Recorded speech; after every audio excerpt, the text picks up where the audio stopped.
YouTube, and welcome to Act 4 of my NOD-KRAI Archon Quest playthrough. I'm very excited for this one, for you all to experience it, because it was probably my favorite. I don't know if I can pick a favorite act of the Archon Quest so far, but honestly, with Rerir's story and everything, definitely some of my favorite writing in NOD-KRAI so far. So I really hope you guys enjoy this one. Don't forget, if you want to join us live on Twitch for future Archon Quest playthroughs and other Genshin gaming, my username is viridian_dawn, and we would absolutely love to have you there. My community is awesome. I love them so much, and we're all very interested in the lore and the writing and all that kind of fun stuff. So come join us. We'd love to have you. And without further ado, Act 4 of NOD-KRAI Archon Quest. Thanks so much. Alright. Let's get started. Let's get started.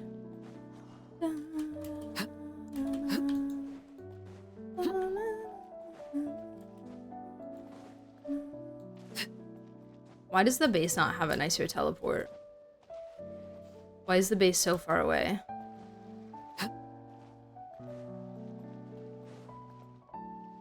Oh my god, there's a dude. Oh, What's up, do you dude? think the others are making good progress?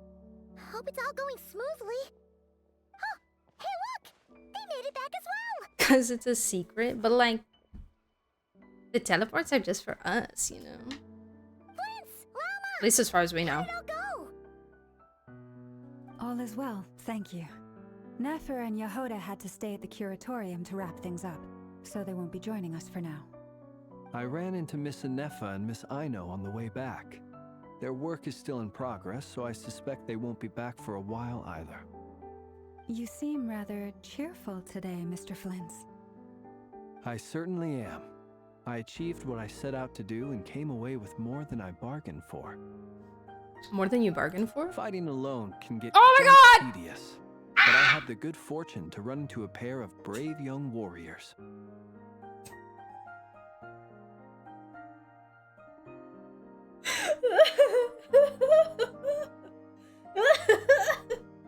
Bro, I just recovered.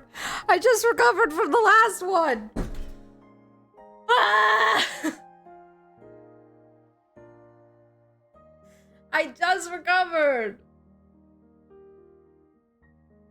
I feel like I'm just getting like slapped in the face with all this stuff. Boom, boom, boom, boom. Jesus. We meet again. How have you been? Why are you hiding him behind you? Why is he? Why is he hiding behind him like that? Dad, I'm scared to meet new people. Dad, I'm nervous. Oh my god. Oh my god, oh my god, oh my god, oh my god, oh my god, oh my god, oh my god. Okay. Move! What are you doing here? Move out the way! I'm guessing you're here to see Varka. That would be a natural assumption to make. It's also the correct one. Look at this. Look at him. He looks like a bug. Next to like Flint's. I can't. These two courageously lent me a hand while I was fighting the wild hunt. When they told me they were Sir Varka's colleagues, it all made sense. The way he's just speaking out. He's just speaking out. And given how people of outstanding talent tend to cross paths, it's no wonder you're already acquainted. Oh my god, my voice is gonna be gone after this. So, who's your travel buddy, Albedo? Oh my god. Come out! Come here! Where are you? Why don't you come and introduce yourself? Oh, the way he talks to him!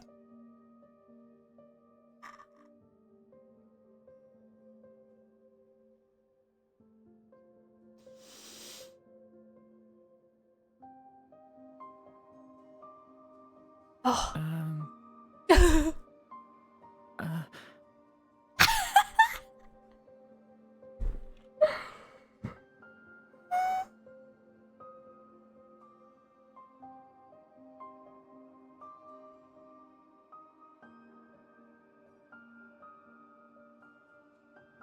The way he talks to him is it's so gentle. It's so gentle. Like, Albedo's already gentle, and then there's just this other level of, like, care and love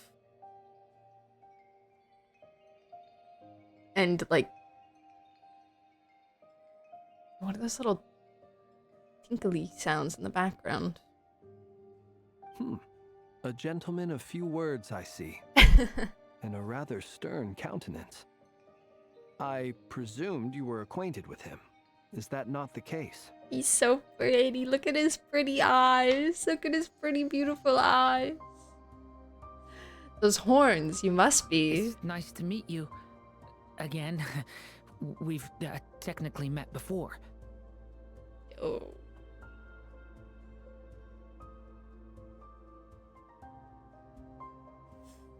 Wait a sec. You're Minnie Durin. No. That's right. It's me. I'm glad to see you again. He's so awkward. I love him. By the way, he says it's okay if you drop the mini. Yeah, I'm not as mini as I used to be.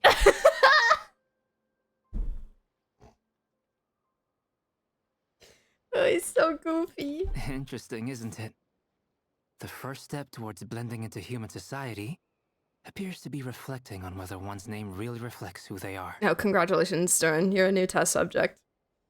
You're a new test subject. Hey, better view of vision. Let's go. Silver casing. Let's go. Wow, you look so different. In a good way, of course. It's great to see you looking so healthy. Look at his little precious baby smile. Look at the... Thank you, Paimon. And although you're as mini as ever, I understand that diminutives don't always convey endearment. I'll be sure to simply call you Paimon as a sign of my great respect for you. I love him so much. He's so silly. Oh my god. Oh my god. Wow, you're such a smooth talker now. Paimon could get used to this. From now on, you may refer to her as your esteemed guide, Paimon. I actually think a diminutive is warranted here. Personally, I think our little Paimon is the perfect size. Oh, Llama. When people call her Little Paimon, it's just because she's so adorable that they can't help themselves. If that's not a sign of endearment, what is? You're absolutely right, Miss Lauma. My brother still has a long road ahead of him when it comes to understanding human relationships. No. Anyway, speaking of long journeys, didn't Columbina, leave with you? How come she isn't back yet? She's been catching up with old friends. Wouldn't be surprised if she stopped for a cup of tea or 10 on the way back. Uh-oh. People are talking about me.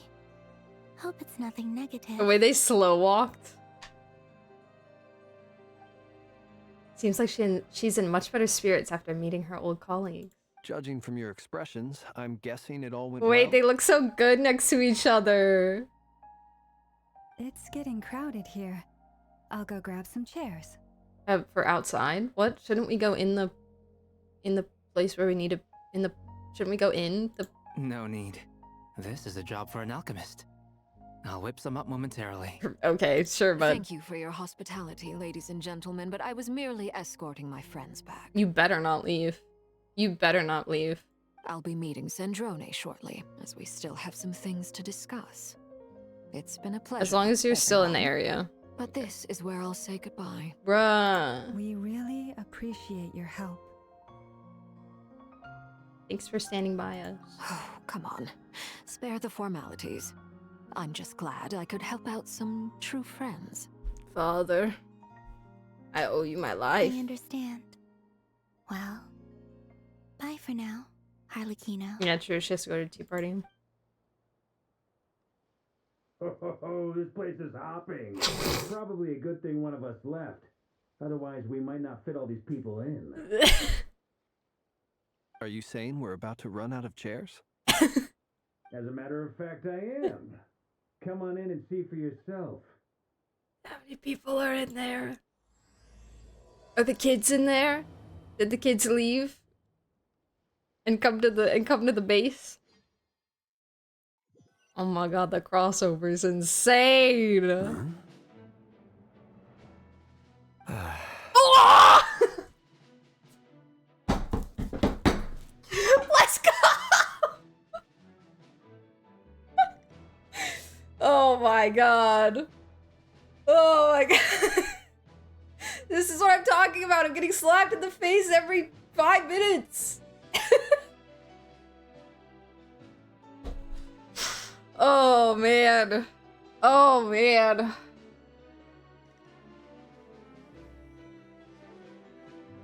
Oh. There is too much peak on my screen right now. Oh.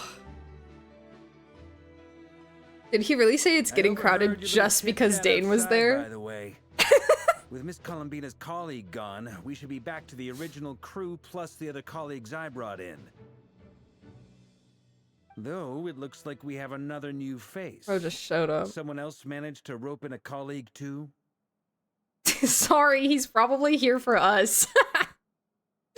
I did not mean to do this. I did not ask him to come here. However, comma, sometimes this man just wants to show up around me. You know? I didn't sign up for this. Okay? Frankly, you and Paimon are the only people I know here. Yuri! Why is he standing like that? He's got like a hip popped. This here is Deanslip, colleague of Tibet's greatest guide, Paimon, and greatest adventurer, the Traveler. Thanks for telling us, Not Paimon. exactly colleagues, more sort of friends. When someone else jumps in to do the announcing, you know you're speaking to someone important. True. You're so right, Flint. Let's hear what he has to say. Note to self. Once Paimon knows your name, the rest of the world will soon follow. Also true. When he comes looking for us, it's usually something important. Paimon's guessing you've heard about the Wild Hunt then. From the looks of it, you're about to hold a meeting. If I were to say that the Wild Hunt is our mutual enemy, would that earn me a seat at the table? As the saying goes, I believe you. The enemy of my enemy is my friend. Mr. Dainsleif, there's a seat with your name on it. Though, I can't promise the same for everyone else. Hey, Albedo, think you can rustle up a couple more chairs? Wait, so does he not know? Or is he at least pretending to not know who he is? After all this time apart, Grandmaster Varka's first order is to rustle up a couple more chairs. I've missed this. Is he being sarcastic? I don't think so, actually. I know, seeing Dane twice in 1 year is crazy. Hey, he's your brother. Why are you asking us? I've still got a lot to learn about the nuances of human conversation. He looks so Trying to good. decipher Albedo's way of speaking has been like jumping in at the deep end. He's so cute. Oh, good point. Paimon gets What a you now. model. Don't sweat it. There are people who go their whole lives without getting the hang of it. You're ahead of the game already. Look at you, Paimon, expert in the art of encouragement. I wonder They're what's crying. taking him so long. Oh, he's proud dad. Perhaps you should go and check in with her. If anyone can hurry her along, it's you. I just got back from the curatorium. Besides, aren't you curious to see what's taking her so long? Miss Nefer doesn't strike me as the type to share secrets. And since gathering intel is her specialty, I'm guessing she'd prefer to keep her methods confidential. Under such circumstances, would it not be tactless for me to impose? A silly little smile. Oh, but it's fine for me to impose. What can I say? You have an unrivaled ability to garner people's affection, Miss Moonchanter. Besides, you have far more in common with her than I do. He does not want to go. He does not want to go. All right then.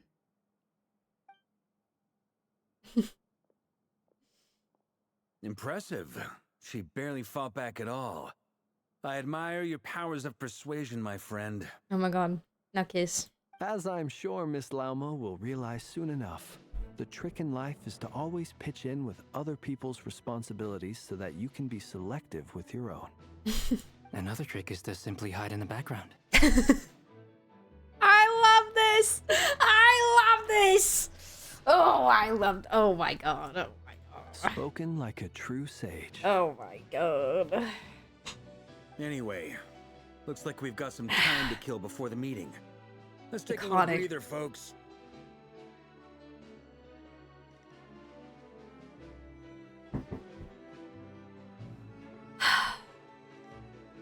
The fact that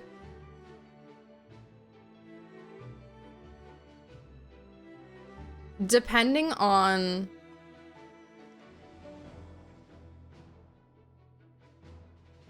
well, I guess would Flint no, Flint's would have been born probably more up north, right? Depending on Columbina's actual origin and not just when she was like born here, none of the people in this room are actually from NOD-KRAI. Feel free to chat amongst yourselves. We'll get down to business once the other two arrive. Yeah. Can I talk to everyone? Oh my god. Oh, look at the cuties. They're all so small. They're all so little. Oh my goodness. They're all so little.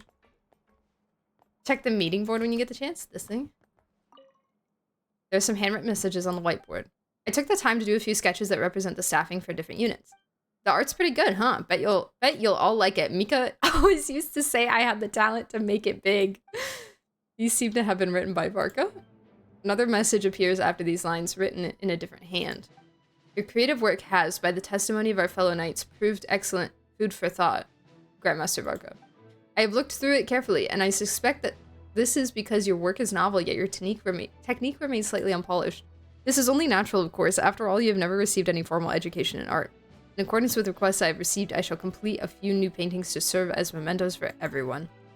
P.S. Please understand that the Grandmaster almost always has his hands full defending others, that his artistic capabilities are developed as this is a testament to the time he has spent alongside Spark Knight Glee. The writer has signed off in the corner as Albedo. At least you tried. At least you tried. Truth be told, I can't remember the last time I was in a meeting with so many people. So tall. He's so tall. I'm staring at his stomach. I'm looking at his stomach. Please. Please. And he's taller than Flynn's? What the actual heck? I didn't think they were gonna make somebody taller than Flint's. You're not alone there, my friend. The Lightkeepers also struggle to bring everyone together for a serious discussion. I don't doubt that.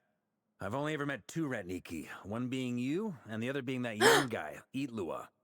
Oh, sorry, I've been saying Iluga. Say that one more time for me. Ilua? I don't doubt that. I've only ever met two Ratniki, one being you, and the other being that young guy, Itlua. Ilua. Ilua. Why did he say it all weird? Itlua's a good apple. I'll Itlua. give him that. He's kind, honest, and regularly delivers supplies to my lighthouse. A true Ratnik to the core. In that sense, he puts me to shame. So you're what? A fake Ratnik? Yeah. That's what it sounds like you're saying.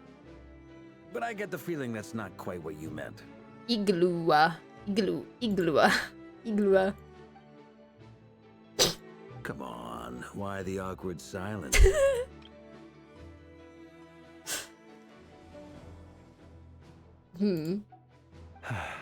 Sorry. I'm not even gonna bother trying to hide it. You've known all along, haven't you, my friend?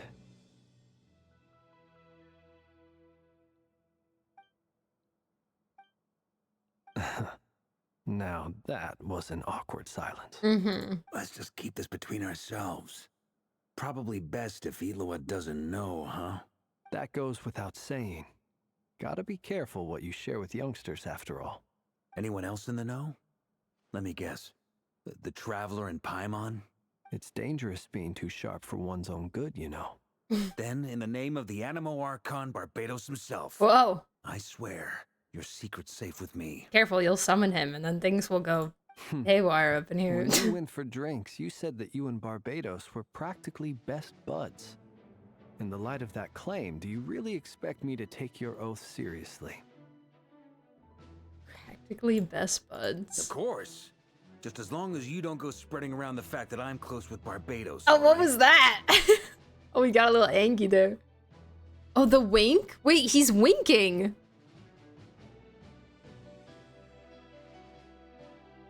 Oh, I wish I could zoom. He's winking at him.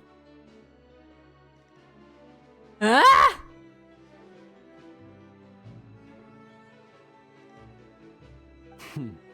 Fair enough then. Nothing like a bit of mutual leverage to seal the bonds of friendship. He's so large.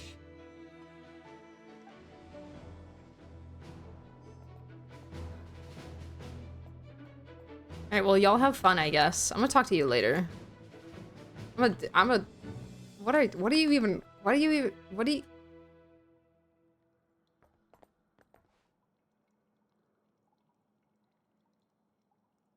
Look at this guy. This guy. You're both awfully quiet. Why don't I start us off with an icebreaker? Oh no. Much obliged. Have either of you ever had your portrait painted? If not, I'd be glad to help. You're telling me you haven't painted your son? I mean, your brother. Already? That sounds like a lovely idea. You know how to paint, then? I dabble occasionally. Occasionally, bro. Bro. I take you to my teapot. I take you to my teapot, Calamina. Show you that partition thing. So I'll show you the dabbling. He's an excellent painter. Tables, chairs, people, dragons, you name it. He'll paint it for you. I'm flattered. If I ever get the chance, I'd like to give it a try myself. Oh, her Kuhanky thing was painting too. I'll bear that in mind. Anyway, how about you, Durin? What sort of portrait would you prefer? Oh, I'd be fine with anything. Whatever style feels best to you. You're just a chill guy. Very well. Then I'll play it by ear. You can replicate any style I want? I can try. If you show me a sample, I'll do my best to match it. This is so cute. Thank you. In that case, I'll dig up some reference material for you. Dang. She said I'll come with the refs. Alright, buddy. Alright, buddy. Mr. Buddy Old Sir. Is there something you'd like to say to me? Yeah! For starters, why'd you just show up here without even giving us a heads up? If you think back to our previous interactions, you may recall that that's hardly out of character for me. Yeah.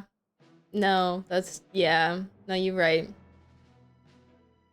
Look at the loading animations when it's like white screen board thing with mapping groups. Yeah, there was like a little Bino one. There was a little Arla one that was super cute. I saw the art in the bottom right corner.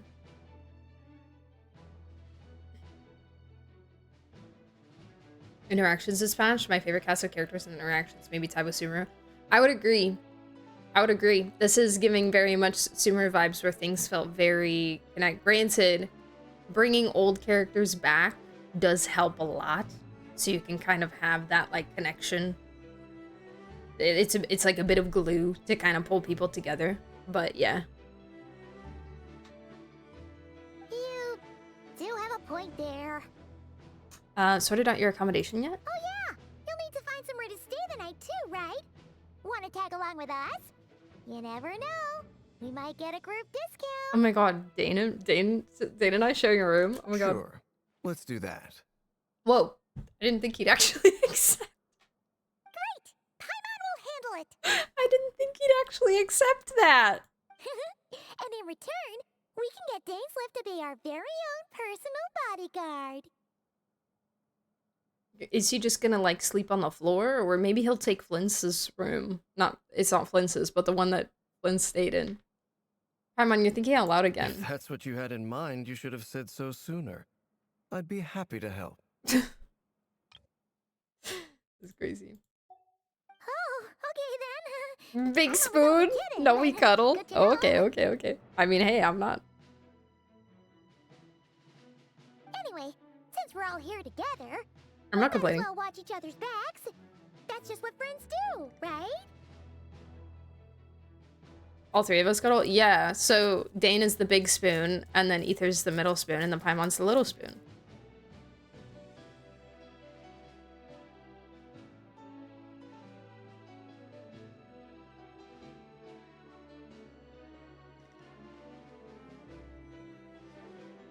How do you do that? Do what? What am I doing? What did I do? Indeed. Thank you. Paimon is the big spoon is great. And Barca is the biggest spoon. Hey, I didn't invite him. Hey. I didn't invite him.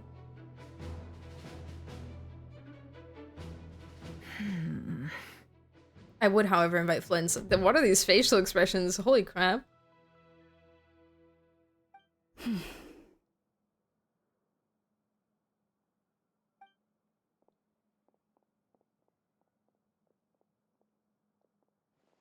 Ah, Miss Nefer.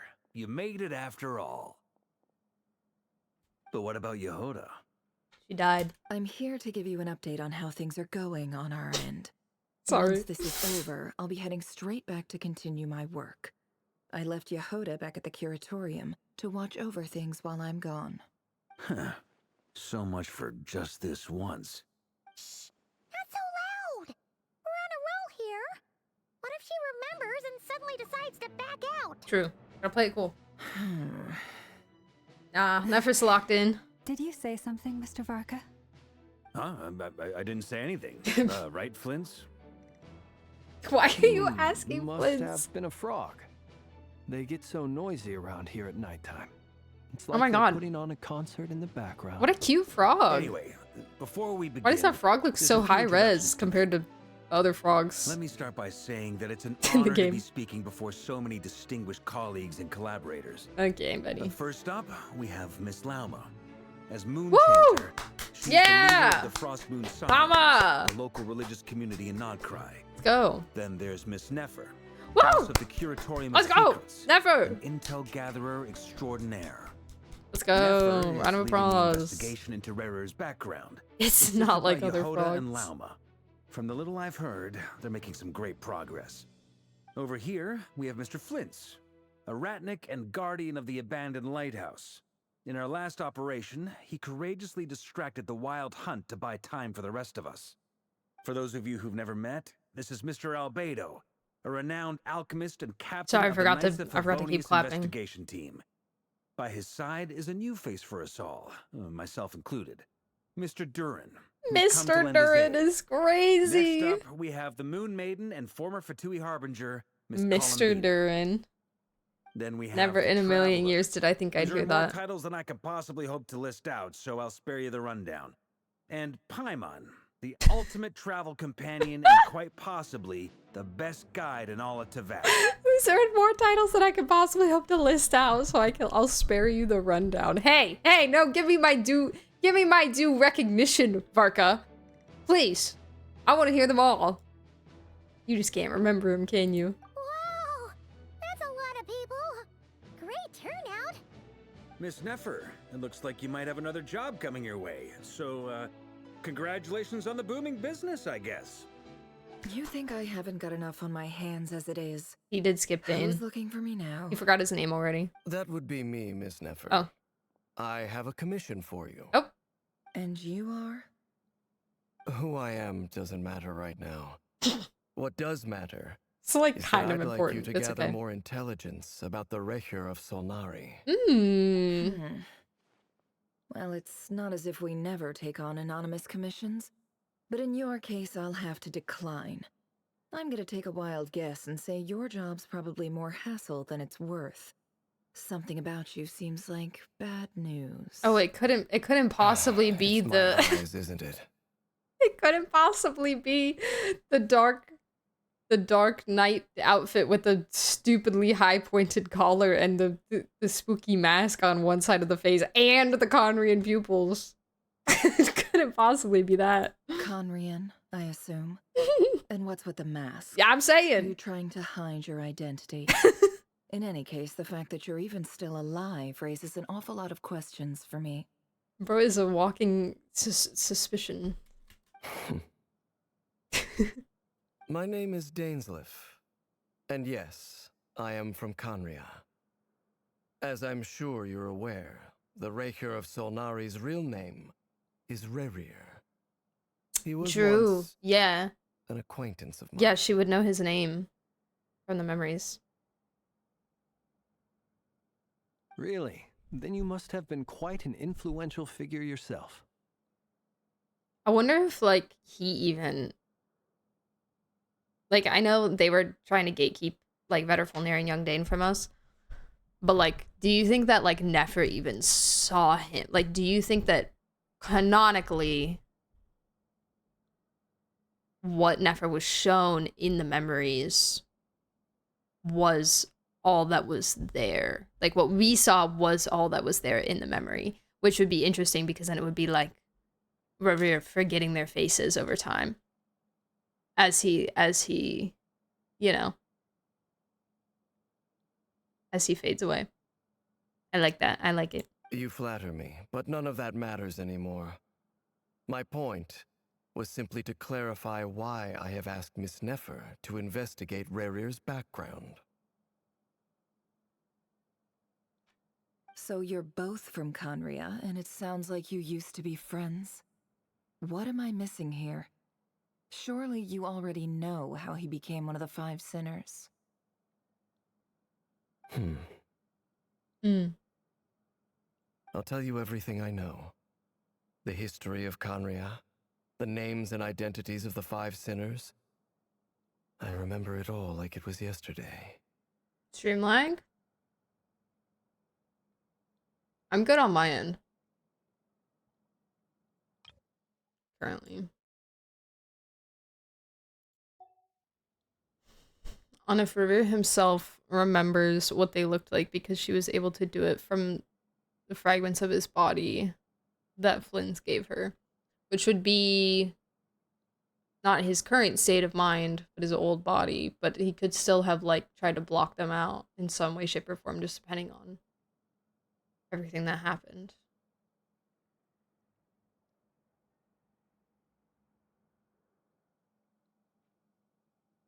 Stream is fine? Okay. I have never spoken Refresh? openly of Yeah, this maybe before, refresh now, Otto. but the truth was exactly as people say.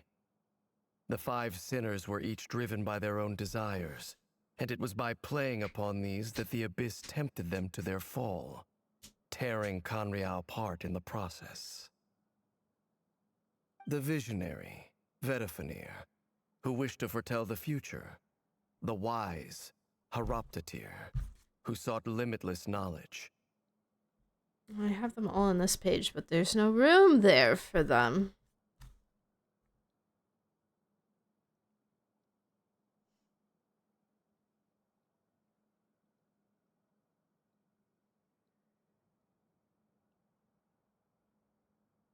Hold on.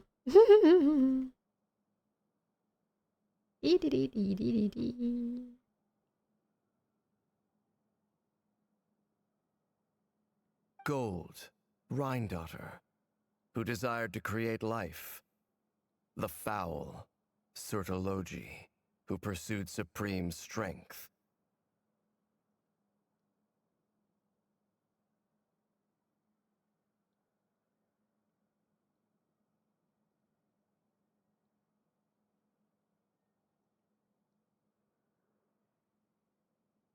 Yo, where'd my music go?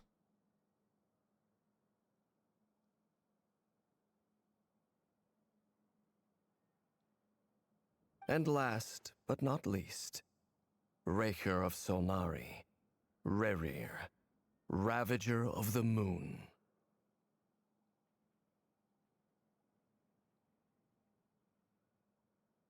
Of the 5, Rerir is the only one who remains a mystery to me.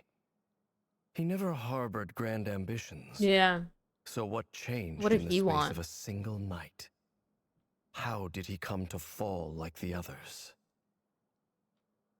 In other words, you're saying that his change came as a shock to you, and you have no idea what actually happened? That's right. You mentioned how the Abyss tempted them, which led to their fall. But what did that look like in practice? And what other context can you give me about the events of that time? The more detail you can give me, the better. Strangely, now that it Careful comes what to you it, say about I Mom. hardly know where to begin. What's left of what was in there isn't known, so I don't think we can know if she saw them or if they're disembodied voices that just kind of looks like he's being haunted by. Yeah. Yeah, it's hard to know. The fateful night took place during the era of the Eclipse dynasty. One day, my elder brother, the visionary, Vedafenir, was summoned to the palace by the Vinster King, only for the king to gouge out his eyes and cast him into the dungeons. Oh. Well. That was awkward. See. Whoops. During the era of the Eclipse dynasty. Okay. When I came to hear of this, my fury knew no bounds. I gathered together every ally I thought I had, and together we set a night to storm the palace and free Ved. I love how they call him Ved. It's so cute. Centuries on, the memories of that night still haunt me like a never-ending nightmare. We broke through the palace gates, just like we had planned, each striking towards our separate targets. But then, I was betrayed.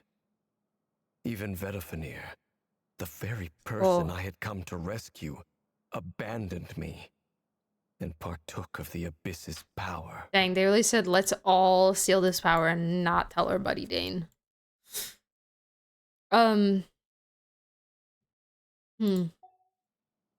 So, it's personal after all. Then tell me, Mr. Dainsleif, what price are you willing to pay?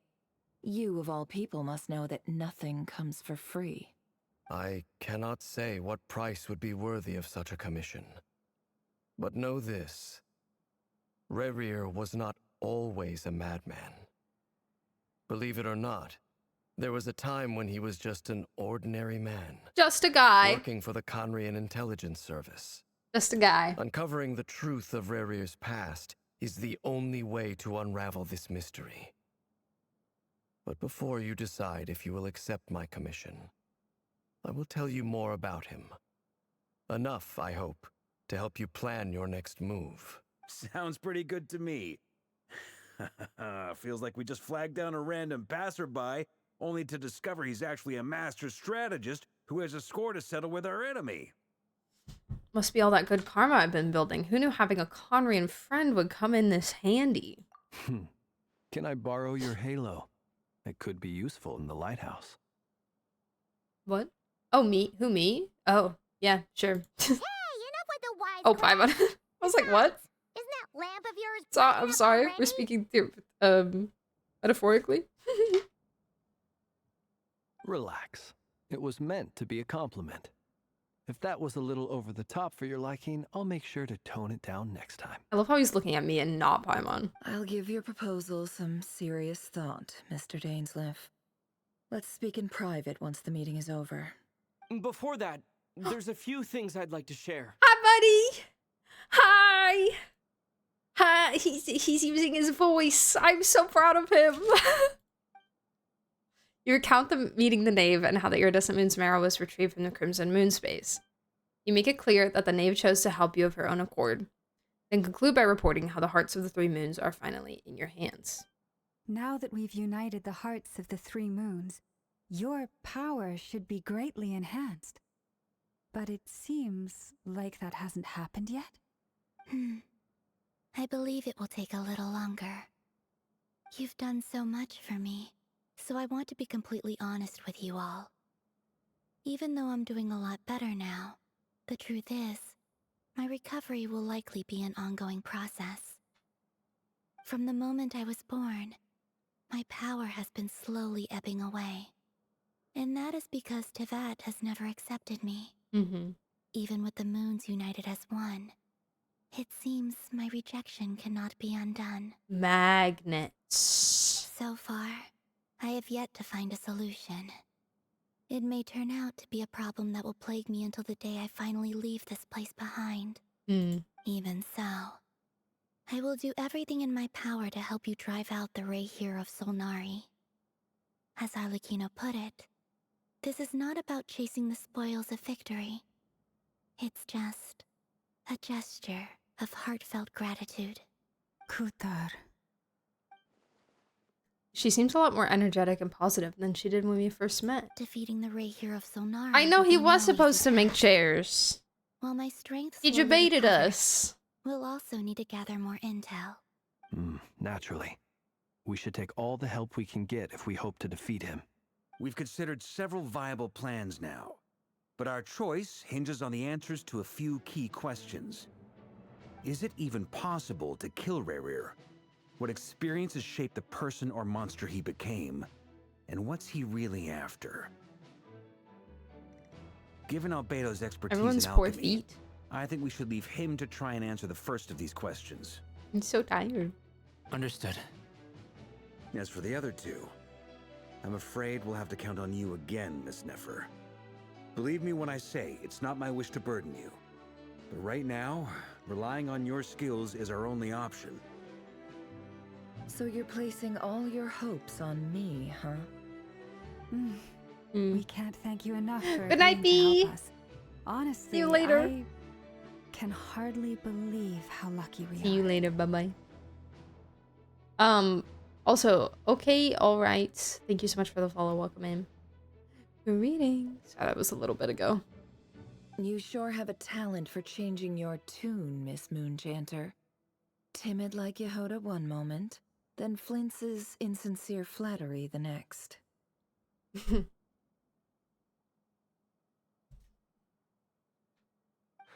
Ladies, please. I must object to your portrayal of me. That's all. Feel free to keep bickering. Just pretend I'm not here.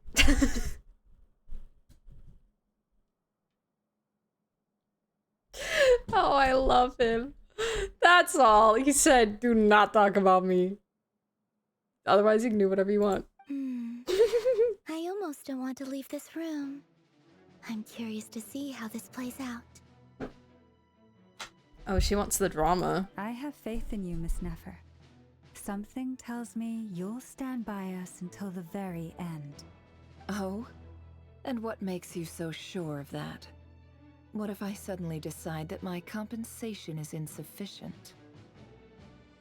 This isn't about the money. I can sense that you've got a deep-seated distaste for Rerir. And knowing you, that alone is motive enough.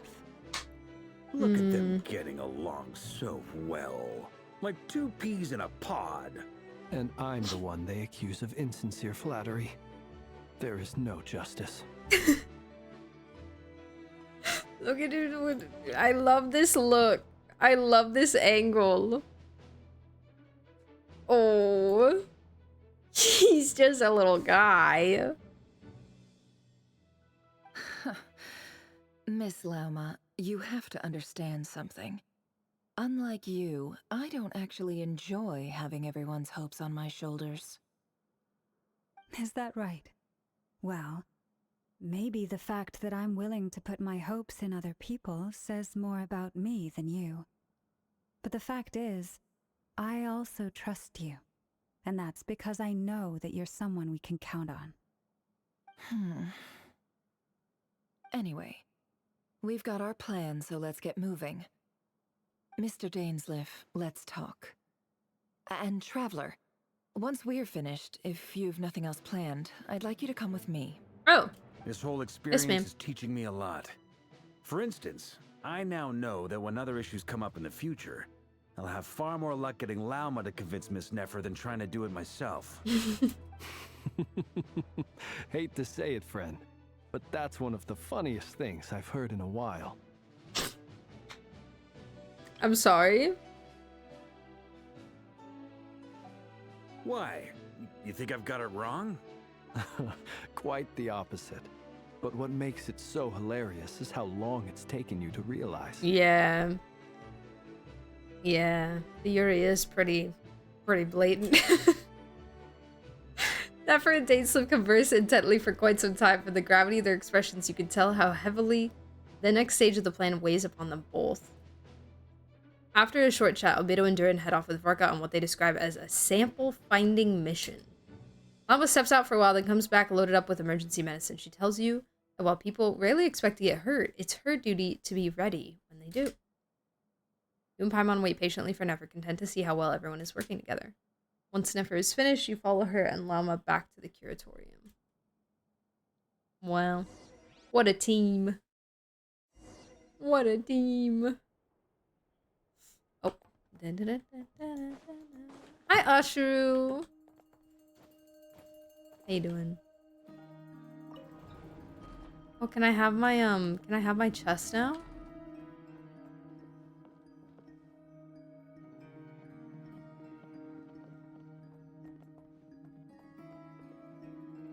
Where is it? Is it not in here yet? Do I have to finish? Uh-oh. Oh. Well. Thank you for waiting. I just went behind the couch, man. It's okay. We actually used the time to help Dainsleif get a room at the hotel. That's very considerate of Not you. my room? Dang it. Now, I trust you share my curiosity about Rerir's past, and you seem fairly familiar with Mr. Dainsleif already. She forgot to mention she jumped behind the couch. I did do that. Listen, but it's not my fault that the quest triggers behind this stupid couch. Hi, Trent. How are you? Welcome back. We've known each other for some time now. We spoke at some length after the meeting. He was the one who suggested I should invite you to join this operation. He feels confident that these secrets will be safe with you. Dane has a lot of faith in us, that's for sure. Thanks for your trust too, Nefer. Likewise. I appreciate that you got right on board without interrogating me about why I invited you. It shows that you trust me to explain everything in due course. That's because we know what you're capable of. She does sound a lot like We Arlecchino. appreciate you too, Nefer. You might have been forced to help in the beginning, but this time, it was your choice. That's one way to put it. Another is this, that once a decision's been made, it's set in stone. After that, my only goal is to see it through. All right, so here's how it is. I'm going to access Rerir's thoughts again using my confidential method. Now, I'm sure you've seen things like this before on your travels, so you're surely well aware of how dangerous it can be. The reason I've gathered you all here is to ensure my safety during the proceedings. I plan for us to enter the fragment of his consciousness together, and once inside, I will focus on searching for information. Okay. Think of this as a diving expedition into someone's brain. Oh, let's If go. I'm the diver, Dave the you diver. are my safety equipment, tasked with keeping me alive while I'm under the surface. Thanks for the water, Trent. Once the ceremony begins, we will all be spying on privileged information. But in the interests of safety, you must remain absolutely silent at all times. We will discuss our observations after the ceremony has concluded. Lastly, any individuals of a weaker constitution are advised not to partake in the ceremony. In any case, Paimon has her own job to do, which requires staying in the room, but not joining the ceremony. The shade. Nefer conspicuously left out the details of her confidential method.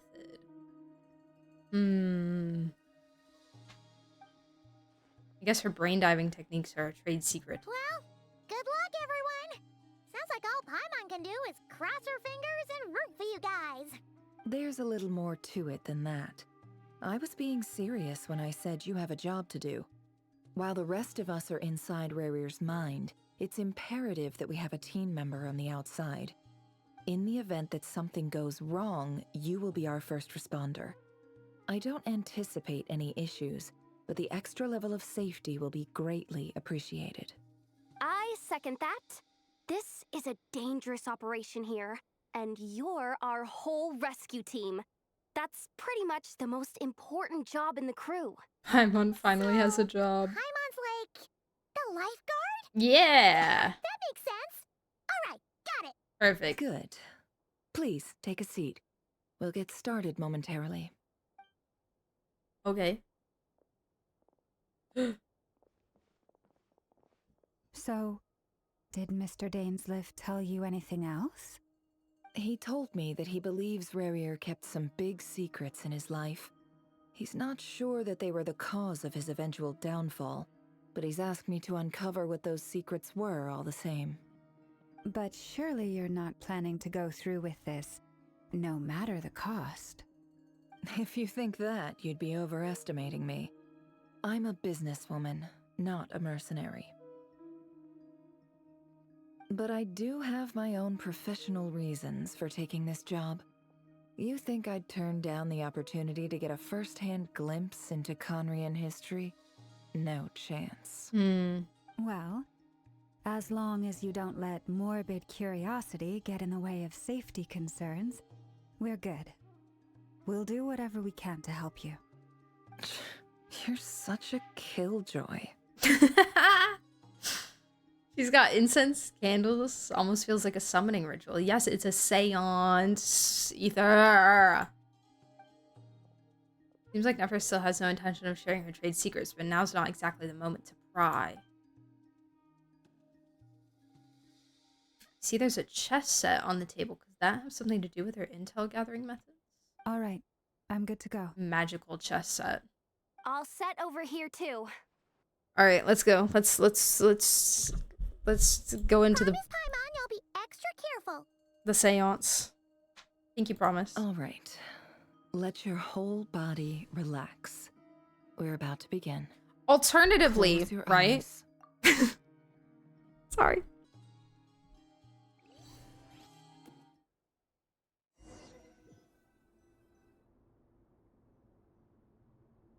Phew. Could this be his office? Pretty standard setup. Bookshelves, paperwork, files. According to Dainsleif, Rerir used to be an intelligence operative. Chances are there's plenty of top secret intel stashed away in this room. Is this where you keep your secrets, Rerir?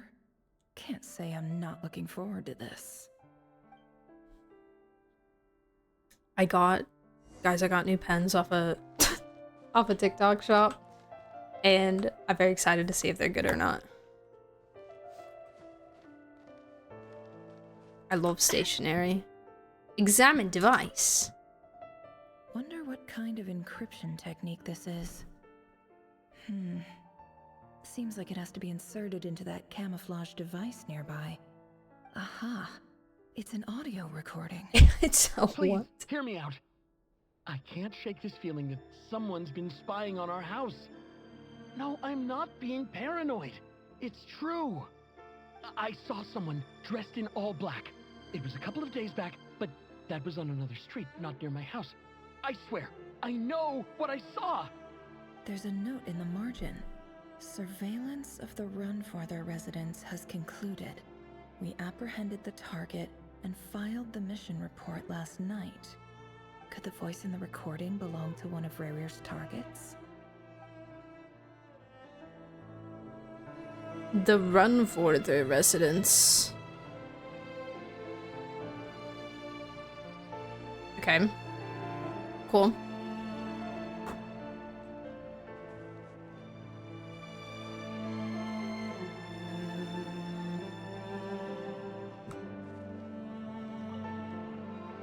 A file tucked inside a folder. The title reads, Dear Breakfast Shop Owner. It's a list of names. But at this stage, I have no idea who any of them even are. Louder? What louder? Voices?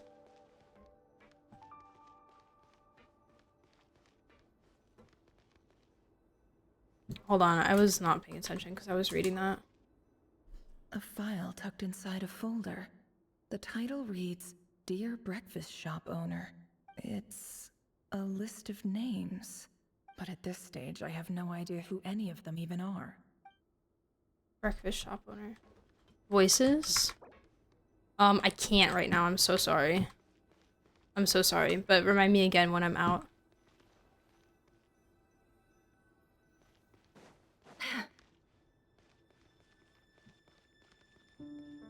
These flowers are so interesting. They're so pretty.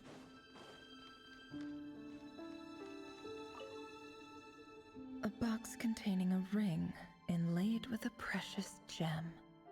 Must be for his girlfriend. Oh, a proposal ring.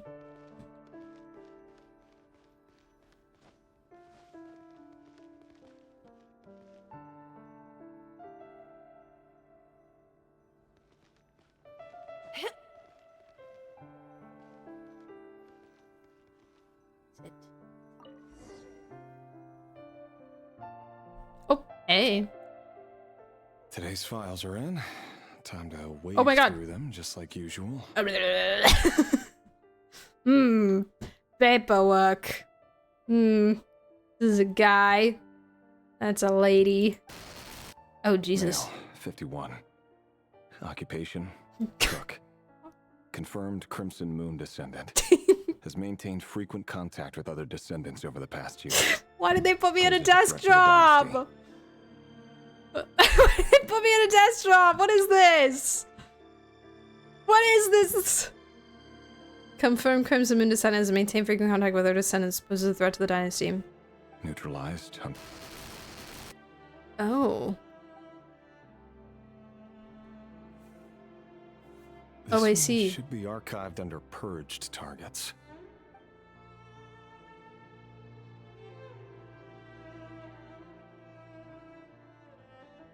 Oh. I suck at Female, this. 23. I suck at this job. Occupation, office clerk. Confirmed Crimson Moon descendant. Has maintained frequent contact with other descendants over the past year.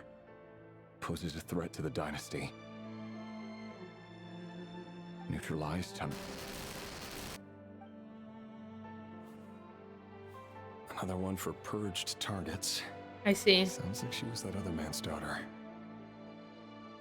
Oh. Never mind. What's it got to do with me?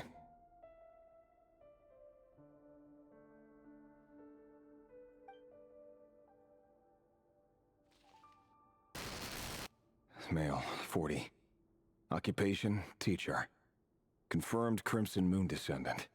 Has been observed making contact with other descendants during the past year. That's a child. Poses a threat to the dynasty. Oh, the next one's a child. Neutralized on...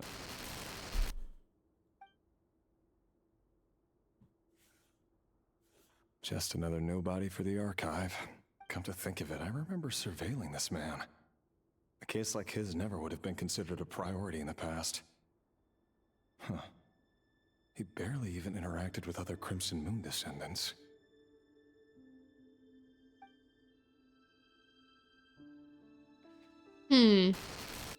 Female, 16. Ugh.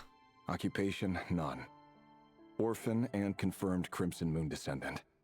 Has been observed making contact with other descendants during the past year. Poses a threat to the dynasty. Neutralized on...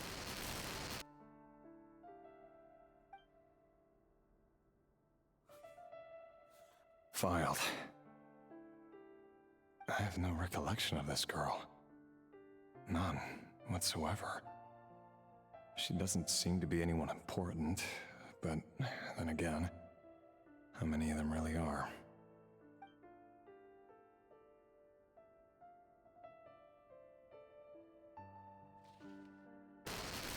Female, 13. Occupation, none. Orphan and confirmed Crimson Moon descendant. Has been observed making contact with other descendants during the past year. poses a threat to the dynasty. Neutralized and...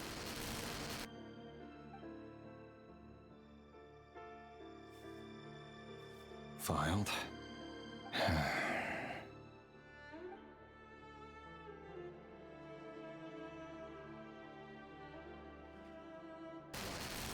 Male, 11. Occupation, none. Orphan and confirmed Crimson Moon descendant. Has not been observed making any contact with other descendants during the past year. Poses a threat to the dynasty. Neutralized and...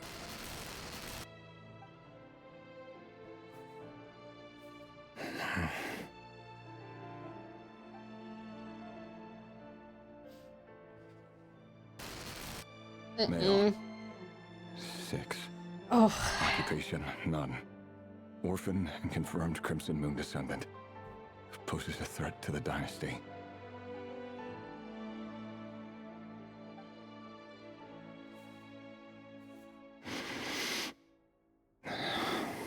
Yeah. Yeah. It's funny, isn't it? Your job is becoming both harder and easier at the same time, depending on how you look at it. Sooner or later, the Crimson Moon descendants will be completely wiped out. But as their numbers dwindle, they become harder and harder to track down. That's not how it is.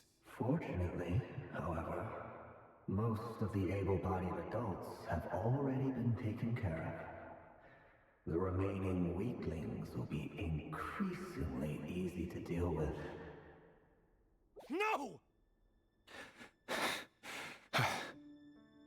No. My job is to ensure the survival of the Eclipse Dynasty. And the only way to do that is by eliminating any and all potential threats. It's a perfectly legitimate line of work. Every single one of my colleagues can attest to my fairness. And if my friends were aware of the facts, I know they'd back me up too. Assuming, of course, that they were aware of all the facts. Your fairness. Fairness is such a fascinating word to use.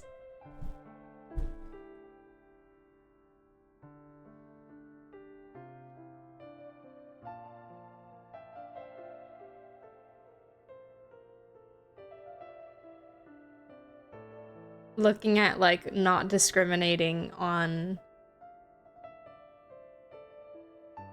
age or anything like that as fairness.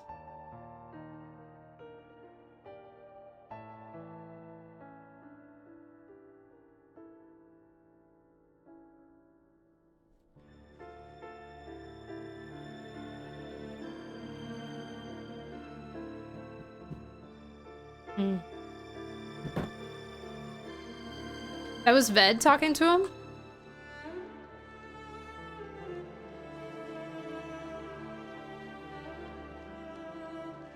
Where am I supposed to go? What do I know? Wait, where? Wait, hold on a second.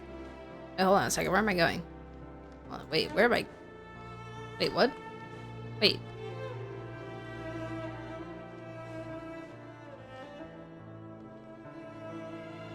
Wait, what? Wait.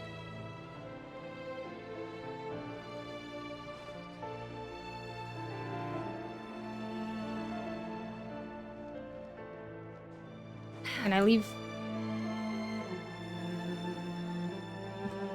Was that not where I came in? What? Oh, there we go. I was like, where's the door? Water! Wow, Conry and water. Conry and water. Mr. Vedifalnir, it's been quite some time since we last met. Rerir, I trust you're here Someone because get you have Nivelette in something here. important to discuss.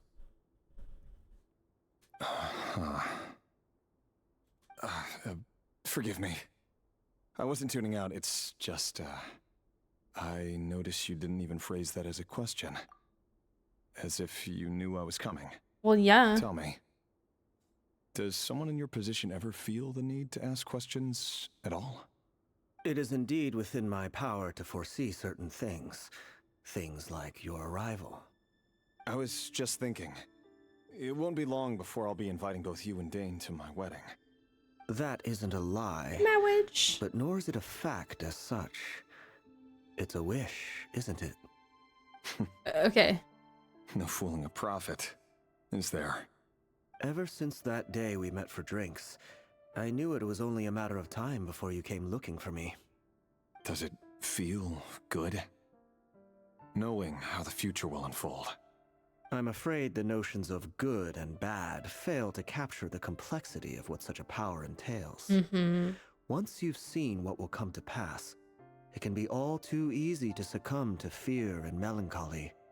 Unless, of course, you learn to abandon these feelings. Okay.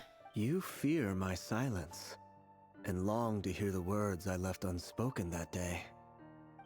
That's right. You must have noticed my reluctance to broach the subject, and the reason is simple. Because the truth could never have lived up to your hopes. For both our sakes, such words are better left unsaid. The burden of prophecy was never meant for your shoulders. So who exactly do you deem worthy to hear your prophecies? None but our exalted king? Or rather, our king as he once was. You're closer to his majesty than I am. You must know better than anyone how much he's changed. You say that as though it is to my benefit. Yet precisely because of that, I dare not speak rashly. A king can turn out to be the most virtuous of rulers, or a tyrant more terrible than the most vicious of dragons. You are so wise and far-sighted, yet still you would have me live in fear of the unknown? You make a fair point. Especially given my silence alone was all it took to send you spiraling downwards. Yeah. Very well then. Let me offer you some advice. And I say this not as a prophet or a visionary, but simply as the brother of your friend. For many reasons, there is very little chance of your marriage ending in happiness. If happiness is what you seek, you should find another fiancé. Dang. It's very curious that he used the exact same wording that Rerir used in his thoughts when he was wondering about Ved in the situation, when he said, does he view me as the brother of his friend, or does he view me as a sword? And Ved took that, who knows if intentionally, because who knows if he can also just like read minds, but took that, flipped it upon himself, and he said, I'm saying this to you not as a prophet, but as the brother of your friend.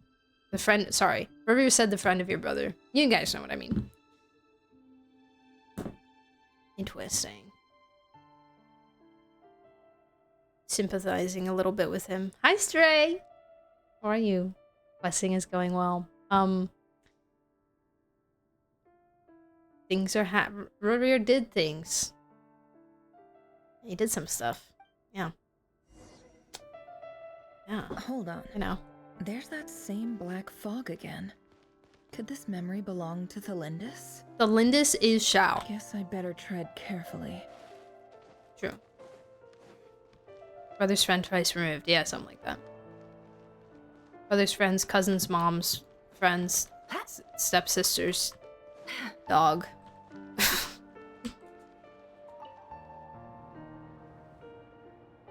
Wait. Hear me out. Hey, it's Michael Orlog! This time we finally got a clear look at his face and learned his true identity. His name is Rerir, and he claims to be one of the king's guards. What did you say? A cruel irony, isn't it? The man you're set to marry leads a double life as a brutal executioner. You tell him, kid. Why are you telling me all of this now? Simple. It's because I want you to kill him. Oh. You are the only person he would never suspect. Oh. No, absolutely not. I would never dream of doing such a despicable thing. So you'll just stand by and watch him slaughter us to the last? Do not forget that the blood of the Crimson Moon flows in your veins too. Oh, frick. The blood of the Crimson Moon? What does that matter now? The dynasty Oh, has long frick. been dead and gone. You think that alone is reason enough for me to throw away everything I have? Oh. Why wouldn't it be? Does he know that? You were once a child of the Crimson Moon, just like me. Don't tell me you've never felt so much as a flicker of fury for the way we were trampled into the dust. As long as you promise to abandon this pipe dream of restoring your dynasty, I can try to persuade him. Or have him persuade the Vinster King. Persuade the Vinster King? Hmm. Do you even know why he's so obsessed with hunting us down? Why he keeps trying to force us to hand over our secrets over and over again? Or why we refuse to give up on restoring the dynasty? The Vinster King. A blind fool. His eyes clouded by powers from beyond this world. Hmm. A petty little man with a miser's heart. And he dares to sit upon the throne? Mark my words. Sooner or later, Conria will fall. And it will be his doing. This kid's got If you can't bring guts. yourself to do it, so be it. Just you watch. It won't be long before calamity descends upon us all. The way he's talking reminds me of Flux. That really is quite a secret you've been keeping From the from Minecraft me, Sid Rerir. video. But who am I to talk? Am I really any better? I've kept my own past a secret this whole time too. Love should be built on honesty. But ours was born from lies. And yet, is it really so wrong to hide things that would only make life harder? If we don't cover up the parts that no one else should see, how can we go on pretending to be normal? Vedifulnir must have known all this. Normal is a And scam. that's why he made his prophecy. In the end, nothing stays hidden forever. Exactly. Normal is a scam. There is no such thing as normal. There's only complexity. There's only complexity.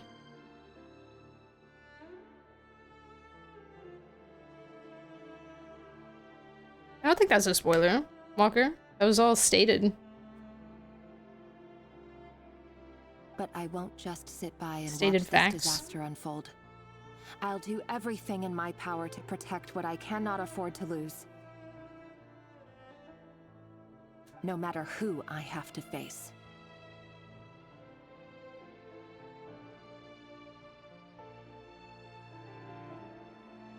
She's so pretty. She's so beautiful.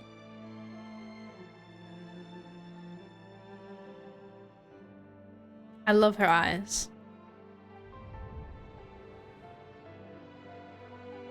Dang, okay. Huh? Was that Rerir who just walked past the window? Doesn't it give you the chills that he still takes the same road to work every day? Oh. As if nothing ever happened. Those people at the deli. Enough already. They're clearly pretty taken by their own disguises, so just smile and play along. Pull the rug from under beasts like that, and you'll risk having your throat torn out. Deli? Oh. They're talking about those people from the opposition. Right. I'd almost forgotten they used to run a deli. People of no consequence always vanish so easily. Hmm. And no one even remembers them. Compare her to D-Luke when the NPC looks better than the playable character. It's crazy. Oh god, that's so scary. But surely you can see he's not the man he pretends to be. So many have died already, and they say that the king's madness grows with each passing day. We're not going to survive this, Who is are this we? kid? But why does it have to be this way? Do we really deserve to die just because of the blood that runs through our veins?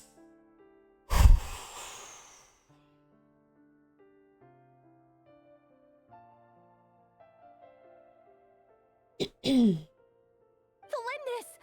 Are you even listening?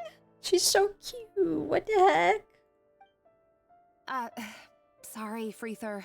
My mind was off wandering. Freether. I heard you, though. You're talking about what Rerir said. He's just following the king's orders. He's a secret agent, and it's his job to hunt down rebels and dissidents. By the time you first met him, he'd already taken lives. Maybe he was using you from the very beginning. No. Rerir has no idea I have anything to do with the Crimson Moon. My family are only distant relatives of the main lineage, and besides, my eyes are perfectly ordinary.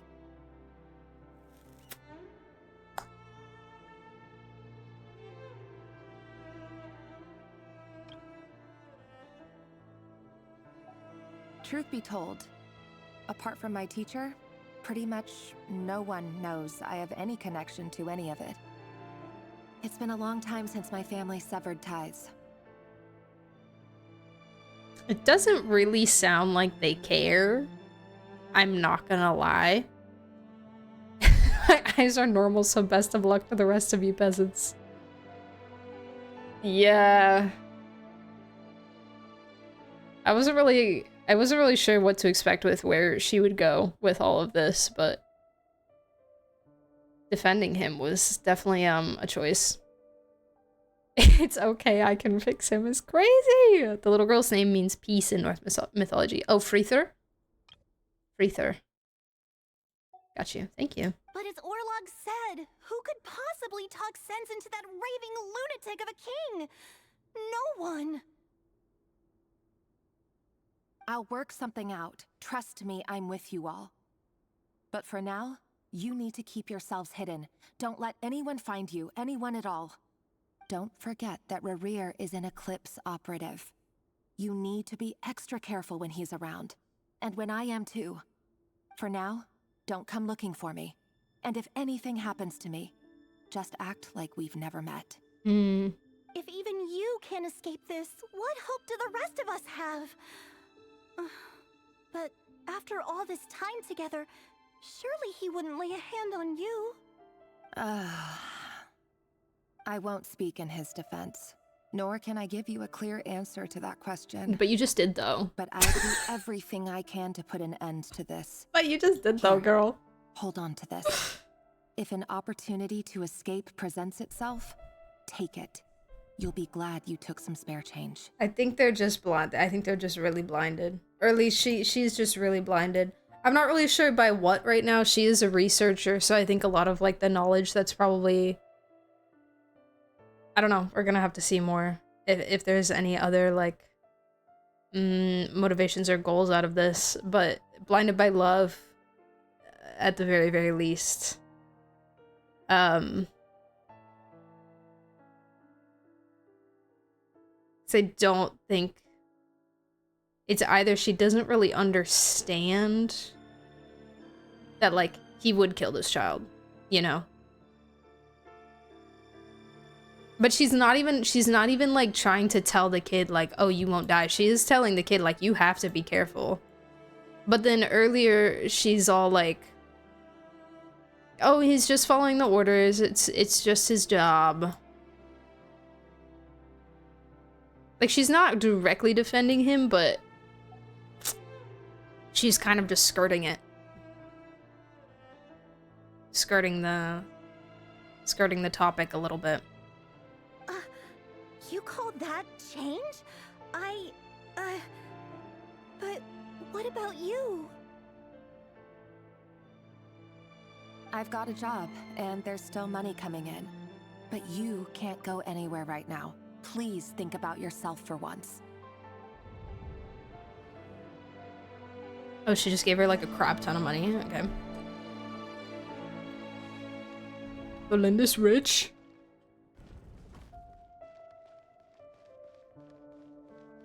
Oh. We're back here. The training room. Another day, another round of assassination training. Oh my god. It's just beyond this hidden passageway. When you kill a person, doesn't it bother you when you end up covered in their blood? Bleh. Why would it? Aren't we all just walking blood bags? But not everyone That's crazy. is accustomed to hunting down others like prey. You've been a hunter for so long now, you seem to have forgotten that most people don't just go around killing one another. Leave me alone. Leave me alone. I'm curious if this is going to be Hayden. But Hayden trained Dane specifically, which he had a different job, so it might just be a different trainer. No, I'm hearing Sunday too. It's very Sunday. Very, very Sunday. Oh, well, the dummies don't really do a lot when they're on the floor, I'm not gonna lie.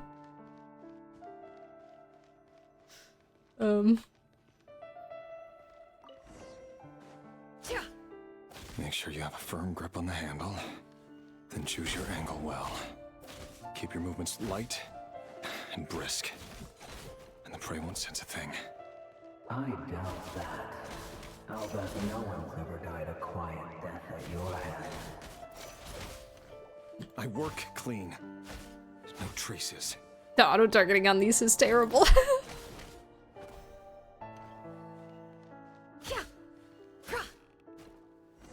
That doesn't make it open and above board, though. The king just happens to need you right now. What if someday he doesn't? That won't happen. Disposable. James, ever since he fell under the spell of that power, in the beginning, he only had to take out a handful of the guilty. But now... The ones I've dealt with have always been guilty. And I've carried out my work flawlessly.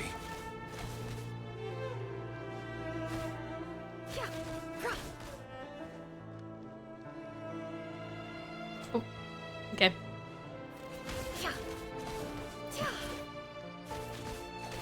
The ones I've dealt with have always been guilty. Can't hide the truth. Crazy. Oh, frick. Was it because she didn't trust you? Or something else? Bro, I can't with these camera changes. Oh.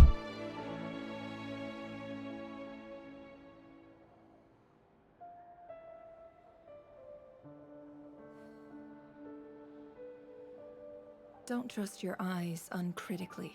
People only see what they want to, so don't be your own fool.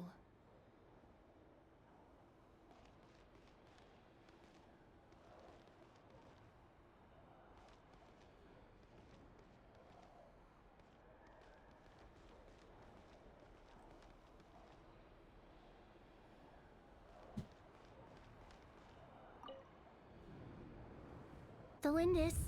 Anyways. Do you still remember Orlog? Orlog. The boy who was pretending to sell flowers. You spoke for quite a while, didn't you? Yes, we did. What about him? He was arrested 2 days ago. Chances are he's already dead. Yep. He... I just don't get it! After everything he's done, why do you still stand by him? Or does it mean nothing to you that people keep dying? No, that's not... Just hear me out. I need to go now, Thelindis. They're looking for us. You take care too. If you ever need a place to hide, come find us. What is the point of Nefer's charged attack? It feels like sprinting is the same speed. The point of her charged attack is not for fast movement at all. Her charged attack is completely different when you're actually using it in combat than outside of combat. When you have the moon stacks, it does something completely different. It has like a different like mode to it. There's no the intention or purpose was not for a fast travel at all.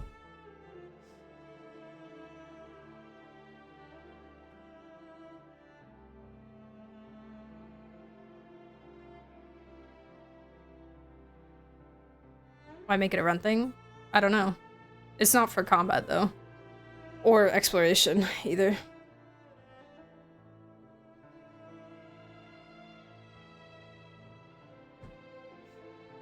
Does a small girl remind you of the little bit of Arlecchino's childhood friend? Yeah, Lurvy. Mm-hmm.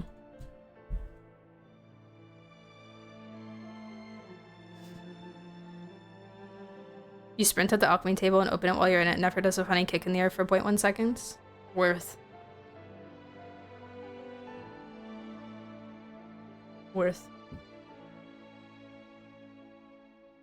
It's not like... I think it's just for, like, aesthetic. It makes her glowy. Because it, like... I don't know. Well, the skill... I'll have to feel it out again, because I haven't really used that specific move much. Since it's different, like, in combat. But, yeah. Anyways.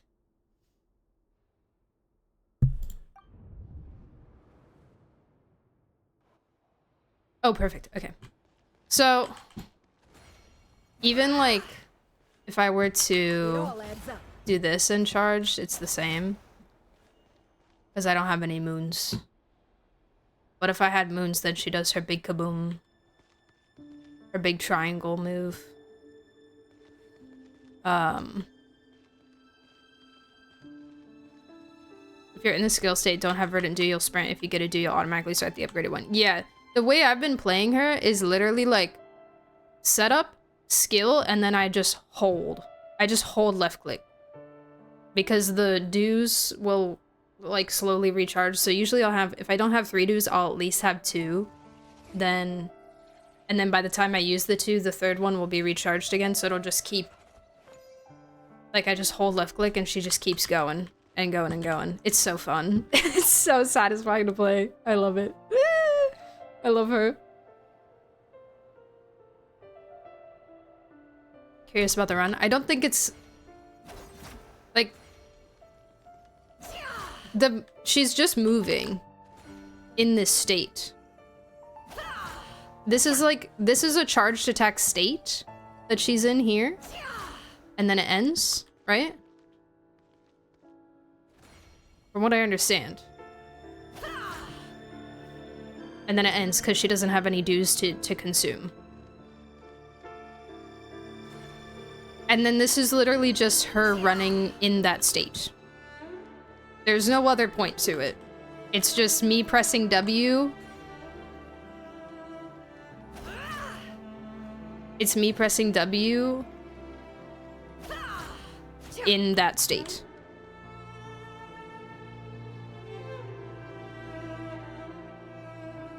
If you're behind on the dues, you can enter the sprint state and automatically do it, which feels very smooth. Yeah, exactly.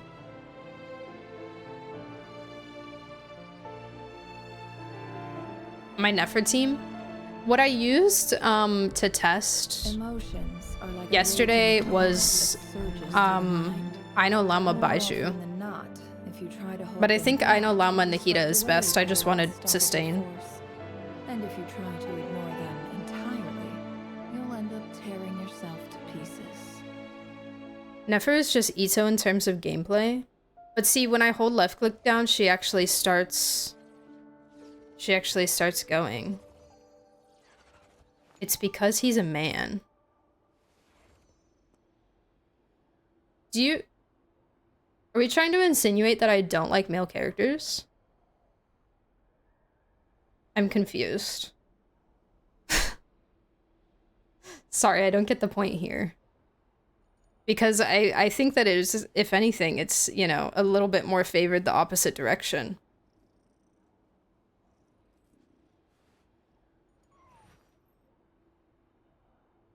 So also starts unbunging when you hold left click. Yeah, but I haven't had the issue that I have with let's add somebody else in the equation as well.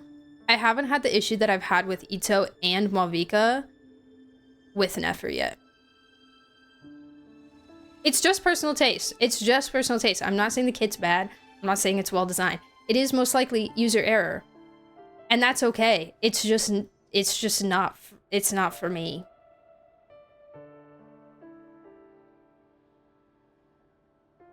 It's not for me. Oh my god, Space used a tone tag. Wow. Wow. They grow up so fast. You can see how holding the sack with Ito before you have sex is frustrating. Nefer's hold state fixes that. Thank you. Thank you.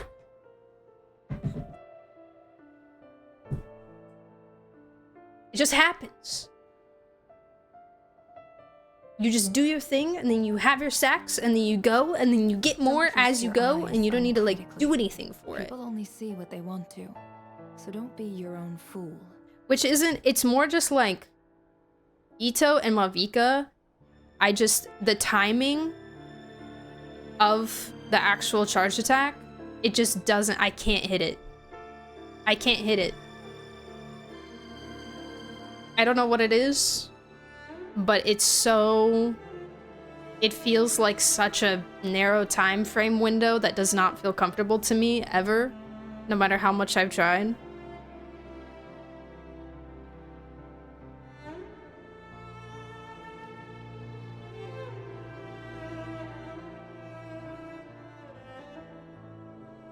Nefer just feels easier.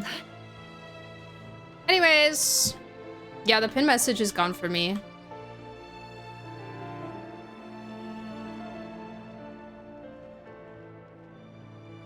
Hi, David. Welcome back. What's wrong with Mav? I find her timing for her donuts really funny. For like the left click hold to get into it, especially if we're trying to do combos where we're doing like the 3 loops and the big smash and then the 3 loops and the big smash. It's like I can't ever get the timing right, and it just kind of, it doesn't feel as comfortable to me.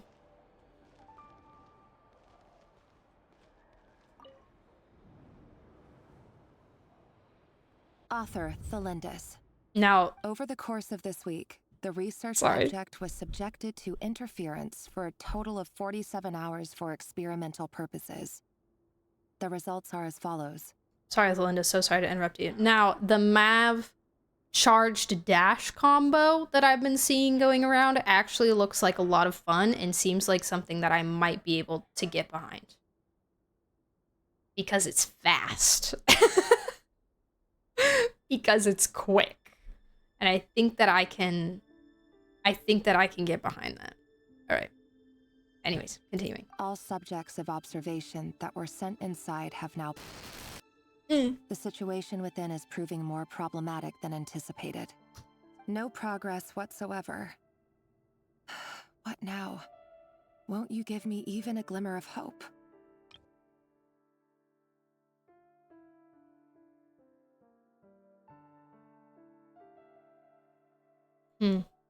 Things are getting worse by the day. Interference. I have to find a way or we'll all be in danger. But I...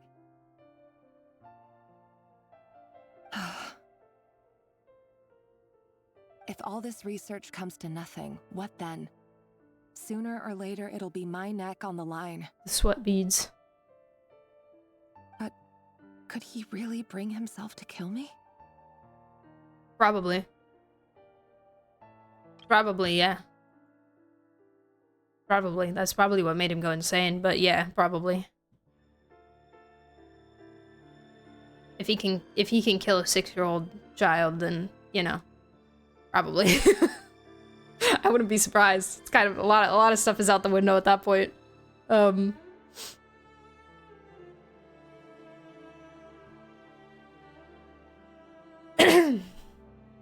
Research object was subjected to interference. No. Surely he wouldn't have the heart. I don't know if there's much of that left.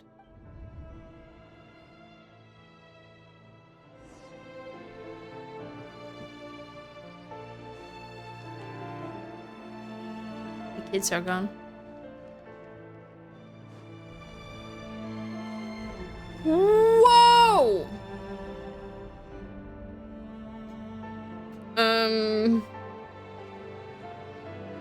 Okay. Why won't you just let us go?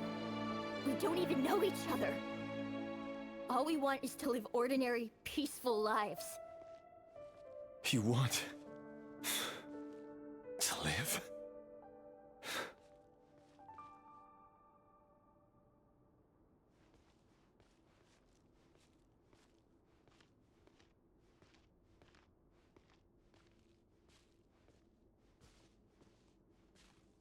Yes.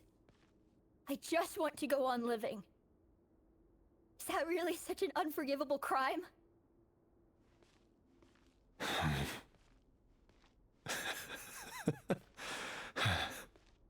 You want to go on living.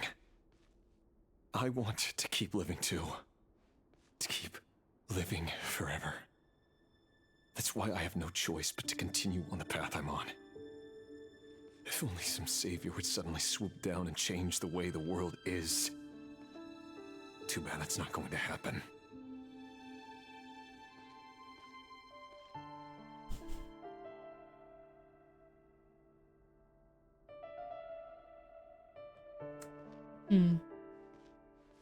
Interesting.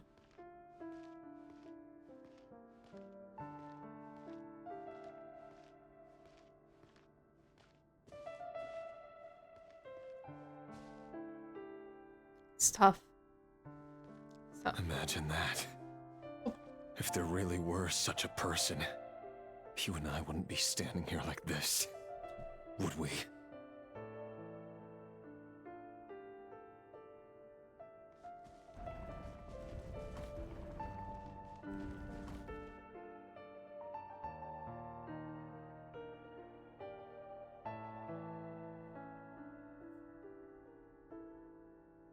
I love him.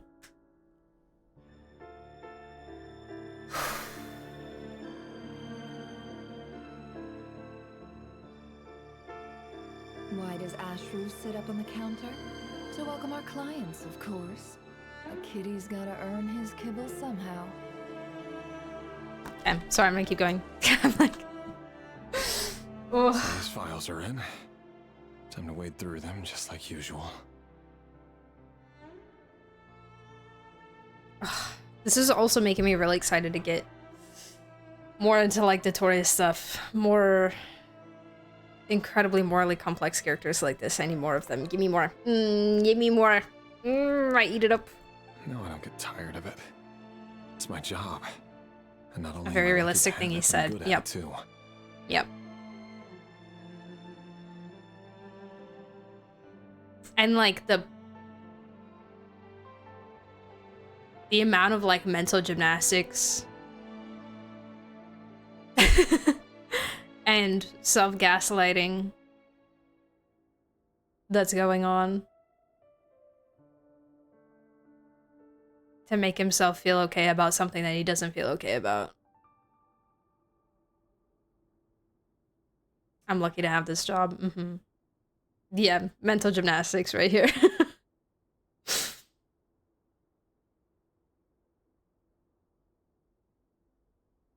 and the manipulation of a monarchy as well, you know, like especially when the ruler of said monarchy is insane. Everybody under you, especially those close to you, are going to follow suit as well. And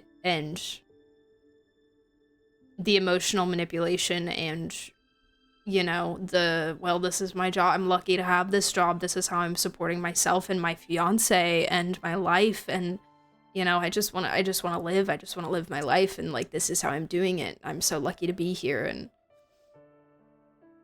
you know, but he knows, like he knows it's messed up, but he doesn't see himself as a person that can stop it.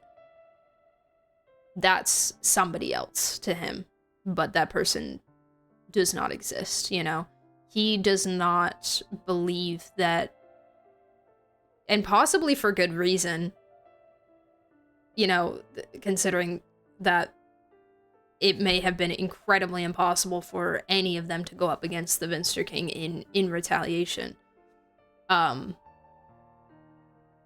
He does not believe that him or anybody else has the power to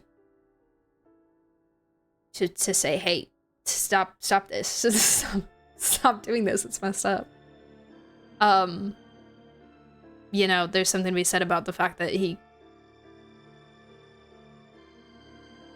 this is where the morality gets really interesting, because even if you know that you have no chance to resist, you know, like, you still could. Ethically. But then the mental gymnastics comes in, where it's like, well, if I don't feel like it's possible, then should I just consider myself lucky and continue living as is? They've clearly expressed that they know he's insane and what they're doing is wrong. They broke out of the indoctrination but carried on doing it. Yeah, it's like, it's not necessarily like manipulation as in like a cult, where it's like, oh my gosh, we all believe that our leader is good and true and is doing amazing things. It's a little bit more like complex than that, I think. It's a little bit more like a manipulation of power and emotional manipulation of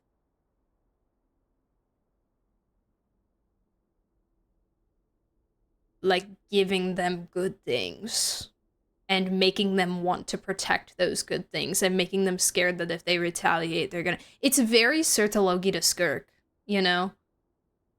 Like how Sertologi has this like weird power trip over Skirk, where he's like, well, I could take away everything from you at any time, you know? And so she has this that's like constantly looming over your head.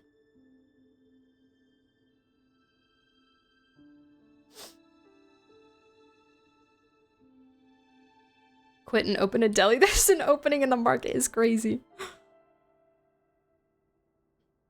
Kind of complicated. He's in the intelligence department and reports directly to the king. He knows too much and the king is also going crazy. Him refusing to follow orders might put Celindas in danger as well. Yeah, exactly. There's a ton of risk and a ton of complication to that, and that doesn't like excuse his actions in any way, shape, or form, but you know, it's just a really messed up situation.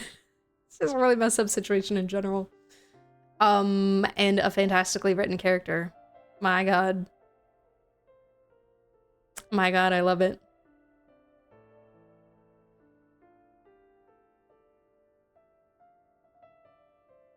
For the good of the country. Yeah, I think it's like a greater good clashing with like what you know is inherently like right or wrong. Like, okay, we're killing children, but like, oh, the greater good of the country. So there's like, and I think a lot of that happens. I think another good thing to remember is that characters like this, especially when we're this morally complex, we're not going to be sitting in one state of mind constantly, or one way of feeling constantly. We're not going to be constantly sitting in, oh my gosh, what I'm doing is so messed up, nor are we going to be constantly sitting in, oh my gosh, I'm here to serve the king and this is for the greater good of the country. And they're portraying that very well as well, where we're seeing this back and forth of him struggling with these things and then excusing it, and then struggling with it again and then excusing it. Yeah. It's very well done. Good job. Good job, Genshin Impact.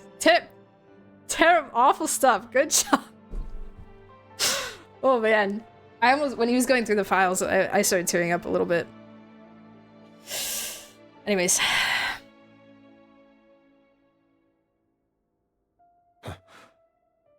Wait. That's... Orlog. Is it Orlog? Celindas? Oh!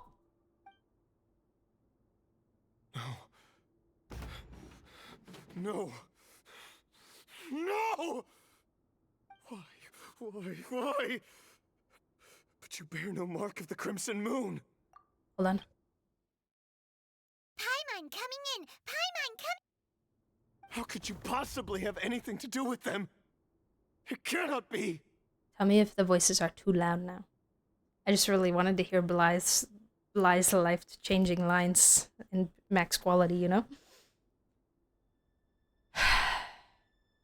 What are you gonna do, buddy? What are you gonna do? A diluted bloodline. Carefully concealed. I see it now. You've been living in the shadows just like me. What a fool I've been. Numbing myself with talk of justice. Even imagining my friends would back me up. But in the end, Irminsul. Finster King! How far are you going to take this? Irminsul. From the direct bloodline to secondary King offshoots? Irmin. And then what? Today it's the descendants of the Crimson Moon. Who will it be tomorrow? Will you not rest until everyone down here is dead? Yeah, you're not gonna have a kingdom left to rule. This cannot go on. His full name? Is where That's it what I was ends. wondering. Which it would be a funny concept, because that would mean that the King Irmin that we've been hearing this whole time is just like, oh, it's a nickname. Irmin. Our buddy Irmin.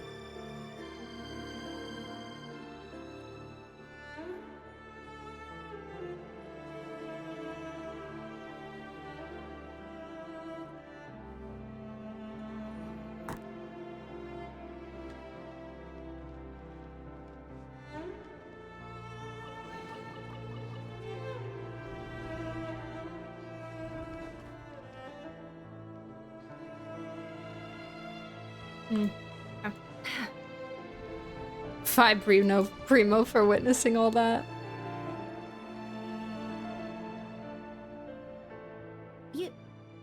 You're really letting me go? I am. As long as you can guarantee that no one will find you. Don't worry, I'll be extra careful. No one will know I was here. But what about you? I don't think that Dane knew. No. If you let me go, you won't be able to complete your mission, will you? I'm not positive, but... Good point. In that case, maybe you should stay. I'm so sorry.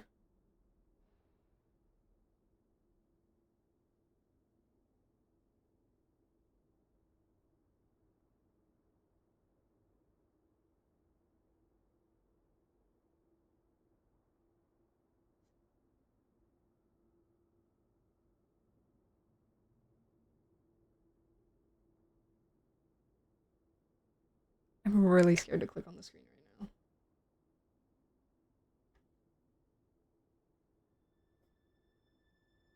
Is she... No, please! I just want to see the outside world again. Why can't I read back?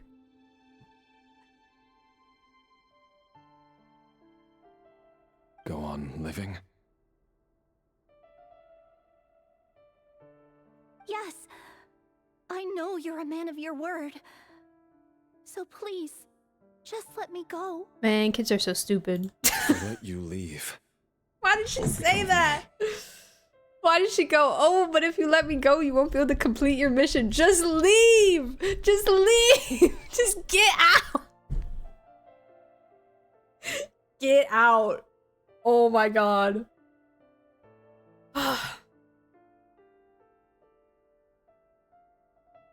Day knew all about that, but is playing a victim, asking Nefer to investigate to cover his tracks. Oh, look at me, I knew nothing, I'm innocent. He seemed to know what the job was since he wanted him to tell Thelindis, but I don't know if he knew what it entails. What he actually does. Yeah, maybe he knew that he was like hiding his position, but not like the specifics.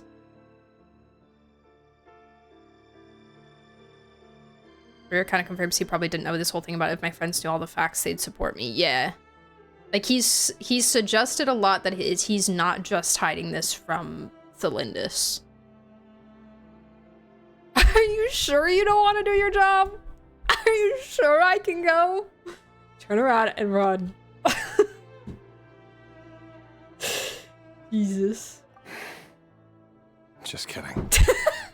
Go, now. Just kidding is Remember, crazy. Don't let anyone know you were caught. We'll be seeing each other again very soon if you do. Haha, pranked. Even shadows in the dark must live by a code. But you can't save everyone. You've been whispering in my ear for days now, Vetifilnir. What are you trying to do? Break me down? I only say this because you long for an answer to your problems. Let her go, Rerir, or you risk losing everything. I will not abandon Thelindis. Then you'll need a little more vigilance and a Yeah, what is everything to him, you know? That's the question here. The world is changing, Rerir. Is it his job? Is it his girl? Peeled for your moment of opportunity. That voice used to be so unclear. But now I know exactly whose it is. It's Vetifilnir. He won't tell me how to actually resolve any of this, but he keeps trying to manipulate me like a puppet. What's his game here? Tell me then. What will this moment of opportunity look like? Is it not letting me read back? No answer. He's like a ghost. Always disturbing me when I'm on edge, but never answering when I need him most. So, the That's Eclipse Aaron Dynasty Yeager. was purging, well, massacring the descendants of the Crimson Moon. Mm-hmm. And it seems like it was all connected to the Vinster King's research. Mm-hmm. The King's obsession with abyssal power left the future of Conria hanging in the balance. No wonder every aspect of Rerir's life was so unstable. And it looks like this Thelindis, Rerir's would-be fiancée, herself belonged to a sub-branch of the Crimson Moon Dynasty's descendants. It almost defies belief that a couple like them could hide the truth from each other for so long. If the Vinster King hadn't intervened in such a drastic way, they might have gone on deceiving each other for the rest of their lives. And why does Vetifilnir, I wonder who Dane's older snitched. brother, keep talking in Rerir's head? Or if they just kind of found out naturally of her bloodlines and This guy stuff. kept more secrets than I ever imagined. The human mind is like a vast desert of shifting sands. When you follow the flow of someone's memories, you only ever see the parts they're willing to let surface. Time for something a bit more creative. We've been inside Rerir's mind this whole time, building up a picture of his psyche. There's already enough clues on the board to start reading between the lines and mapping out the rest. Now, we can finally begin to put the pieces together. Are we done Sure, then? it'll only be a reconstruction, part simulation, part reasoning, but it's usually pretty accurate. Once we've built up a cognitive profile, we just need to cross-check the logic behind his actions. And then we'll be able to take a sneak peek at whatever it is that Rerir has really been hiding.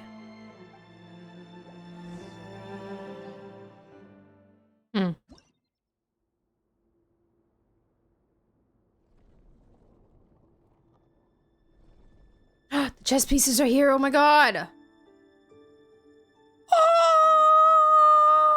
Rerir, are you there? Are they gonna talk to each other as chess pieces?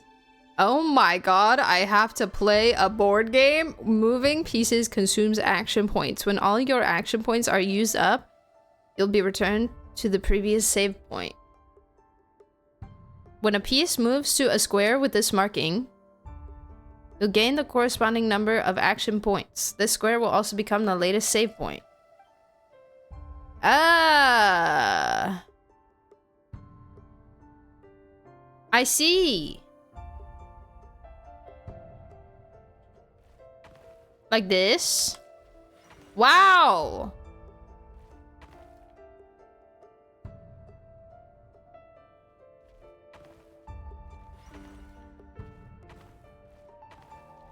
Wow. Hey, Rerir! Come out, it's urgent! Dane? Look at him. What's wrong? Quick, come with me. I'll explain everything once we've met up with the others. Oh god. Okay, I'll come. But the Lindis is still over at the Universitas. I'll need to leave her a note. Universitas. All right, then, but make it quick.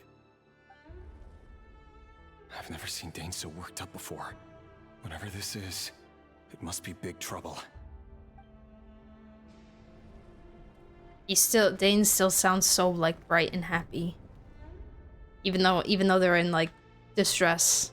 Not happy, but just like more alive. Make use of movement squares to move pieces in the marked directions, moving this way to song. Oh, slay. Eek slay. Can I see it? No, I want to see. Thank you. Meow. Meow. Oh, I think I did it wrong. Oops. It's okay. I can't really see behind the freaking pillar. Oh. Wait a second. No, I did the same thing. Wait, how did I do that? How did I do that? I did it differently before. Oh, I can move the camera. That's so awesome. That is so great. Wait. 1, 2. 3, 4. And then you still only have 1 left afterwards. Maybe you're not supposed to do that. No, because you can't make it here anyways. Bye, Bee! Have a good one. Have a good one. Enjoy VOD. Yeah, you can move camera. You can move camera. I'm so confused. Can I go back here? Oh no, it just gives me the same. Okay. And I can't get on the other one?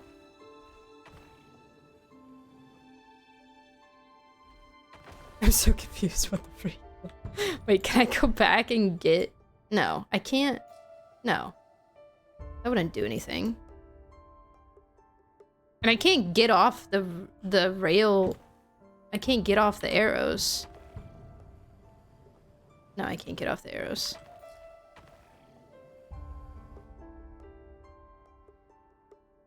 Maybe I just need to go straight forward from the... No, that wouldn't make any sense. Actually, maybe. Hold on.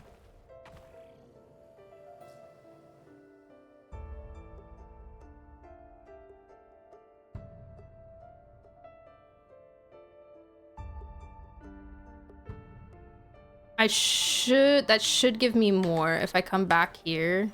Yeah, I think that's math. Yes, that's math. Okay, fantastic. I'm so smart. Wonderful.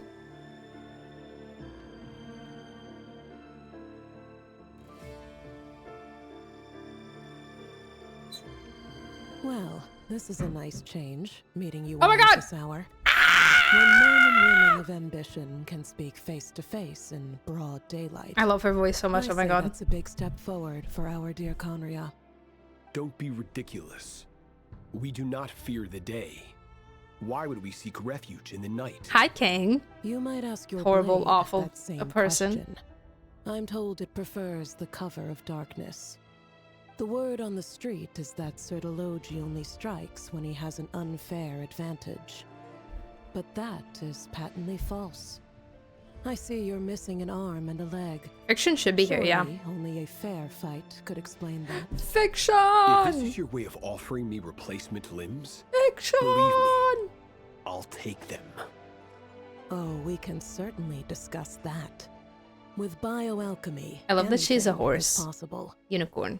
Assuming I have your full support. With in my science, research. anything is possible. Lunatic. Roptatir. What brings you here? Oh! Why, Dainsleif, of course. He invited me. Ah! Why, Dainsleif, of course. Why does he sound so posh? Why, Dainsleif, of course. He invited me. He invited me. Wait, I love it. I love it. Please, Cast aside your apprehensions, Miss Rhine-daughter. Whatever the rumors may say, I am but a humble servant of the king, and I can assure you he affords me no greater convenience than he does you. He sips tea with both hands so he could have 2 pinkies out. Well, the Universitas Magistrorum won't stop fawning over you. So at least some of the rumors must be true. You're clearly doing well for yourself.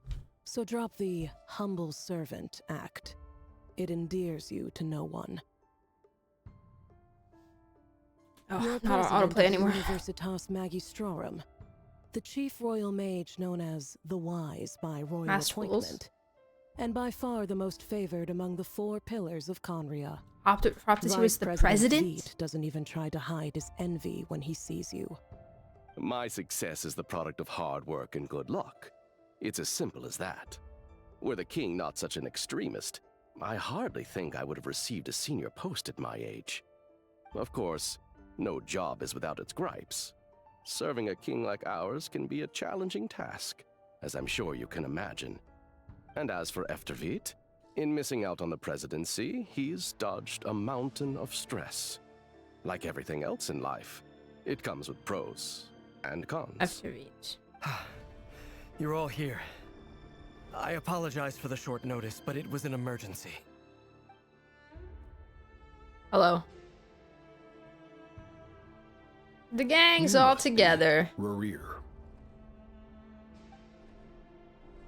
Oh, they hadn't. Mr. Sertologi. Yes, I handled your case file during your sentencing. Nothing personal, of course. I'm pleasantly surprised that you remember me. You're clearly a person of substance if you've been invited here. But Dainsleif, you'd better have a very good reason for convening this little gathering. I love how they like turn to talk to each other. Vedalfenir. After he spoke at the court this morning, the king was so infuriated by his words that he had him blinded in both eyes and thrown in prison. Oh, this is the rescue mission. Strange. I thought the king trusted him and Horoptatyr more than anyone else in the world. Does this mean the king's circle of trust just got even smaller? It has nothing to do with trust. It's about what the king wants, which is as clear as day to anyone paying attention. I simply appease him, because it's in the best interests of the Universitas Magistrorum. And also because you're slimy. Vedalfenir, perhaps less so. Got him. But still, a visionless visionary? It rather inclines me to think that qualifications are not what get you ahead in Conria. Do you honestly think this is an important discussion to be having right now? Oh. Dane, what are you planning to do? Sertologi does not care. Vedalfenir, I assume. Correct. It will mean storming the palace by force. Tonight. I need all of you on my side. That's far too dangerous. And don't forget, Dainsleif, you're captain of the Royal Guard. You swore an oath to the throne. Hmm? You've been planning this for a while, haven't you? I have no desire to commit treason. But whatever critique the king may have of Vedalfenir, disfiguring your most loyal subject for putting the best interests of his court and nation first, this is not the conduct of a wise ruler. My blade will force the king to see the error of his ways. So, Vedalfenir's prophecy enraged the king. I'm sure it wasn't what he wanted to hear, but if he won't take counsel even from the visionary, that is deeply troubling news. So, now we have kind of like a, I guess like, opposite dynamic a bit from Rerir. That something has happened now that directly affects Dainsleif that is making him feel very strongly about the king's actions. And Dainsleif believes that he has the ability to go up against the king and change his mind. Whereas Rerir still believes himself, and not just himself, but anyone else ever, powerless to do so. Or just simply believes that that person does not exist for them right now. So it's curious that we're getting this, like, the instant that something happened to Dane, that you know, that directly affected him. Now we're kind of assuming here that Dane doesn't know that we're murdering children, right? The instant that his brother was affected, he's like, all right, I'm ready. Let me throw hands. Let me go. Let me at him. Let me at him. It's an interesting, like, character, like, yin and yang there. Not necessarily defending Dane or lack thereof, just acknowledging character reflections between each other and themes of the story.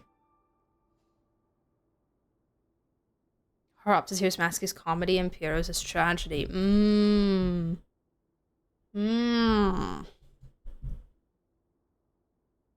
gonna keep that in my brain files. And Rerir only let someone go for the first time because he learned about Thalindus, which directly affected him. Exactly. Yeah, we don't know for sure that he doesn't know about everything that's going on. I do feel like he knows what's happening. He's the Twilight Sword. He's a very high position. I don't think Day knew at all. I don't think he did. The energy that I'm getting is that he doesn't know everything. I think that he might be aware that their king is a questionable figure and is making some questionable decisions. I don't know if he knows the full depth of everything that's going on. But I guess we'll find out. The extent of His Majesty's madness is now all It is too very possible clear. that he does know everything that's going on. The question is, how does a man like me get out of this situation unscathed? You have noble ambitions, Dane. Very selfish But I'm afraid they don't thinking do on much for a Rerir's guy part like as me. well. Almost all of I'm Rerir's not thinking interested is in very saving the selfish. world. All I want is a letter of pardon. A letter of pardon? For whom? Thalindus? The chances of the Vinster King issuing a pardon for anyone connected to the Crimson Moon seem vanishingly slim.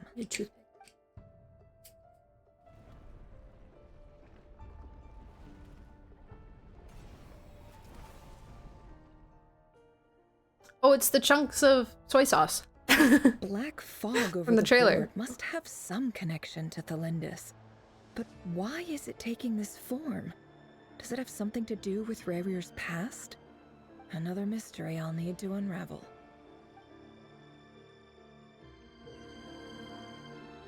Have we seen that pattern anywhere other than on Gasoithoth? Consume the marked number of action points to defeat your opponent's pieces. Your pieces will only attack when they have more action points than needed.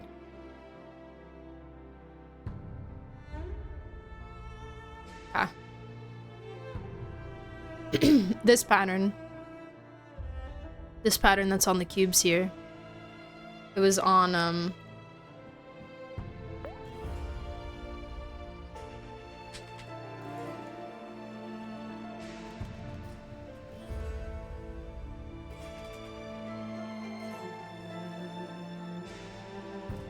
there we go.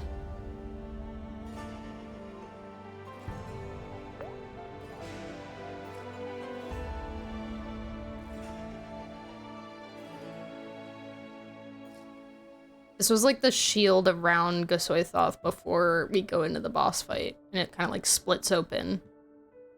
And then the imitation of Jakoto comes out of it. We heard from Rerir's college Crimson Moon people were also killing the King's people, or colleague, that the Crimson Moon people were also killing the King's people as rebellion, so I'm sure there would have been commotion. I'm sure Dane would have known what was going on considering his high position.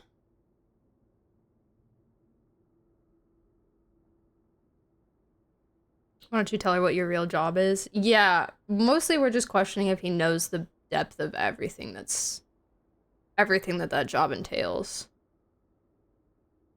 They do also say the King started going after more targets lately, so maybe they know he kills rebels, but not about the innocents and children.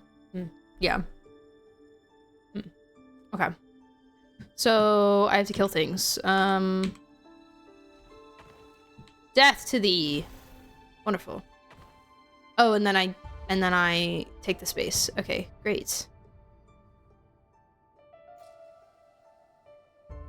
1, 2. That wouldn't be enough, though, I don't think. Let me try it. Whoops, I did not mean to do that. It's okay though.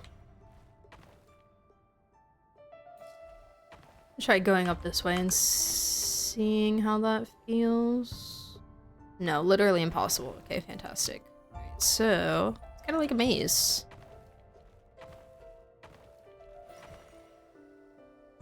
So I can get... Boom. That doesn't give me enough. Okay.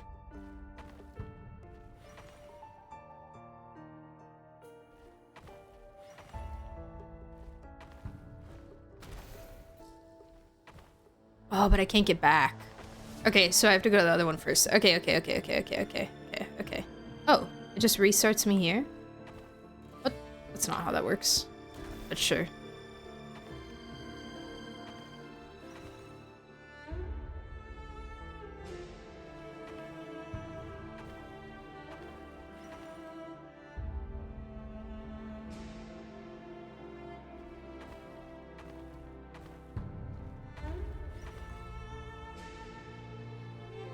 Did enemies respawn when you died? Yeah, that's what I thought was gonna happen.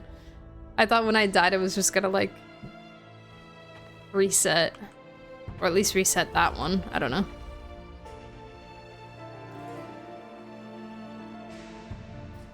It was fun though. A little bit of math and logic. I enjoy that. Oh, I'm not supposed to be here. Interference for a total of 60 hours for experimental purposes. The results are as follows. Research dating back to the Crimson Moon Dynasty has established 2 points regarding moon marrow. Firstly, its origins have something to do with a god's power. Secondly, it serves as a portal to an as-yet indeterminate location. Moon marrow can thus be defined as a spatial gateway. What? What? A portal?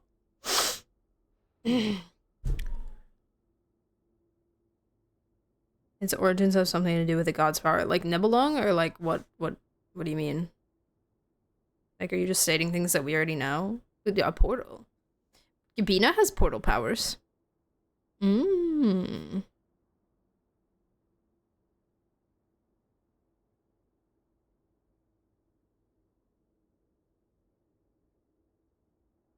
So does that mean that each of them portal to a different place, or? However, there are a number of hurdles to overcome before we can answer the question of where it leads to. To start with, opening the gateway requires a specific power source, which the relevant literature indicates. An enormous amount of power is then required to keep the gate open. Currently, the total power output of our instruments remains in the single digits. To make matters worse, I am now the only staff member remaining in the Moon Marrow lab. The Universitas Magistrorum recently decided to move most of its personnel into abyssal energy research, which has stymied all Crimson Moon-related projects. I thought that Abyss Mages had that pattern, so I googled it, and there was your TikTok from 2023. Was it the one about how they don't have a face? Like when they're putting their mask back on, and they don't have a face? I remember that. That was a while ago. Recently decided to move most of his personnel into abyssal energy research. I feel like maybe the Crimson Moon would be a good thing to look into if you're like interested in abyssal energy, but okay, whatever. This is not a wise move. I have always maintained that placing all our hopes in a single source of power is risky, especially one as poorly understood as this. As well as making ourselves overly reliant on a single resource, we are neglecting other promising technologies.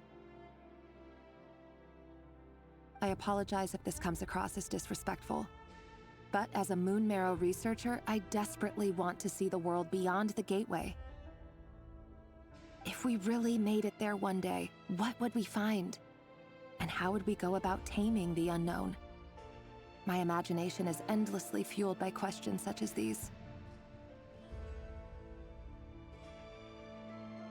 Why do they keep redacting things? I think the fact that they're giving us lore and NOD-KRAI doesn't mean that they're still not gonna tell a story with it.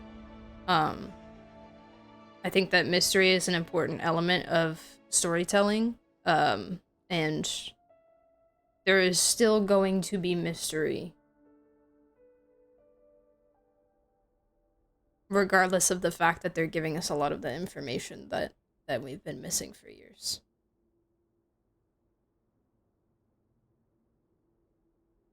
She killed Rerir, only a matter of time until the king appoints a new one. Mm-hmm. Instead of running away, she's working hard towards finding a solution. She's in secret. She's a little blinded, but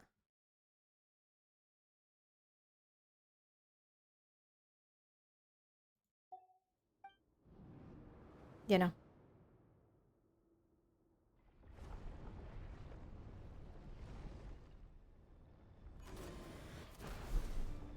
More of them. I gotta get back.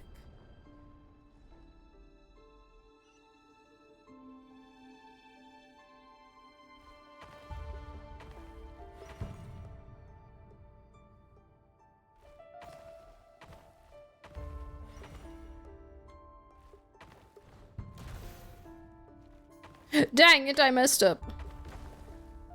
Well, that's okay, because that guy's already dead, so then I can just go here.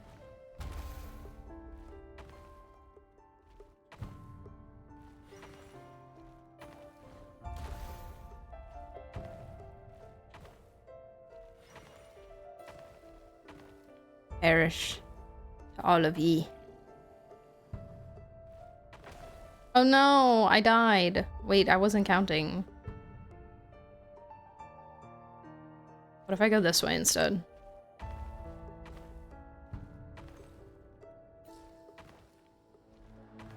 But I still only have one. Oh, it's enough. I didn't want to kill the other guy. Oh well. This is for you. I heard you're gonna leave the city with your parents. The Lindis, did you hear about what happened? I've heard nothing. Rerir got back very late last Friday, and he was acting a little unusual, but he slept pretty well, so I'm guessing whatever he did was a good deed.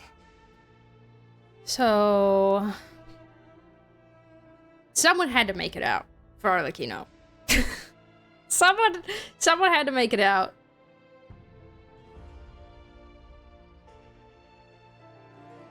But when I look at both of these characters, I want to say that neither of them did, but I don't know, maybe... I think that the girl is more likely than Felindis is to survive this. You never saw him, and I don't know what he did. And this conversation never happened. You understand? What if he finds out that you pried into his secrets? Don't be silly. I don't know what secrets he does or doesn't have. All I know is he's just a normal guy who happens to run some errands for the king. Are you scared of him? I don't know. The Rerir I know doesn't match the person you all describe. Logically, I should be scared of him. And yet, I don't want to lose him. But enough about that. You should get going, and be careful with the package I gave you. Keep it secret. Keep it safe. What's in it? A piece of the moon. Oh. All you need to know is that as long as you keep it safe, then in the future, everyone will be able to see a red moon. Arlecchino wasn't actually conceived normally. She was just a piece of a moon, and then she just kind of sprouted out of it. A red moon? You mean our moon? That's right. Our moon. Promise me you'll look after it. I promise, Thelindis. The Crimson Moon bloodline will never die out. Its light, the color of blood, will become like a fire that flows in our veins. No matter how long it takes.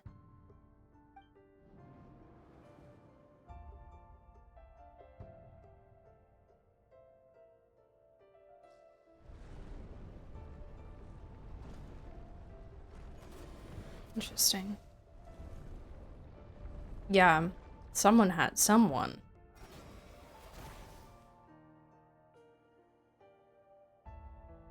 I mean, like, as far as Arlecchino's insinuated, she's had a normal lifespan?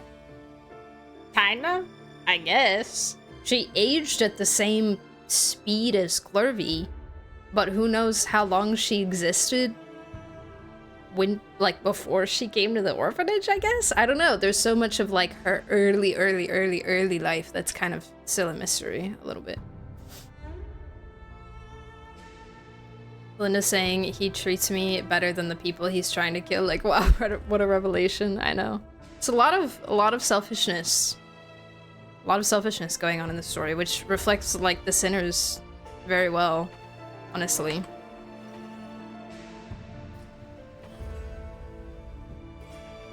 Oh, dang, that's not enough. Freak, man. I just have to kaboom myself. What if I go this way instead?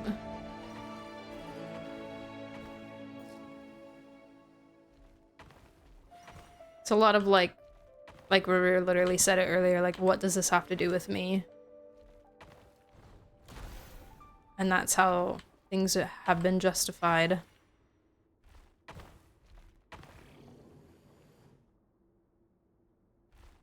Oh, I can't get to that? Oh, wait, that's so foul. What the freak, man? What do you mean?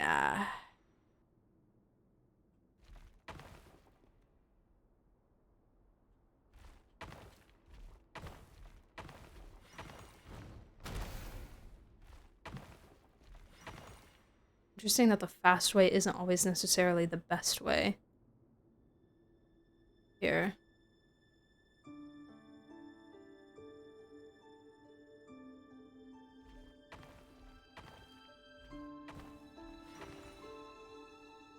Hurry, everyone, and stick to the plan. Makes them very human, yeah. Sir Dainsleif, what are you? Is this treason? Is this treason? You know what happens to those who betray the throne. Please, don't do this! It is the king himself who has betrayed the throne. He has betrayed all of Conria. If you have any love left for justice in your heart, you should join me. It's showtime. Dane and his group will handle the troops in the palace. Then Hraptatyr and Rhindaughter will disarm the security measures. And you're My job is just to enter here. the prison Oh. and rescue Vedifalnir. Oh, the important Stay part. safe. Okay. Wish me luck.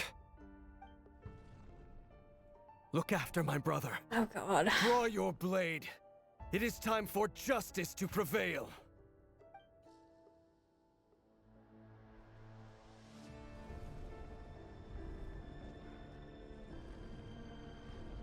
Oh. Oh.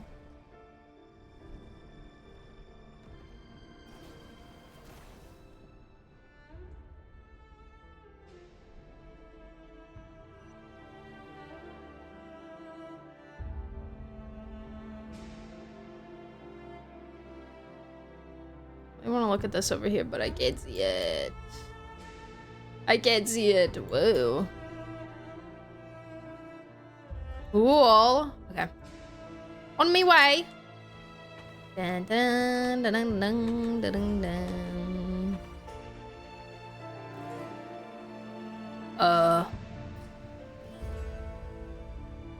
Wait a second. Wait, never mind. No, I didn't mean it. I didn't mean it. It was the other way. It's kind of like a maze, but without walls. Except for this wall that just happened, but... Die. Wonderful. Oh dear. That's alright. I will simply respawn.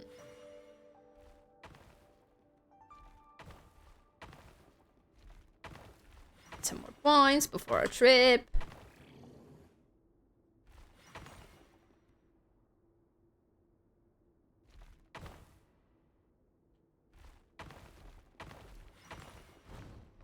Death to ye. Oh no, I don't have enough points. Dang, that's crazy. What if I... Oh, I can do that? Okay, I didn't know that I could do that. That's cool.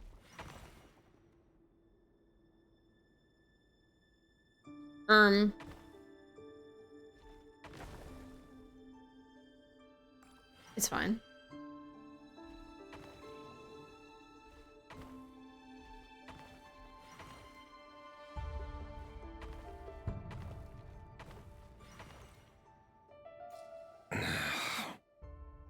This place is filthy.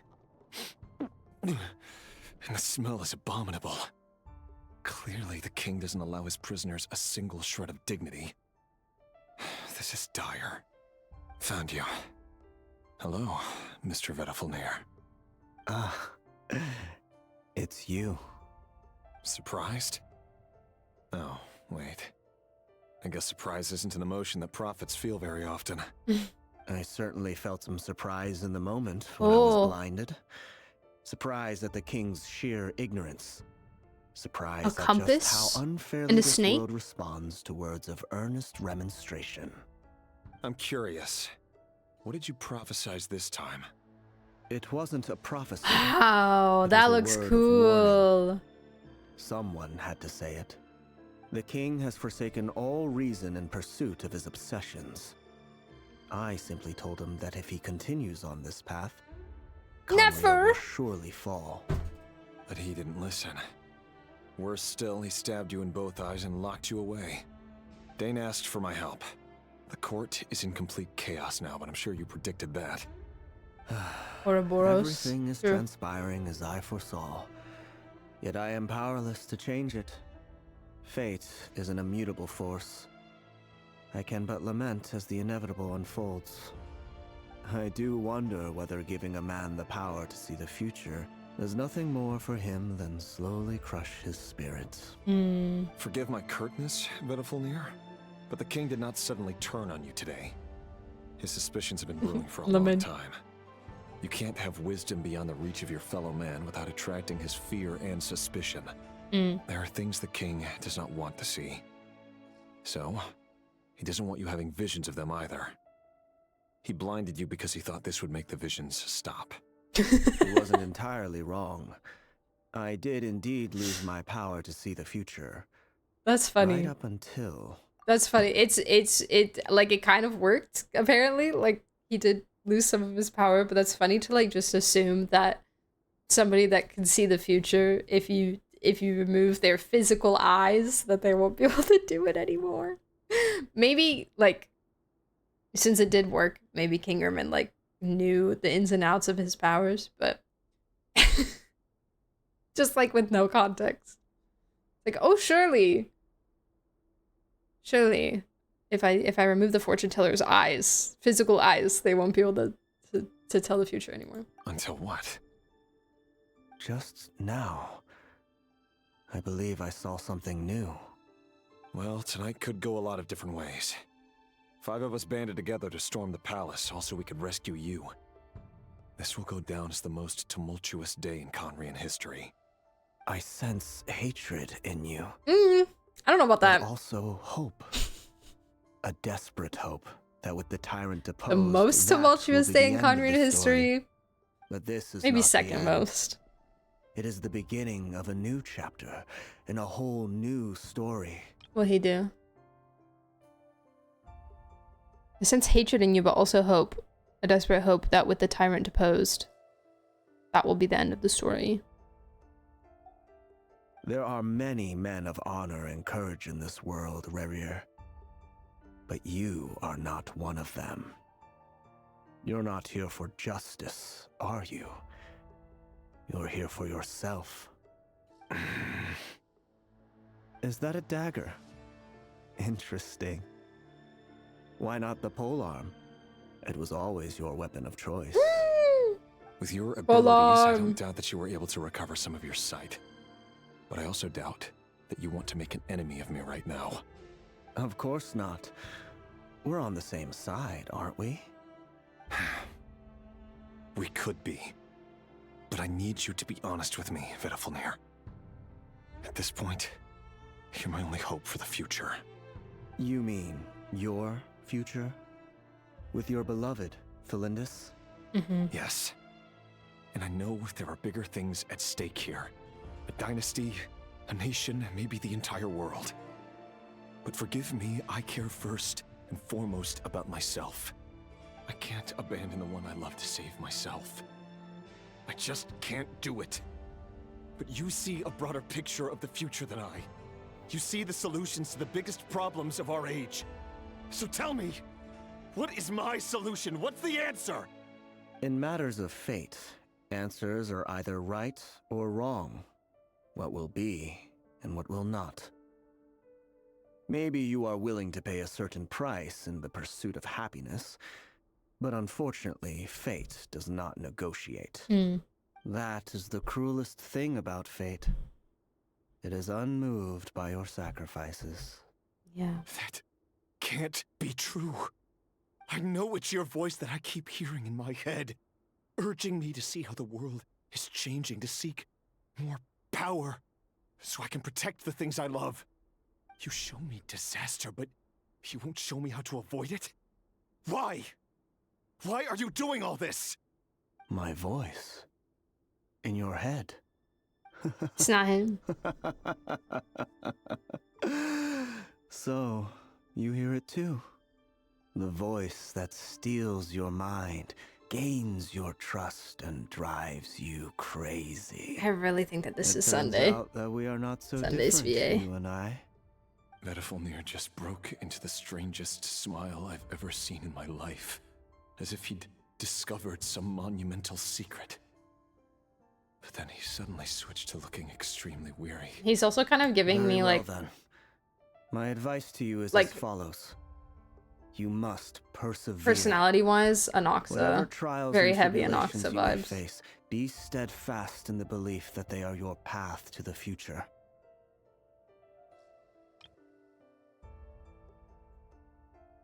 Which character? Ved.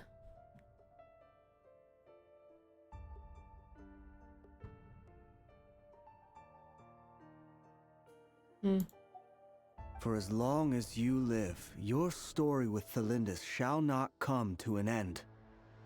That is the only chance you have of fighting back against fate.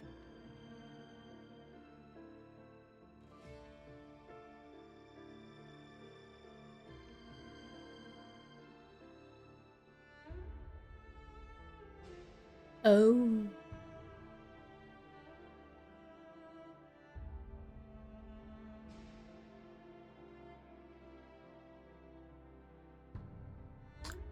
Oh. It is up to you whether you believe my words. I see. Regardless, that is all I will say on the matter. I have no right to intervene any further. I will hold you to your word. Thank you for setting me free. In return, I will tell you one more thing that you cannot afford to ignore. Just then, a strange wave of energy rippled through the city. We had no idea what it could mean. If I were you, I would head to the Universitas Magistrorum. Energy. The Universitas? Oh no! I'm sure we'll Hey, be seeing you each used other all your again action very points. Soon, Rerir. Can't do that. Whatever Vedifulnir said, I didn't catch it. I didn't even help him out of the prison. There was no time to lose. Bro can't even see! Help him out! My god. Poor man. We just gave you like life-changing advice and you're just gonna leave him there blind? Oh. Holy music!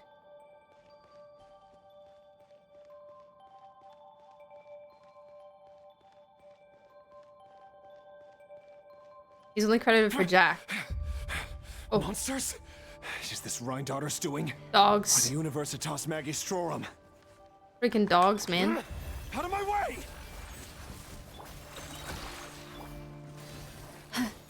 No more lies.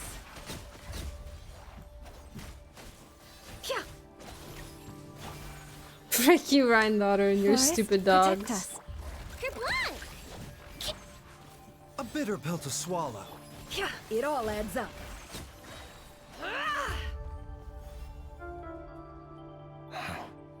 The Universitas. That reminds me of a rumor I once heard. Allegedly, the king installed secret mechanisms in the palace and around the city. No one knows where they are or what kind of power they hold. But if they were ever going to activate, it would probably be on a night like tonight. Help! Help! Ooh. Hold on! Don't let them anywhere near you! Save me! I can't! Ah! Oh no. That sounded like an explosion. So, the rumor is true? The king really went through with it? What other means does the king have at his disposal? They must run on power from the Abyss. He has a Lumine. And given it's a major center of Abyss research, anyone over at Does he have a Lumine at this point? He should, right? I have to hurry. This wasn't this rescue night wasn't like too long before. Oh, I don't know the timeline. Oh no, my lower brain is failing me. The wiki credited David Kui. Oh, I don't know who that is.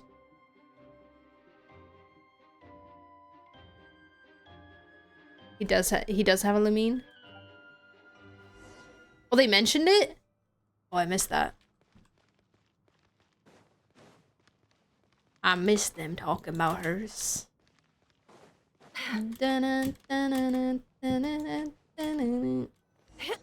Ooh, more dog. Thankfully, I have Widow Wheel on my ults now. Yeah, I really like this song.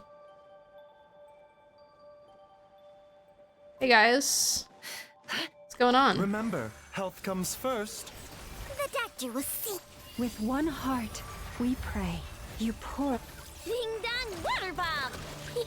No more lies. Ooh, where are the other ones? Seek within. Can't hide the truth.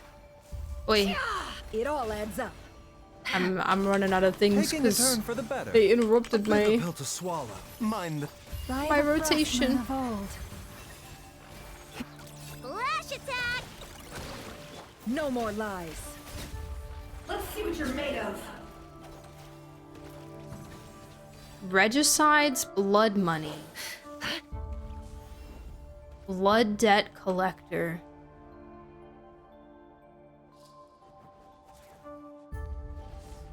The doctor will see you now. Okay. Mind the side effects. Seems like an emergency. With one heart, we pray. Lush as the moonlight. Linda said there's an outsider close to the king. Oh, I remember that now.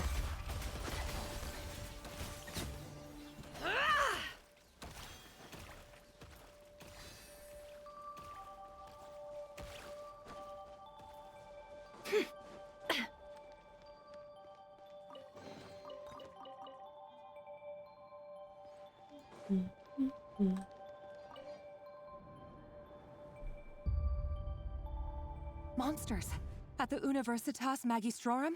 Why now?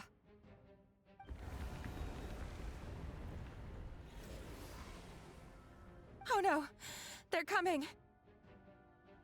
It's no use, the table won't hold out much longer. The weapons. Where are the weapons? Of course.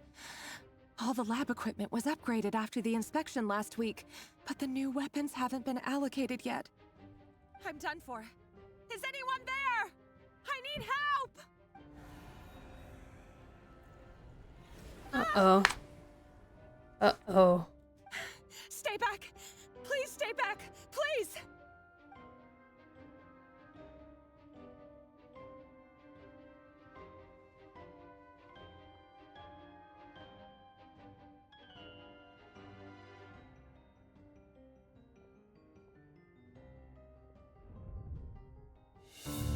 Oh. Oh. Oh. What's that? Oh. Rerir! So the rumors about your work are true. What?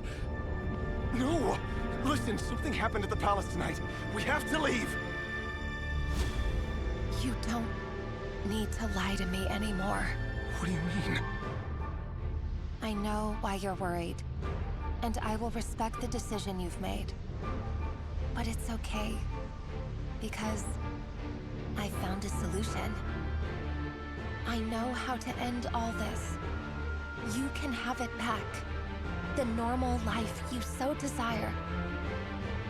But until then, I'm afraid our wedding will have to wait. Celindus?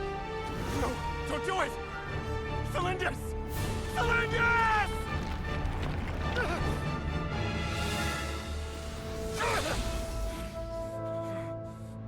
I told you, Rerir. Let her go. You will find someone better. No! No, I won't do it! I have to save her! By what means exactly? A lowly pawn. You lack the power and the strength of will. Do you know a way? Tell me! Come to the palace. Join us.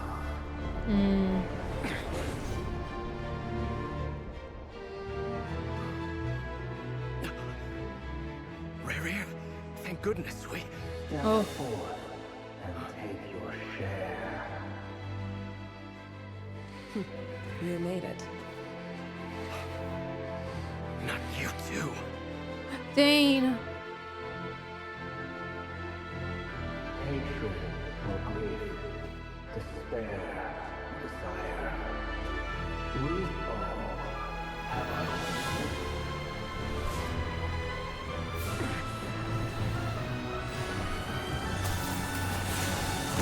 Oh, Dane, buddy. Rerir. Rerir. Celindus? Were you daydreaming?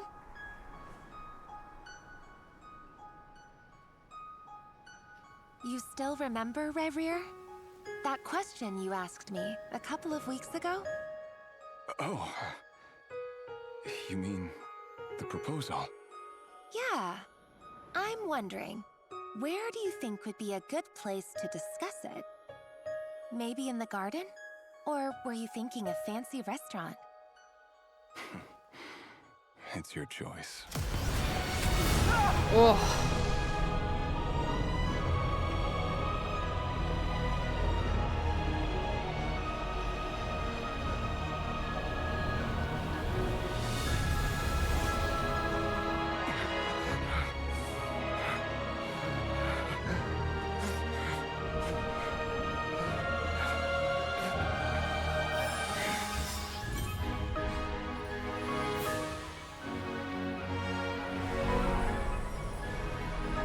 Oh, oh.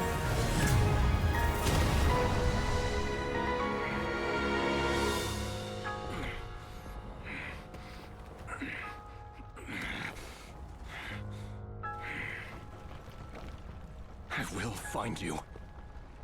And then, you can give me your answer.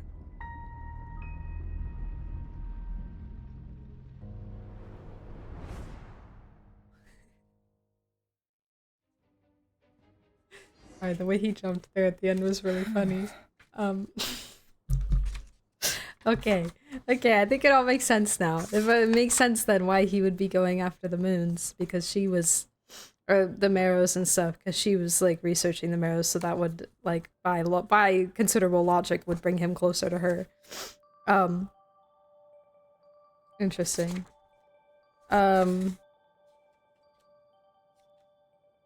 Yeah. Fell into the moon's reflection. Torn body, countless pieces hurled into chaos of time. They said that was after the Cataclysm, though. He knows how to wield abyssal power too. I think so. Maybe he got like a second hand. An unconsenting. He's an unconsenting sinner. Either Rerir doing something in NOD-KRAI just for his girlfriend makes his character worth nothing but self-hatred. What do you mean by that? The universe has developed a seven-shifting serpent. Developed a seven-shifting serpent which uses abyssal energy to mimic the elements, so probably. Which is probably like just based off of the moons as well. Because also when Arlecchino said the seven-hued something or other when talking to the moon. Anyways, I'm gonna continue So before I get that's how too the deep in my Raker of brain. Solnari was born. Man, a monster. That was beautiful. beautifully heartbreaking. Viewing other people's thoughts for too long can get uncomfortable. Right now, I'm feeling a strong sense of loathing. In a nutshell, the story of Conria is what happens when the truth falls by the wayside. Everyone tells little white lies, and before long, you have a huge pack of lies that destroys everything. Truth has been a very large theme of this entire game so far. Whatever King Ermin did at that moment and the Sitters taking their abyssal power very well could have been the cause of the Cataclysm. See, but I'm confused because I thought that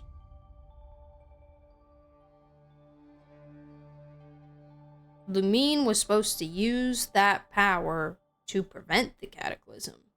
So if they already took it from her, then she wouldn't even have had the option to, if we go back to space and time for you, she wouldn't even have had the option to prevent the cat. Maybe I misunderstood it.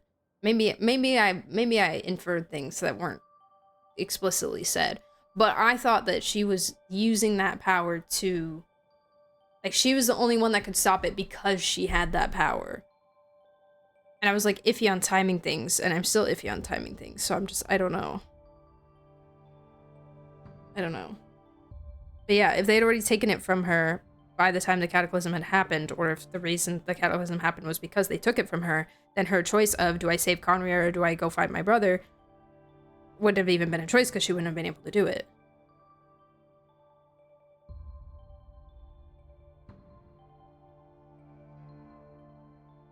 I don't think she was supposed to use that power. She was just supposed to be the savior. Okay. I might go back and rewatch that conversation in Space and Time. And then they talked a little bit about it in Skirk's Story Quest as well.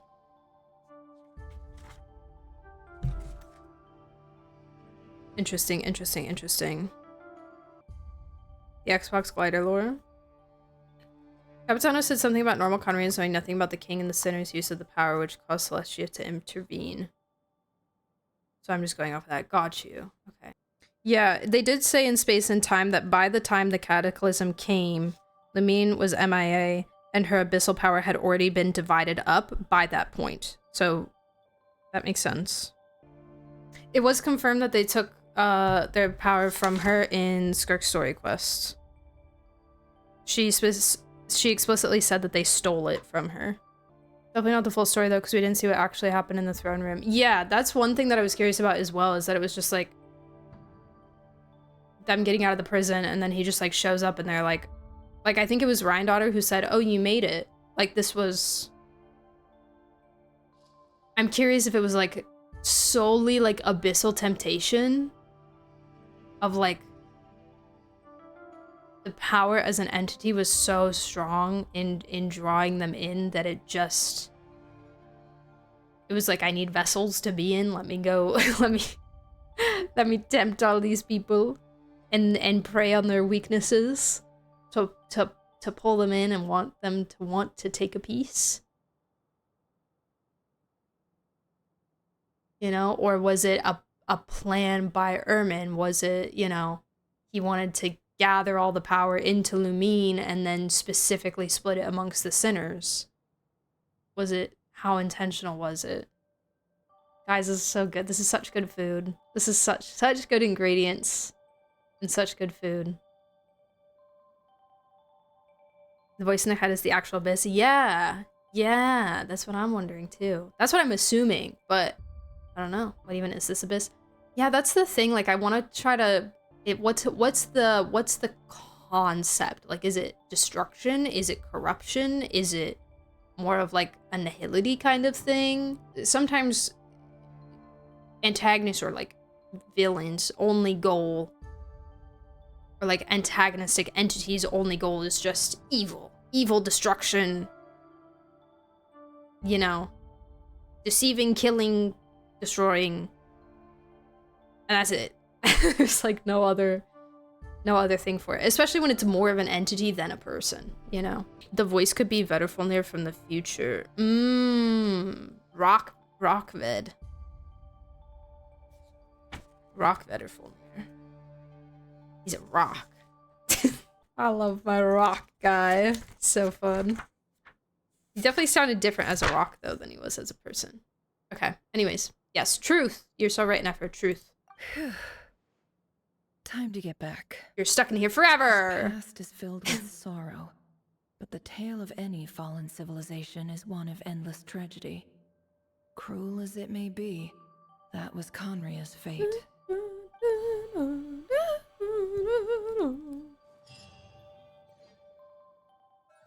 Okay, I do feel like we derailed a bit to talk about stuff. Quite a bit. But hopefully I'm doing okay. I don't know. Everyone, I'm back. Can I get a standing ovation? Woo! Let's go. That was amazing. Pure cinema. Thank you, Nefer. She's Pure fine. cinema. Boss is a pro. Yes, I'm fine. You will have seen the events of Rerir. I feel like I did not write down nearly as much as I should have. He is just a regular nobody, driven by personal tragedy, as he said himself. I mostly agree. There's only so much we can know about him from his memories alone, but they did give us a clear glimpse into his life in Conria. However, I would not consider Rerir to be a nobody. He was deeply involved in the events of that era. Yet, when the catastrophe of a generation strikes, nobody is safe. Sounds to me like you're speaking in riddles again.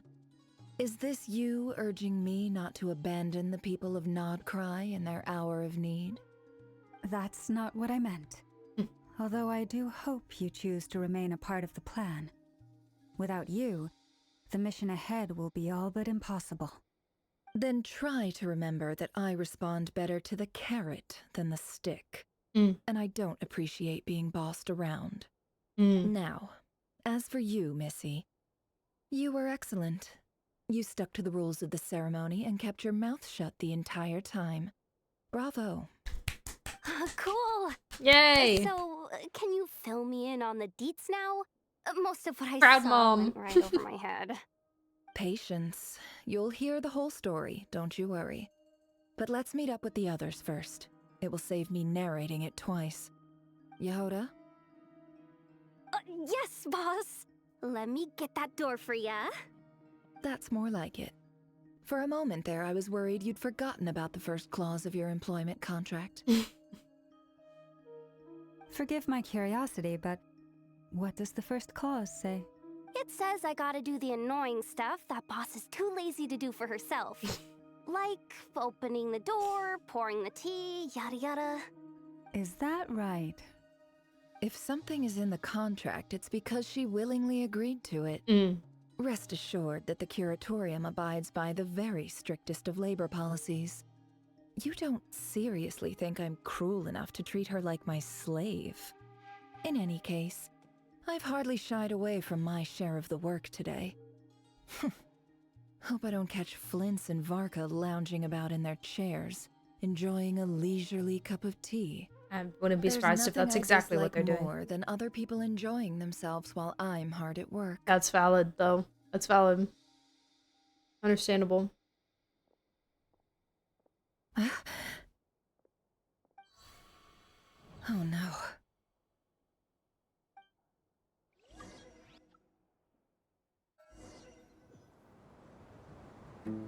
Sorry to disturb you, but we seem to have run into some trouble. Evidently so. Don't worry, I'm not about to leave you to fend for yourselves. I'm not that kind of boss. And it would go against the Curatorium's labor policy. What the freak? I'm sorry. What did you hear me say? I wasn't talking about labor policy. Wait. How long have I been standing here? Not long. You just appeared by the door a moment ago.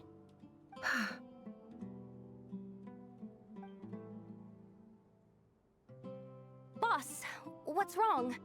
You look like you've seen a ghost. We've been tricked. We never left at all. Somehow I hallucinated that whole scene back inside the office. Hallucinated? But how? How indeed. This place should heed my will alone. All thoughts and actions that occur in here are just a result of pawns moving across the chessboard in a carefully calculated manner. And nobody has access to this chess set but me. So you control everything in here? More or less. But yes, it's a special technique of mine. Has anything like this ever happened before? Only once. It was the first time I used the chess set. I'm so confused right now. Is there any similarity between what happened then and what's happening now? I suppose my thoughts are a little turbulent, which was also the case my first time. Is there anything I can do to help? The first clause of your contract clearly states that I only need your help with things that I'm too lazy to do myself. Meaning you're not feeling lazy right now? Meaning this is not something Yehoda can help with.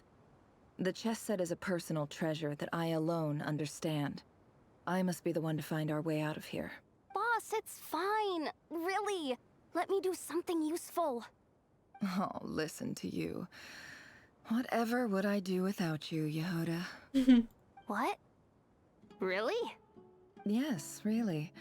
Where would I ever find another employee as obedient and servile as you? God forbid anything ever happens to you. Oh, okay.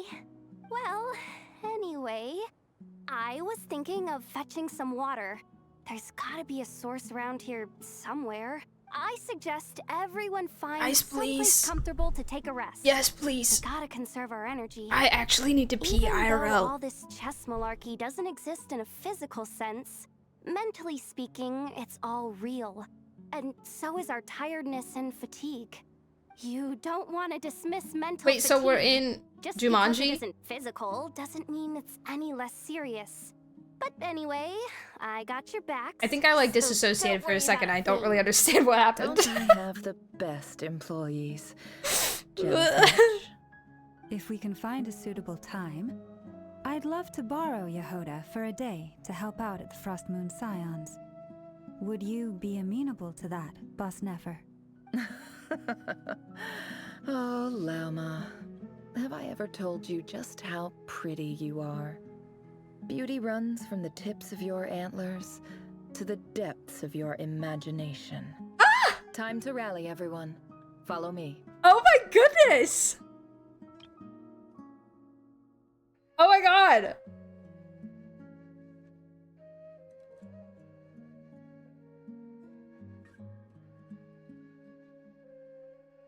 Yuri! The Yuri! Gage. I think it was like a backhanded compliment. The depths of your imagination. But still, she said she was pretty. You're still in the chess ceremony, you're trying to lead the semi memory, never assume you're still part of the semi. Okay. Yeah, I get it. Okay. Got it. It sucked her back in. It said, I'm not done with you yet. But not back in, they just never left. But it said, oh, you thought you left. Llama lives rent free in my brain now. I shift them now after this quest. I thought that the line that Flynn said at one point was so funny, where Varka was like, oh, I'm starting to understand that if I want to get Nefer to do something, I just need to get Lauma to convince her. And Flynn goes, you just noticed that?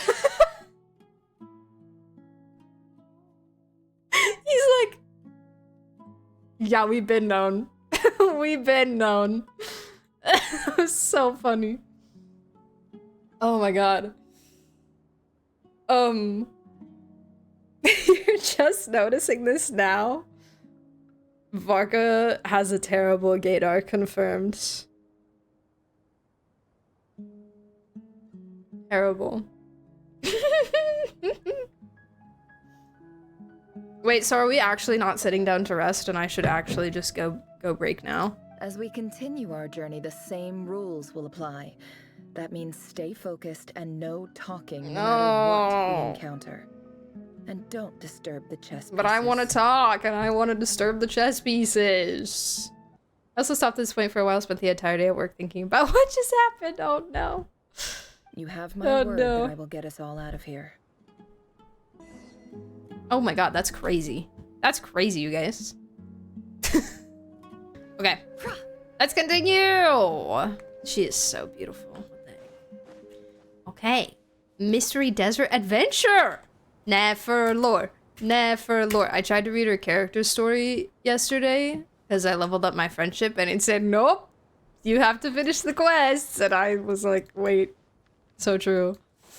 That makes sense.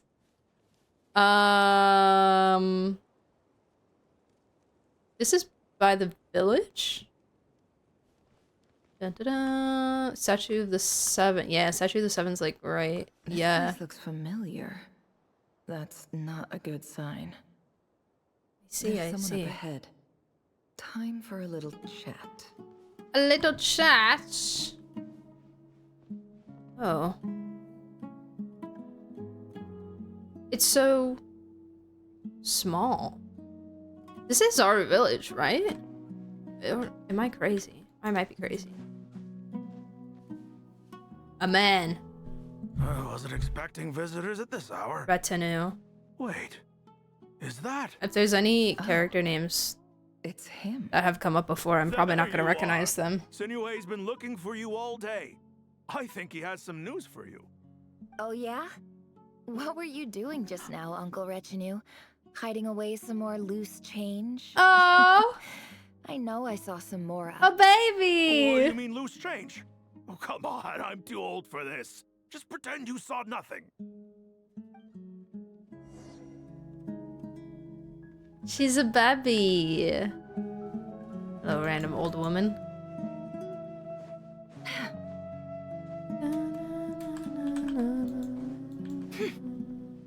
Some kiddos.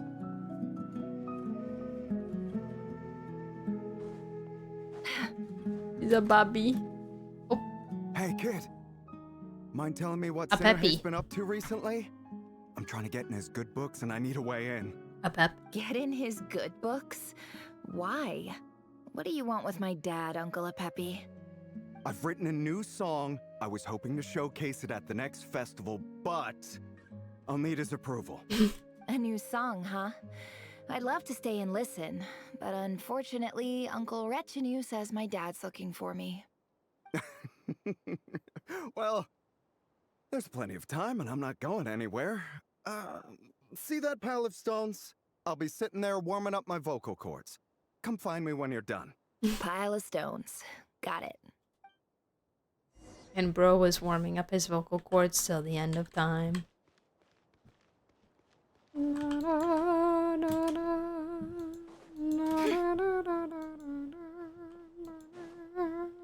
Apepi sus, I know. I know, bro is the real Apep. True. Hi, Dad. Uncle Retinue said you were looking for me. Ah, there's my little princess. If you'd gotten back just a little sooner, you could have shared the spoils of war with me. Oh. Spoils of war? Who were you fighting against, Dad? It was just a figure of speech. The aftermath of a sandstorm is no time to be waging war. I was talking about our war against thirst. I went out to fix our water supply problem, and now I'm back. Which means... It's fixed! We have a well again! That's right. I found a new one and brought back as much water as I could carry. It should last us for a good while. If it wasn't for these blasted sandstorms, our wells wouldn't be caving in. And you wouldn't be spending all your time out searching for new water sources. Blasted. As the chief of our tribe, I'm supposed to be leading us out of hardship and poverty, onto better things. You know how prosperous our ancestors were. I've told you all the stories. And look at us now, squeezed into these hovels. No one would choose this, if it wasn't for the endless wars over the years. But things are looking up. I started working with some folks from the academia a few months back. They gave me some contacts in return for my assistance in the desert. So you're the academia's helper now? Ooh. Special ambassador, they call it. Think of it as a partnership. Ooh. It's nothing bad, okay? We've been isolated here in the desert for too long. Seeking opportunities elsewhere is the best thing for us, and the fastest way to progress. So, do you get anything good out of being a special ambassador? Free Akasha terminal? Of course. My luck's improving all the time. One day, I swear I'm gonna lead us out of this place. We'll find somewhere new. It's like getting like a work issue laptop. by working with academia, you get a free Akasha terminal. Like every resident gets a free Akasha terminal, right? Of the city, the residents of the city. Free at the cost of your brain data, but you know, whatever. Oh my god. Okay, good. Imagine I got myself stuck.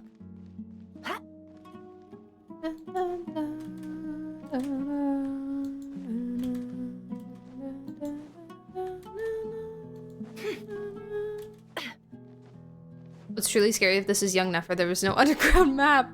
Dark times. Dark times we were in. Nefer's traumatic backstory is because of the lack of map.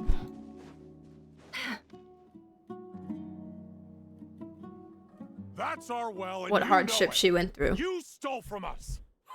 Well, you've gone from chief to thief, and now you have to face the consequences. Okay. Did you really think you could take our water without permission and get away with it? You're either brave, stupid, or both. Stupid. That special I like this guy. Yeah, nice try. We spoke to the academia. They said it was all news to them. You're a liar and a cheat. Whoa. What the freak? No! Oh, a I heard you heard child! a gasp, but I don't blame her. Most people are terrified by the sight of blood. Corpses strewn across the ground. The wounds are clearly from scimitars and daggers. The desert dwellers' weapons of choice. There's a handwritten note on the ground. Oh.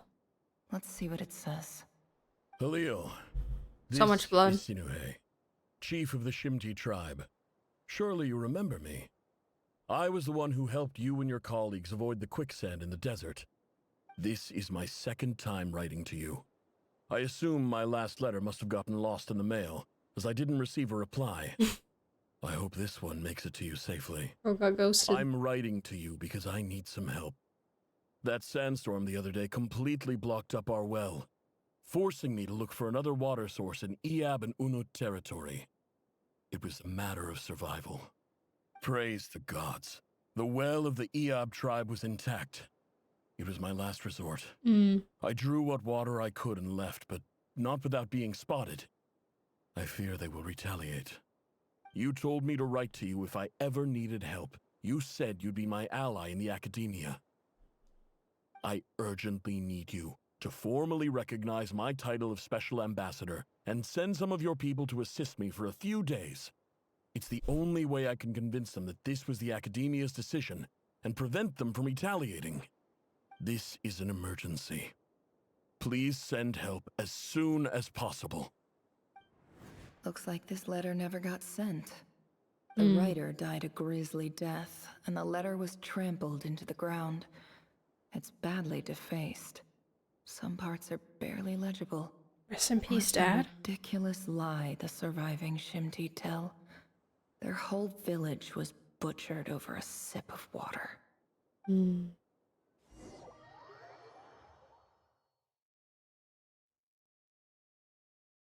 Ah, officer.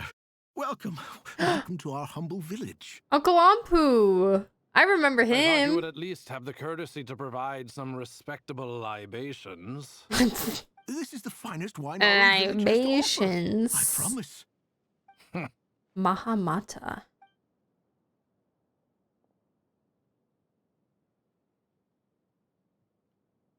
Bro got cursed with the basic angry Academia has NPC agreed face. to reserve a single space for a candidate from your village. But I remain skeptical of this entire endeavor. I highly doubt anyone in this desert possesses serious academic potential. Please, have faith. If not in us, then in our god. The child we found shows great promise. I beg you, take her away from this place. Give her a chance. Don't let her talent go to waste. I don't recognize her. New arrival? She showed up here a few days ago and we took her in. She's a really bright kid. Please help. I'm begging you. So, where are you from? Nowhere special. Just a sand dune. So. What about the rest of your family? How many of you are there? Just the one. It's only you? Correct. So, no That brothers, is what she said. no sisters, no mother or father? Any who have slept on a bed of sand, I call my brothers and my sisters. Apart from that, I have no family. All right. Get over here. Sign your name on the form. Oh, not the contract.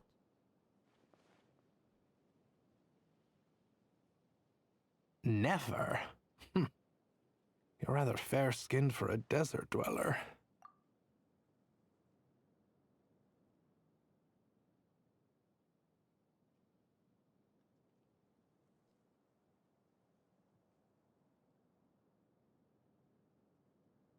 That's crazy. That's crazy. So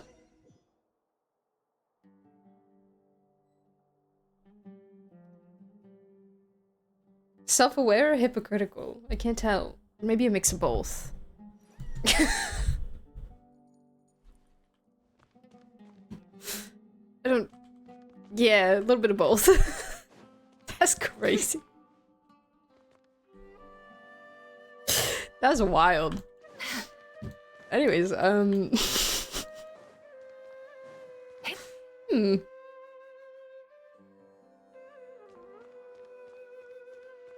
Where's Baby Kaveh and Baby Alhaitham?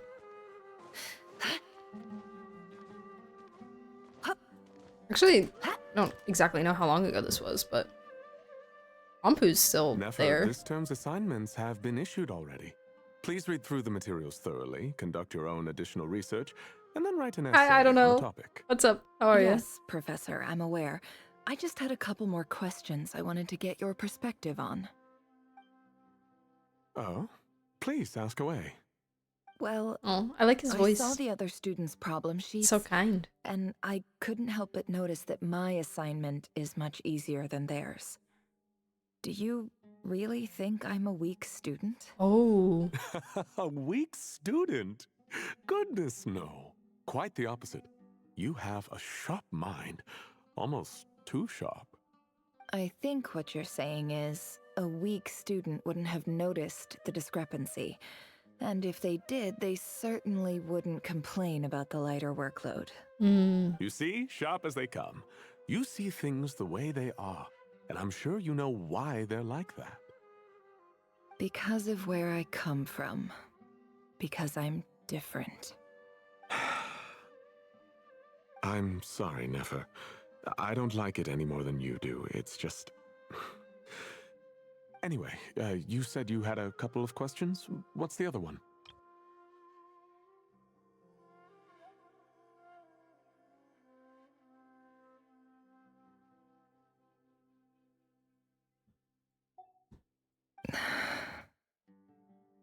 I wanted to check.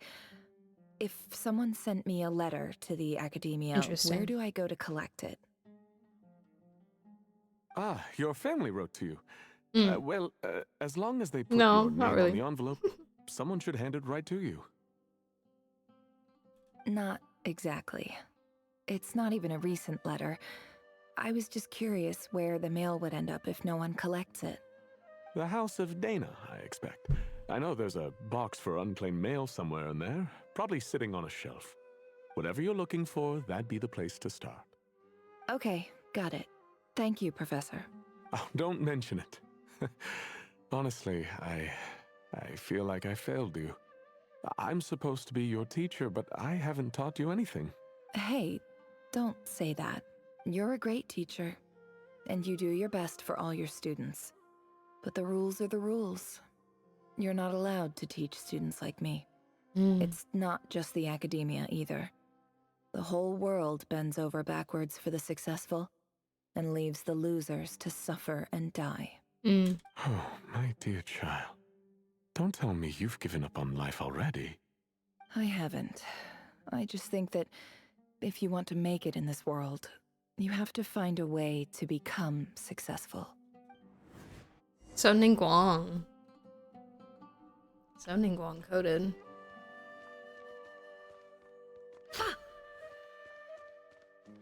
Frick you, academia. You suck. You suck big time.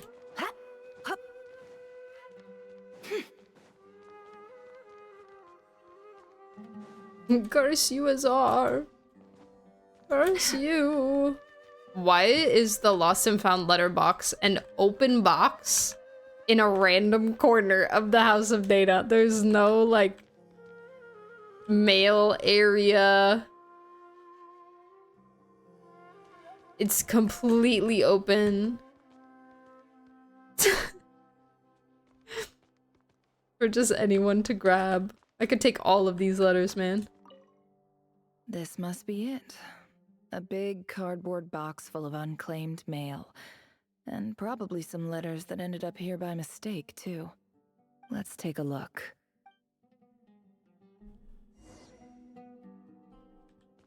Oh, time to sit down. Study time.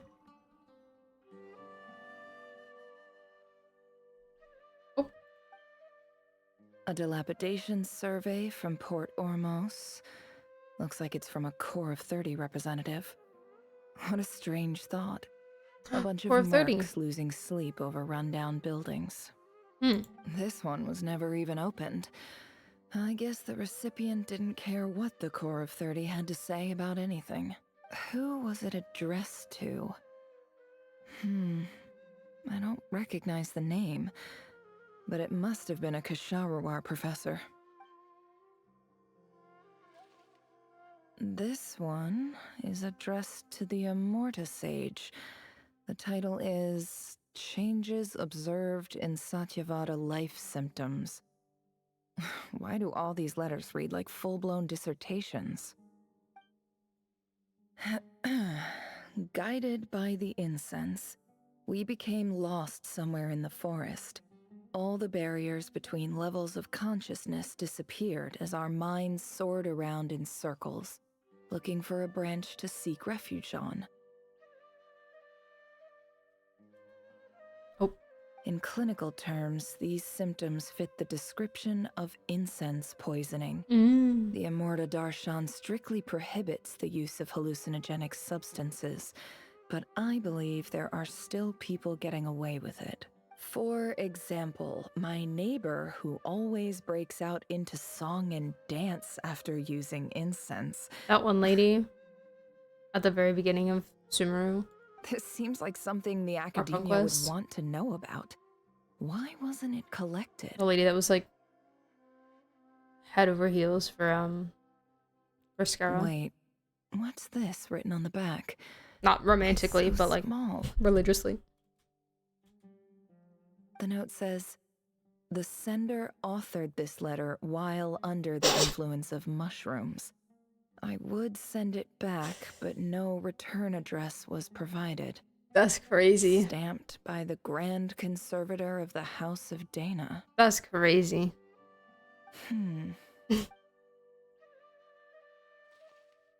This next one is addressed to Grand Sage Azar. Oh. A few words of protest regarding recent changes in Sumeru's educational policy. In recent years, the academia has taken on a small number of students from the desert region, as per the policy to this effect. However, it appears to me that these students have not, in fact, been provided with educational opportunities that are, in any meaningful sense, equal to those enjoyed by their peers.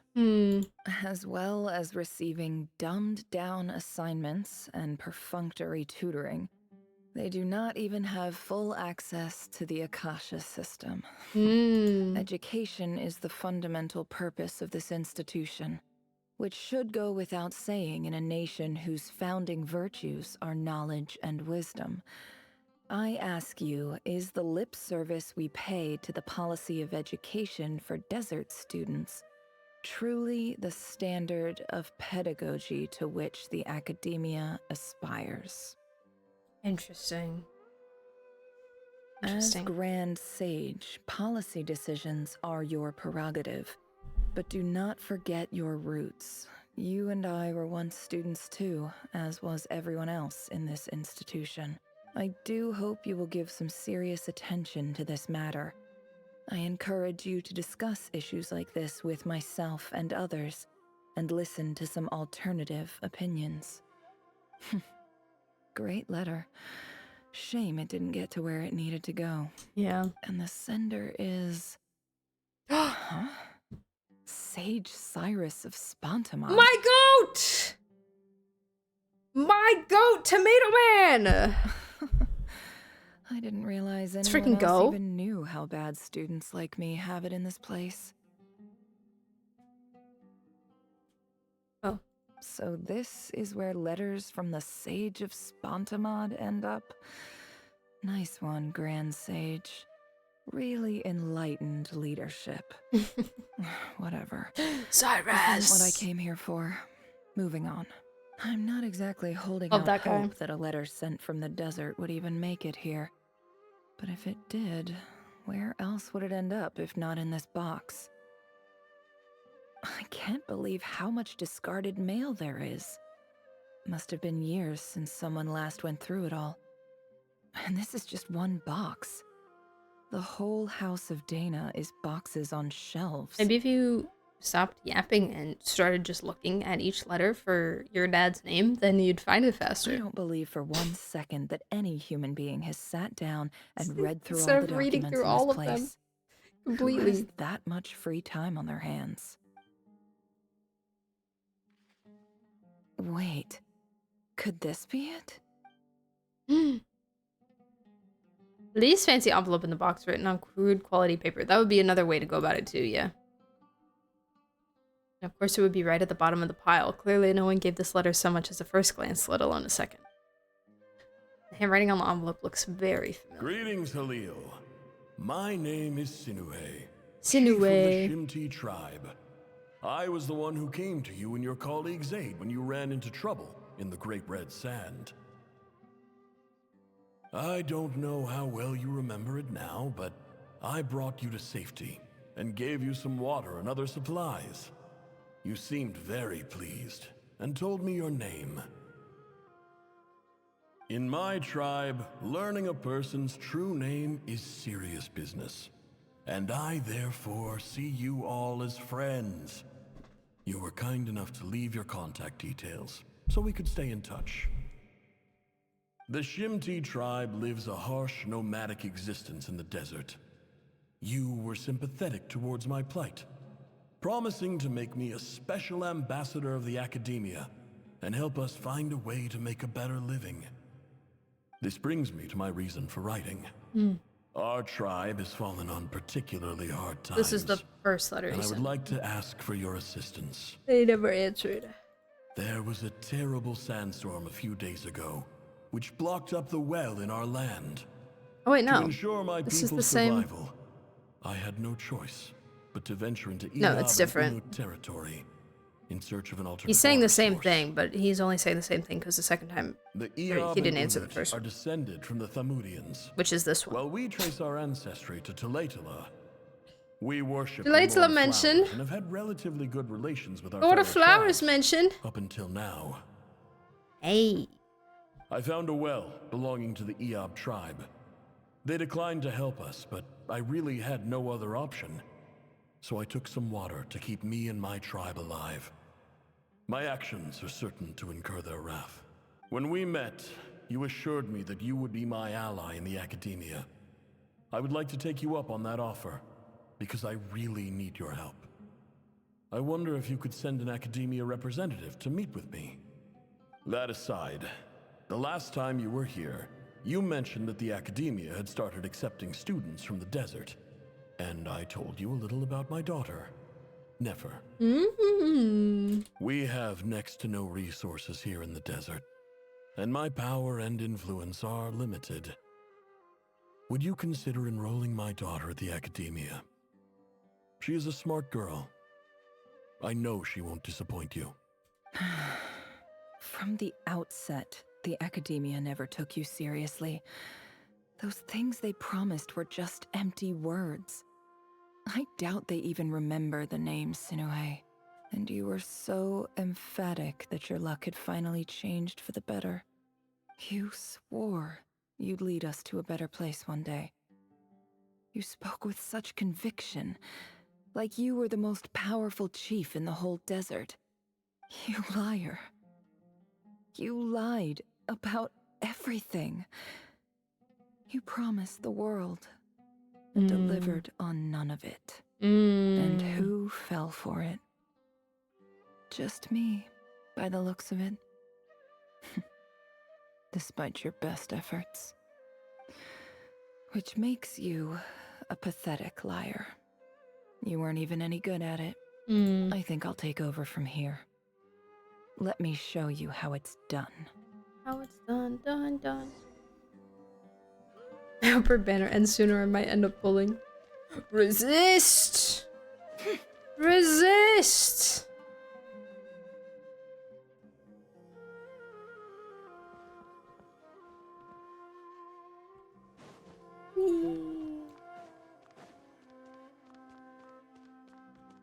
I got sword. This animation was crazy good. Am I accepting crumbs? I never saw Genshin. In Genshin, a character throw a paper on the table. No, yeah, and the paper blowing across the sand as well. That kind of caught my eye too. I was like, oh, we're doing more like interactive things with the environment. No, you're not crazy. Yeah. Yeah, it's cool. They're refining and doing stuff. Where am I going? Ah!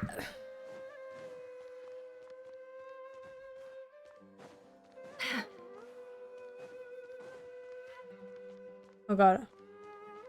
My eyeball. It itches. I just came to say goodbye. Thanks for everything you've done for me in my time here. I didn't smudge too much. You packed your bags. Where are you going? Where are you going? Something's come up in my hometown. Gonna head back and deal I'm with it. quitting school. But this was a hard-won opportunity for you. You know that better than I do. It was, but it doesn't matter. I have more important things to deal with, and they can't wait. Oh, I am Fred. I didn't want to overfill my bags, so I left some incense on your desk. Welcome back. What's wrong? She really said I left thought you liked drugs. Incense. Although, I did read somewhere in the House of Dana that it has hallucinogenic effects. Don't use it all at once, alright? Isn't this the stuff you brought from your hometown? You're just letting me have it? But you said it's a rare and valuable commodity. Yeah, about that. I lied. It's not rare at all. There's this bunch of ruins near my hometown that are practically overgrown with this plant. It's not worth much. Keep it, it's fine. But Nefer... All right, that's all from me. You take care.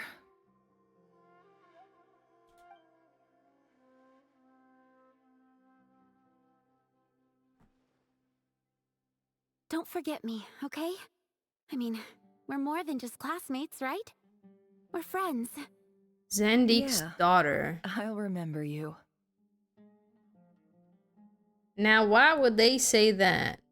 Black Skeleton. Thank you so much for the follow, by the way. Welcome in.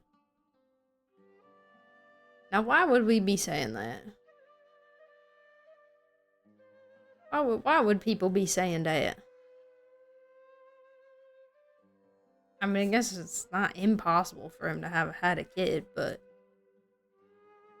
I feel like he wasn't that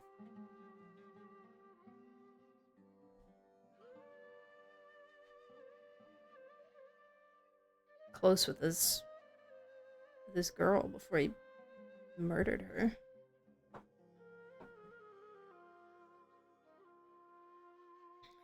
Do it Night Abyss? I might. We'll see. I'm thinking about it. Not this week, at least. At least not this week. I lied again. That incense is worth a fortune, and it's a rare find even in those ruins. And as for remembering her, I have far too much to do when I get back. No time to reminisce. I'll be lucky if I even make it through this alive. But either way, I expect I'll forget you pretty quickly.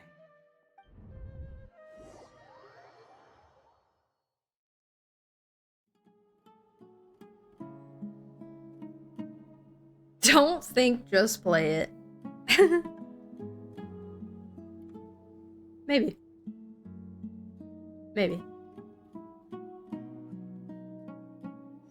Enjoying this round of Archon Quest? Thoroughly. I love how they wrote Rerir.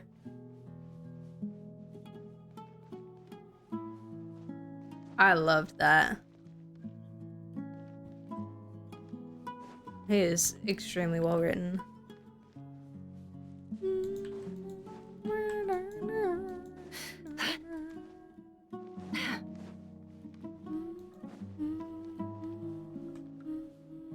Oh yeah, I remember this cave. There's some monsters in here, I think.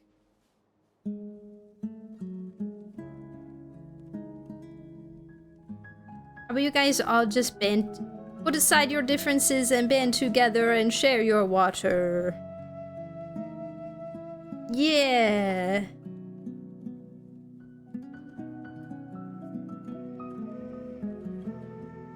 It's a pleasure to meet you, Mr. Arif. So, what does the Academia want? Since they've sent their special ambassador, I assume there's a big business deal to be made. If not, I'd be very disappointed. I'm like running his hand Please, along the sir, blade. Lower your blade. You're lucky I'm the one they sent. Not all special ambassadors share my admiration for the Iab people. Ooh, talk him up. The shifting balance of power in the desert reduced the once great civilizations of this region to rubble and sand. But the story of the Iab has a very different trajectory. Others grew weak, but you grew strong, beginning in obscurity and moving to prosperity. You're the only ones who defied the trend. Huh. So, you do know who you're dealing with? This well is the perfect symbol of your strength, is it not? It used to belong to the Unut, but it looks like you have control over it now. You're not wrong. But I'm sure you didn't come all this way just to flatter us. Of course not. I came to bring you some very good news. Some information that recently came to light, which might just be your ticket to freedom. Records uncovered by the Vahumana Darshan show that a certain well currently under Iab control is built on top of some ancient ruins. These ruins are of great archaeological interest to the Academia. I checked the map carefully on my way over here, and I'm confident that this is the well in question. the Academia is offering 50 million mora in return for excavation rights. 50 million? No, wait. If these ruins are as important as you say, 50 million's a little low, don't you think? Bro, Don't I'm the get traveler, greedy, and Iab. I would take that in a heartbeat. We know far more than you think.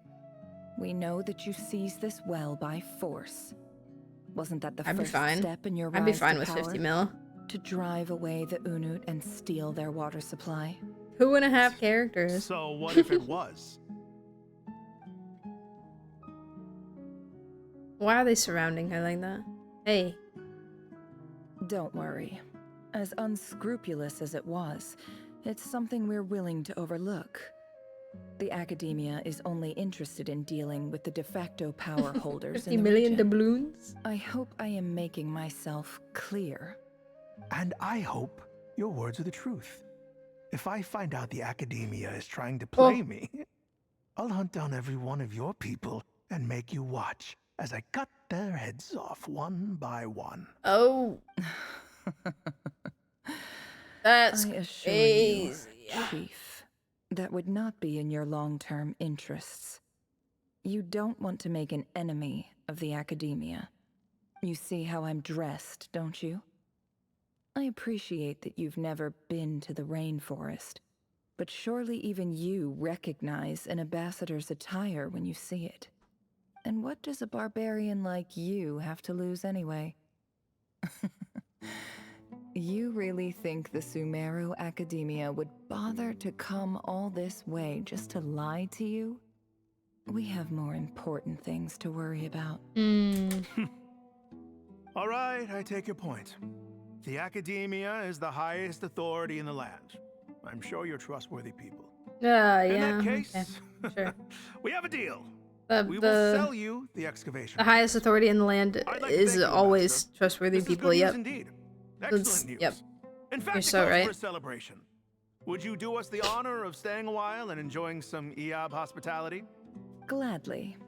I am partial to wine myself, and I trust you are as well.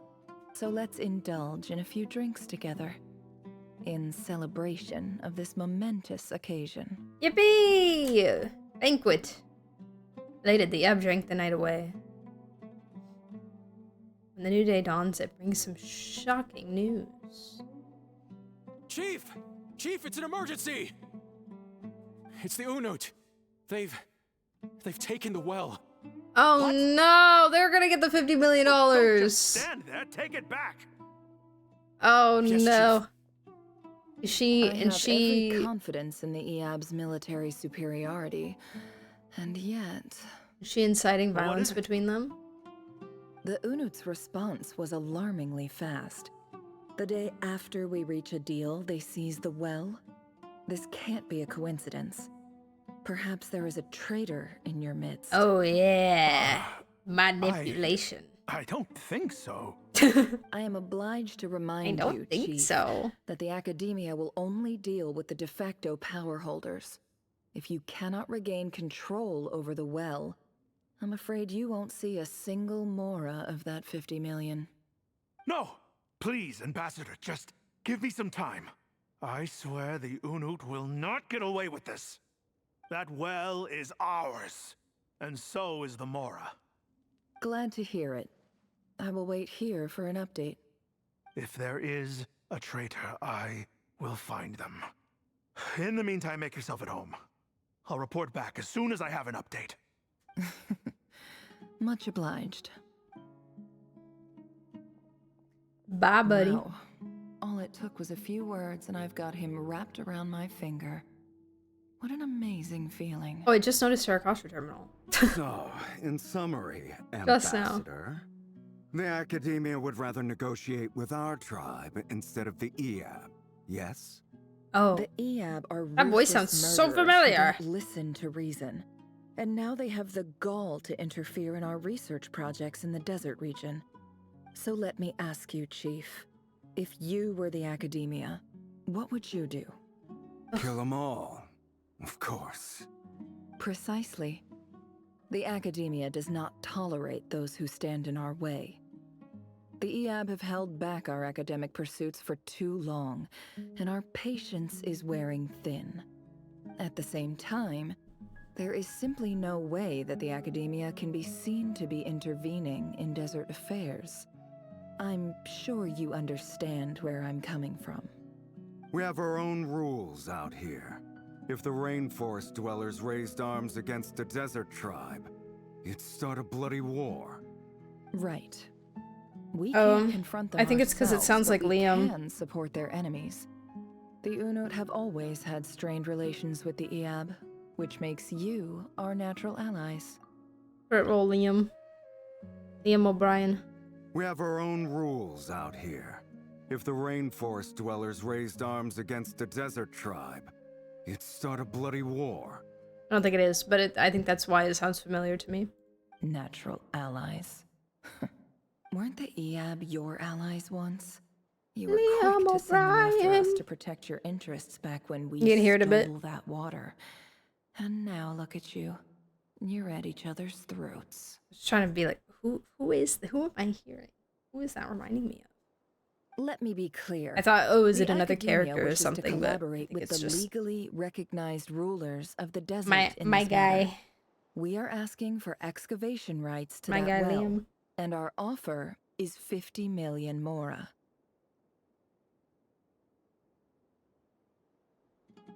50 million mora. Say no more. I believe we have an understanding. Good. Then I suggest you get to work. Get us access to that well, and the mora's yours. You see, Dad? Lying is easy when you know how. People will believe anything. So she's just pitting them against each other. For what purpose? Revenge? Is that all? Oh frick, I think I needed to go up. Dang, is it gonna let me climb? No! Wait, am I cooked? Wait, am I cooked? Oh, okay, thank God. Let's make peace. Yeah. Yeah, totally. Peace.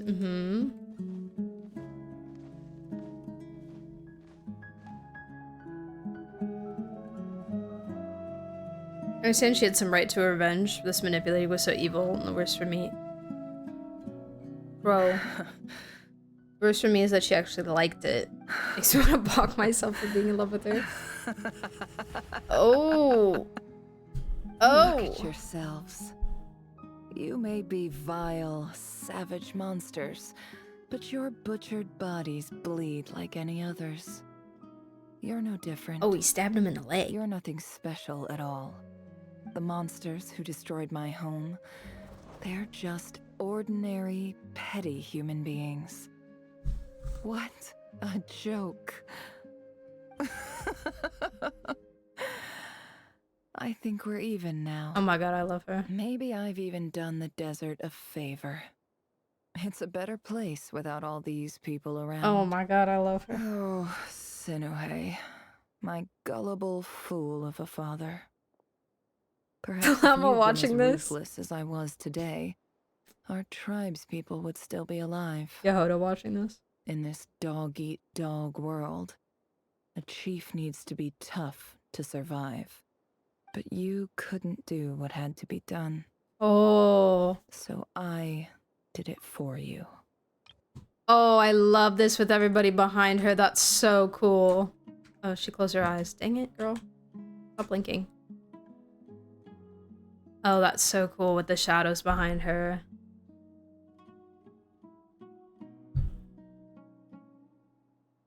Oh, I love her so much. I love her so much.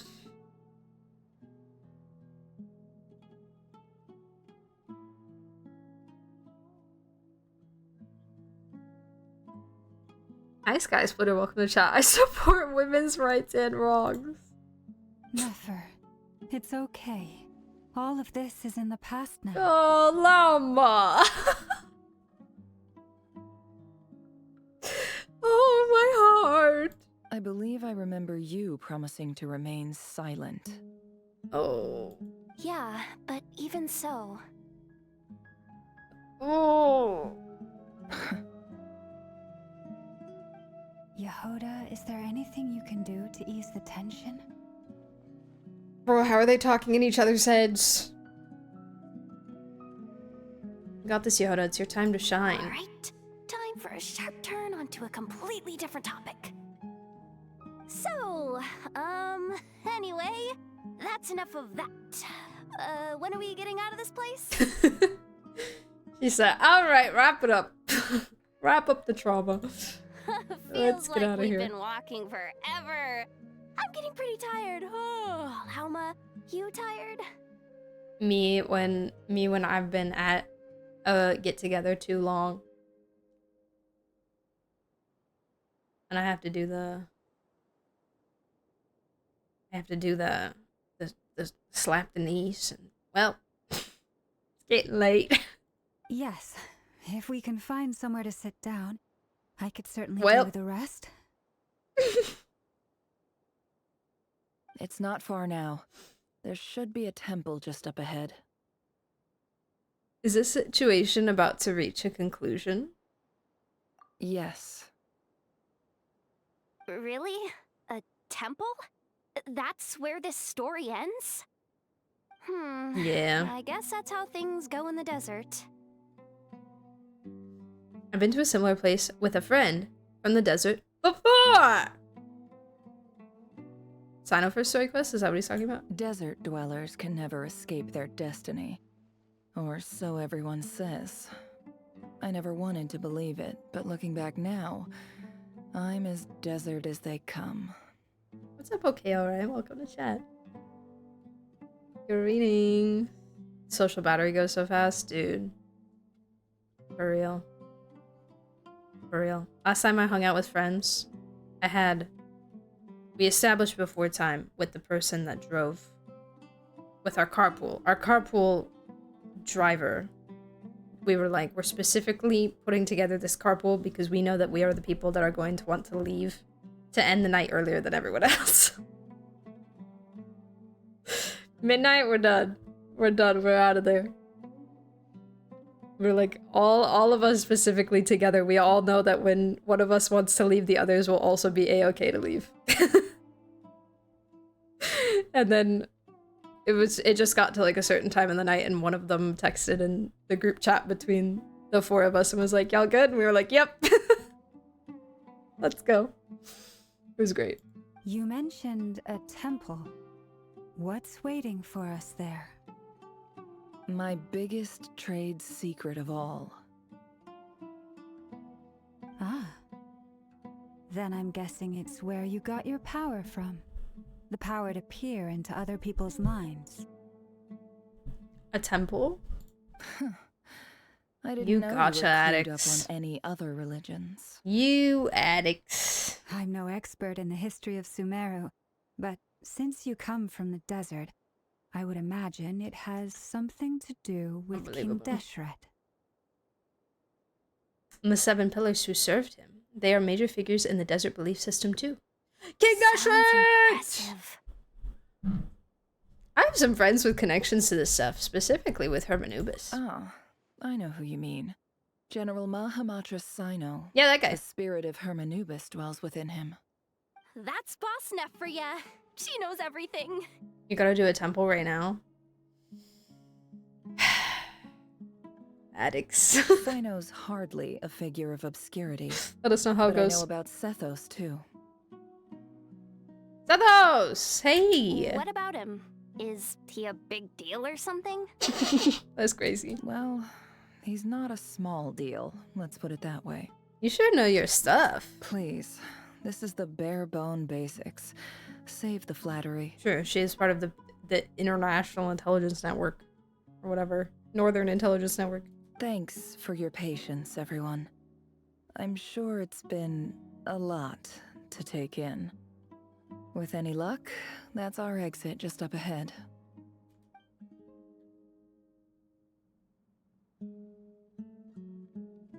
She's so chill about it.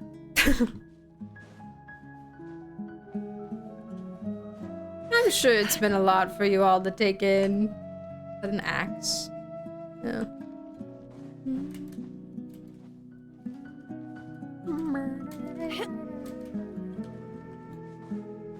What is this, Nefer?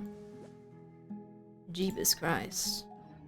Y'all, I need this domain to start giving me better artifact stats because it is not happening. And I need it to start happening.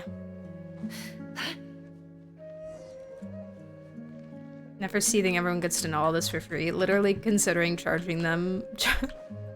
Charging them after the fact. Ew, ugly wings. Ew, ew. Did you guys put the Sumeru wings or the Xbox wings on your Nefer? Nefer havers, or did you go crazy and do like a different one? I also did the Xbox. I feel like it worked with like the techie themes. But the Sumeru was really pretty as well. I like how the Sumeru matches the lighter parts of her, like the yellowy strips in the back. They both work really well. Uh-oh. Uh-oh. Plus the Sumeru, you can see more of her actual like design. Like you can see more on the back.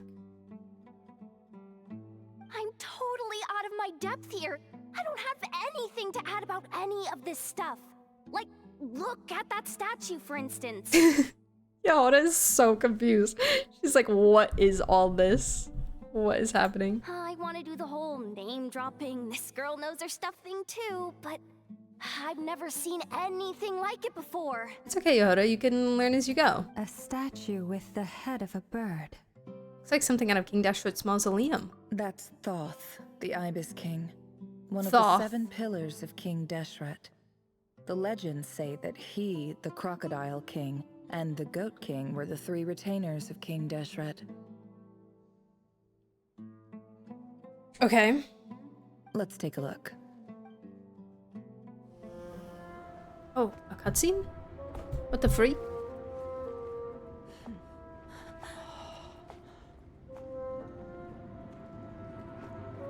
Oh my god, is it a cat? Oh my god. Ashru! Hey, buddy! It's just Ashru. So, all is well? How did the cat get in here? Cat wasn't part of the ceremony. Sus.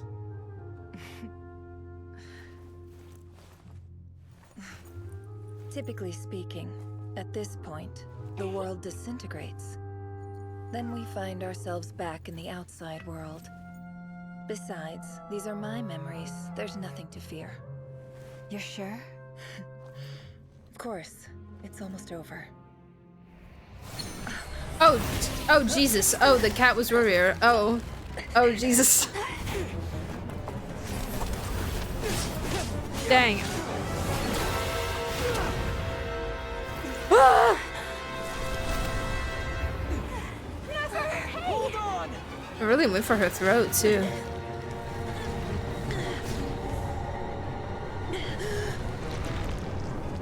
Hello!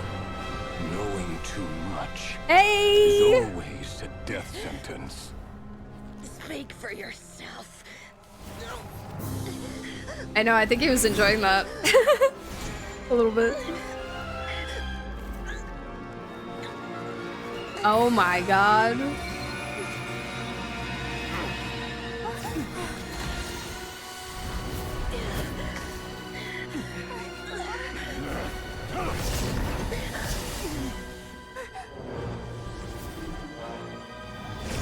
Whoa! Dane.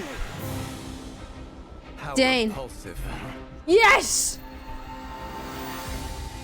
Ah! Dane sleep!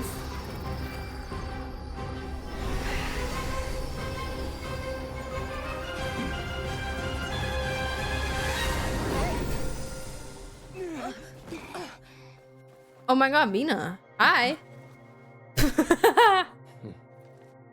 The casual lean. Oh my god. Keep him in the box! Oh my god. Keep him in the box! Whoa. She looks so pretty at the end of that. Oh my god. Wait, so Dory's... Timed that pretty well, didn't I? Dory's thing helped? Was that Bina's power? Power colors are confusing me. Rerir defeated. Yeah, we just have to, like, throw the box into, you know, black hole or something. Bina teleported them, but when Dory, the little charm that Dory sold to Nefer, that, like, lit up and got her out of the smoke. Was that just, like, the power of that little artifact thing? Little relic thing that she sold her? I kind of lost, like, what that was. I don't even know if they went over that, like, exactly what that was, but if they did, I didn't get it.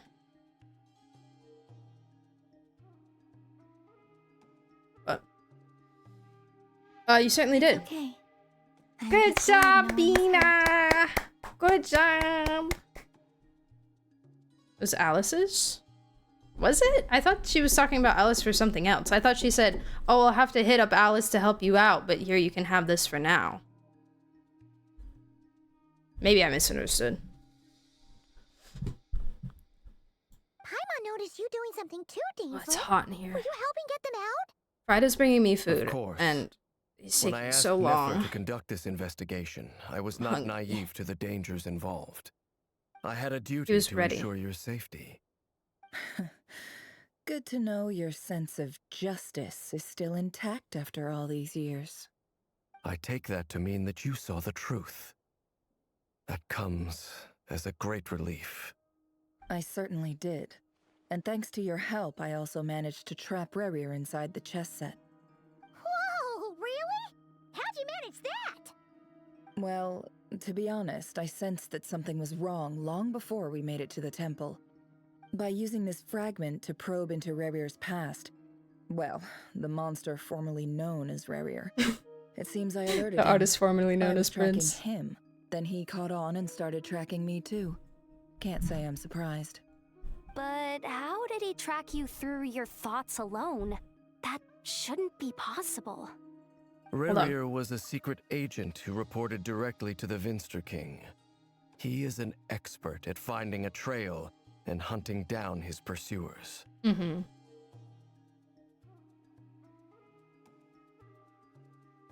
I'll reread this.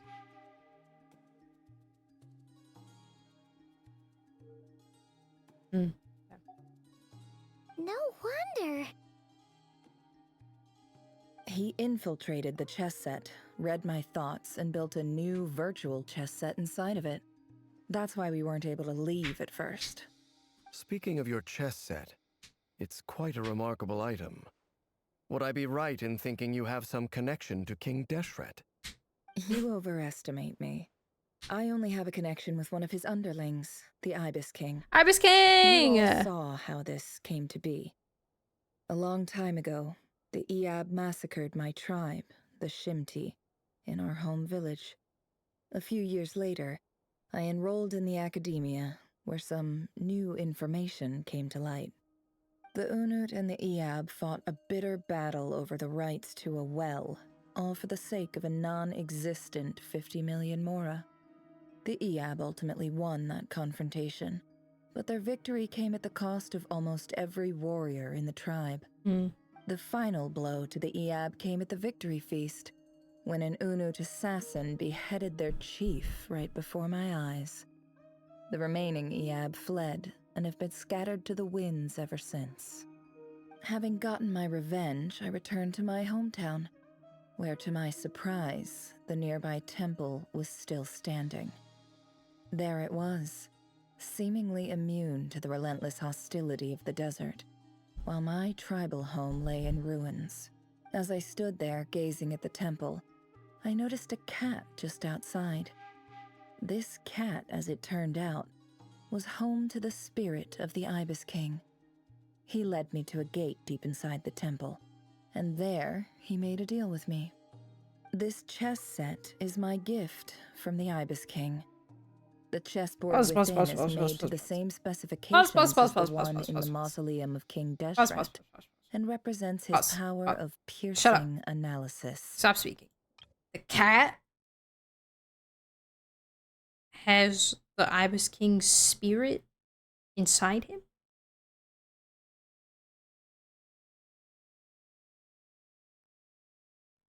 It's like Remuria. Wait.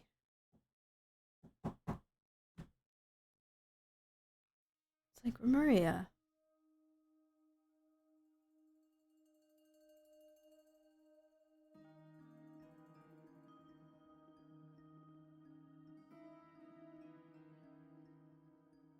Loves using cats? Yeah.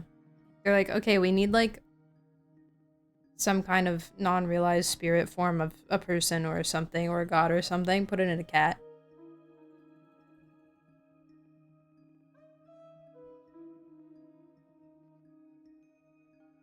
It is like Remuria. Well, and what's his face?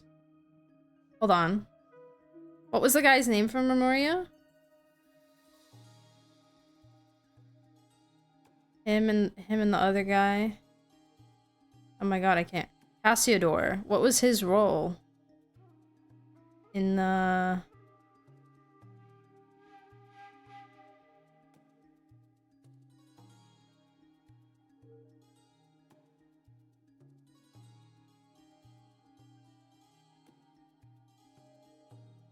He was the Golden Hunter. The ghostly cat you see in the Night Kingdom. I don't remember a cat in the Night Kingdom. Am I insane? King Remus's right hand. Okay, and the Ibis King, the Crocodile King and stuff, they were the retainers, right?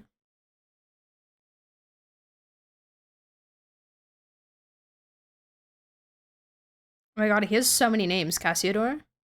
Vivarium's heir, Glowing Cat, Uranides of Uranopolis, Aussie, Monsieur Oz, Dominus, and Harmost. Cassiodor, also known as the Golden Hunter, was one of the 4 Harmosts of Remuria, and the founder of the Marechaussee Hunters.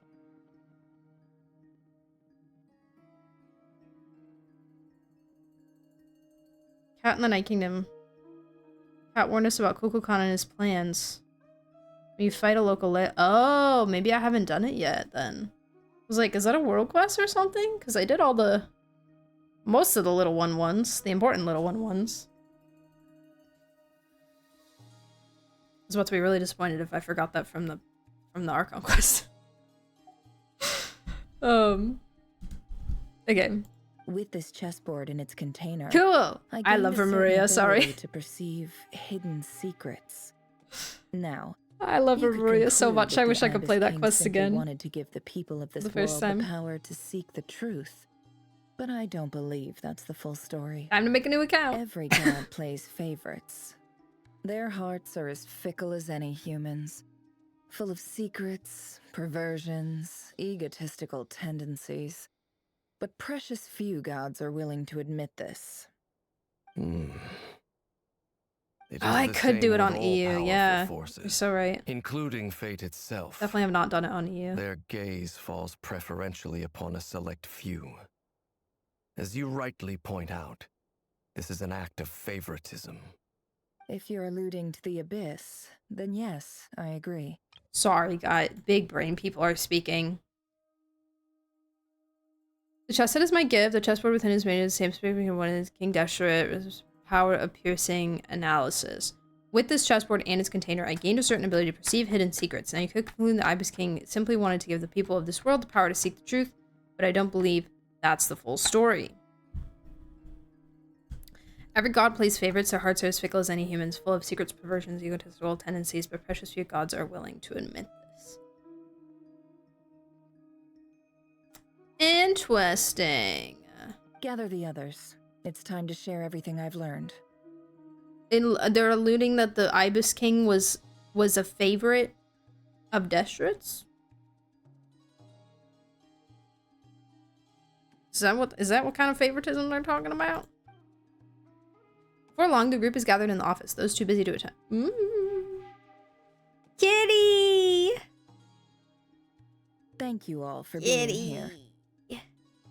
I want that furniture set and I want to be able to summon Ashura on it. Oh my god. The whole gang's here.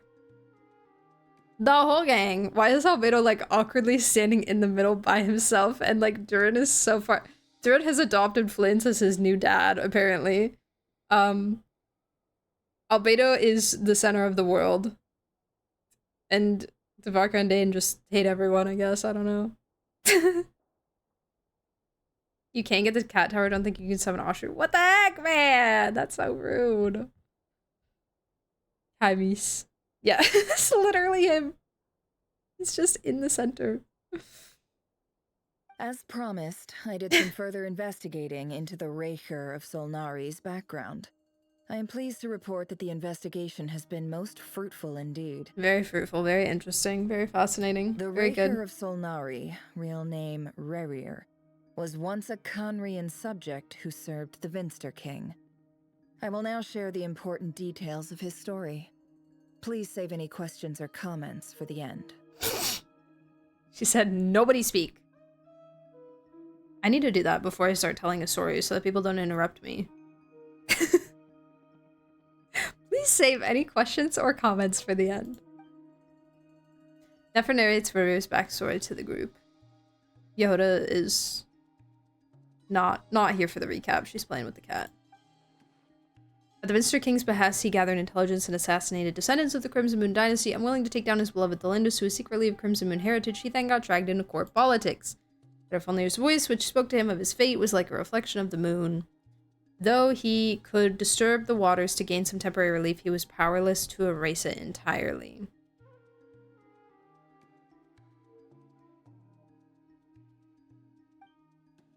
In contrast, Rerir's own life was like a reflection of a broken moon. Once the stormy winds of fate blew across the water's surface, it was utterly destroyed. Belinda smuggled away a piece of the moon before disappearing through that mysterious portal. It was passed down through the ages, finally falling into the hands of the knave. So that girl probably did get out, and that girl is probably Arlecchino's, at least what they're insinuating is that girl, Freether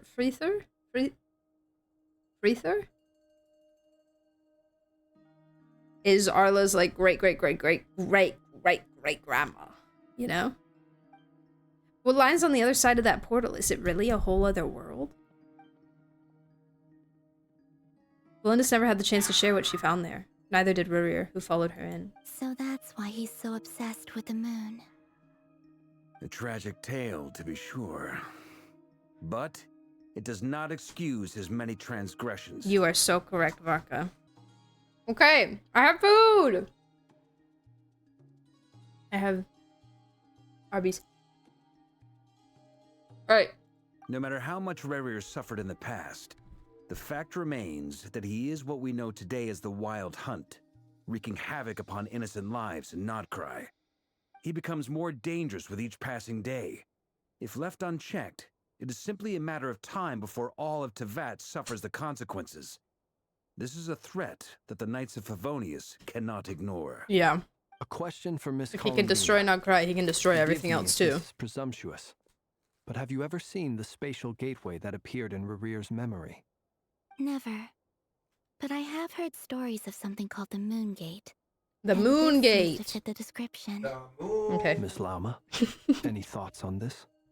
In the lore of the Frost Moon Seance, the moon is believed to hold many secrets. Some sources speak of ancient knowledge, others of a gateway to the unknown. The term Moon Gate is one I have heard before. But as is the case with all of our legends, there are no records of any first-hand witnesses. We cannot know whether it truly exists. Then back to Miss Columbina. As a moon goddess yourself, do you have some idea of where the Moon Gate leads to? Not at this stage, sorry.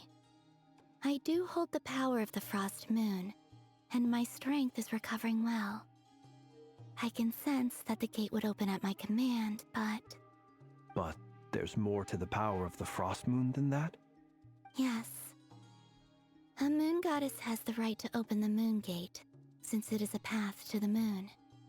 But as Nefer mentioned, holding open a spatial gateway takes a huge amount of power. So each moon gate would open to their respective moon? Like, each Mara would open a pathway to their respective moon, but like a moon goddess of a different moon could still have the authority to open it? And right now, I need to conserve my energy to fight the Rerir of Solnari. I'm afraid this is one mystery we may have to leave unsolved for now. I agree. Better to save your strength. But if you'll humor me for a moment, I have a bold conjecture of my own regarding the world beyond the gateway. I highly suspect that neither Felindis nor Rerir made it through unscathed. The evidence pointing to this is the fact that the Rerir of Solnari exists in the form of countless fragments. With the abyssal power he wields, no ordinary foe can touch him, let alone tear him to shreds. And yet, the wild hunt proliferates wherever his scattered fragments lie, drawing hordes of monsters to many different locations across the land. The fact that Felindis could just be like still around.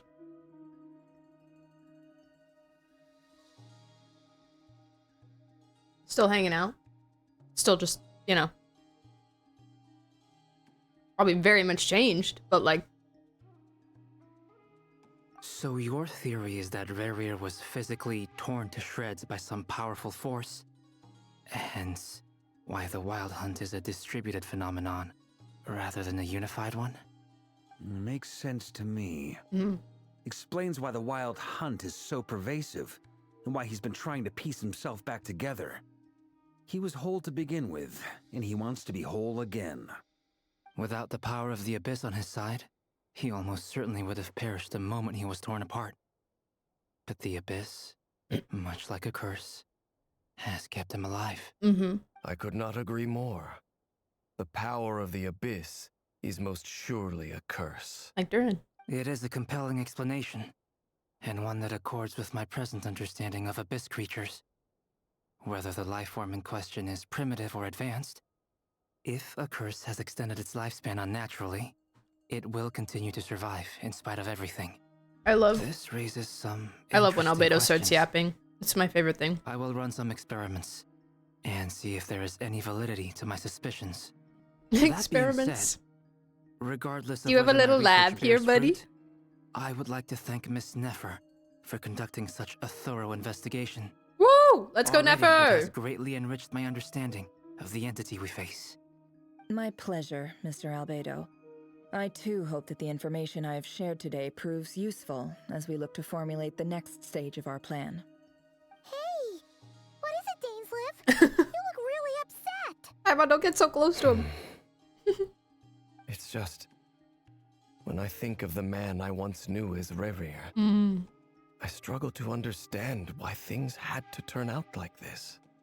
The two of you used to be friends, didn't you? I don't know if these words will bring any comfort, but my heart goes out to you. Mine too. We can never know all the hows and whys of the way things are.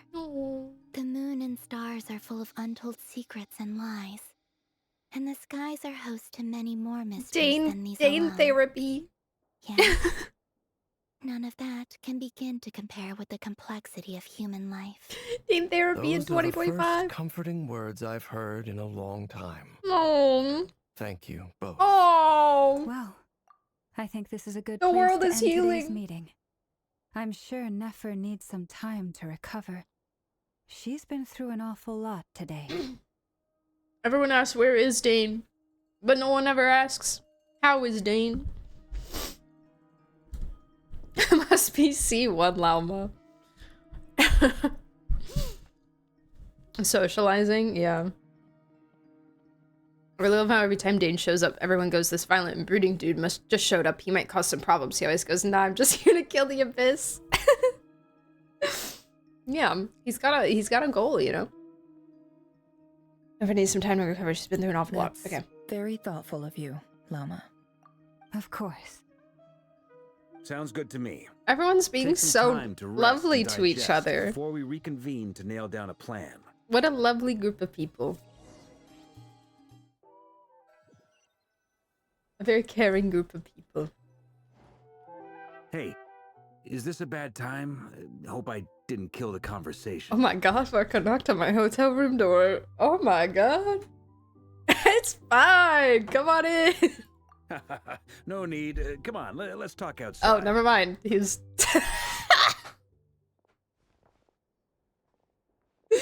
Hates my room. Hates it.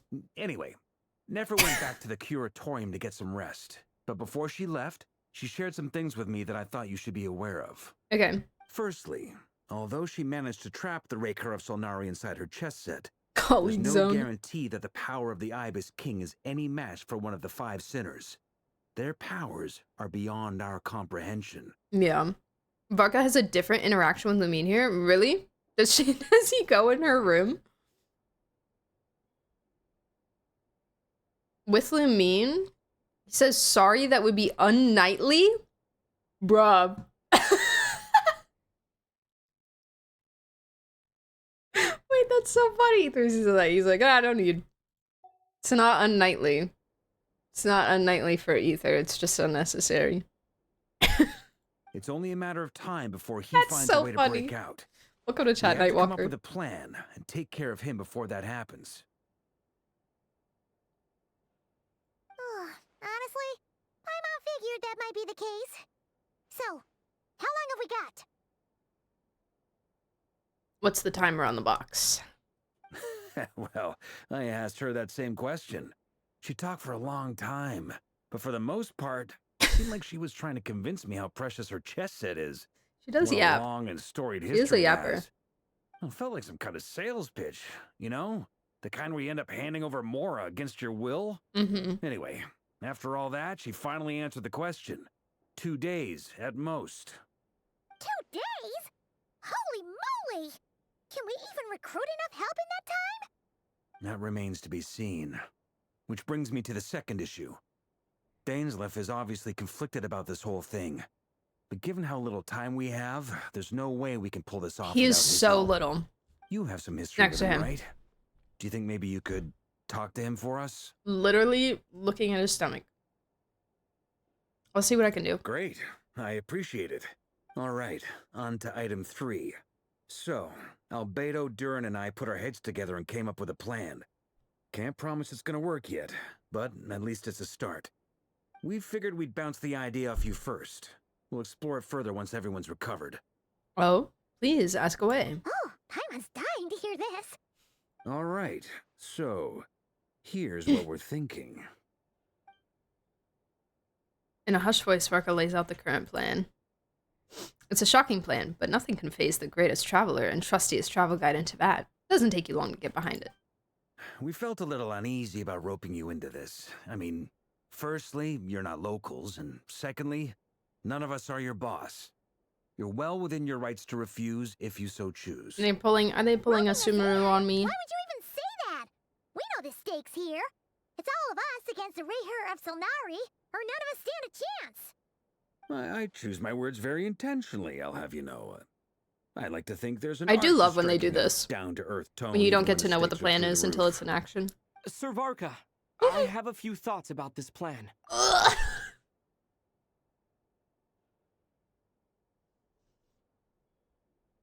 He's so cute. He's so cute.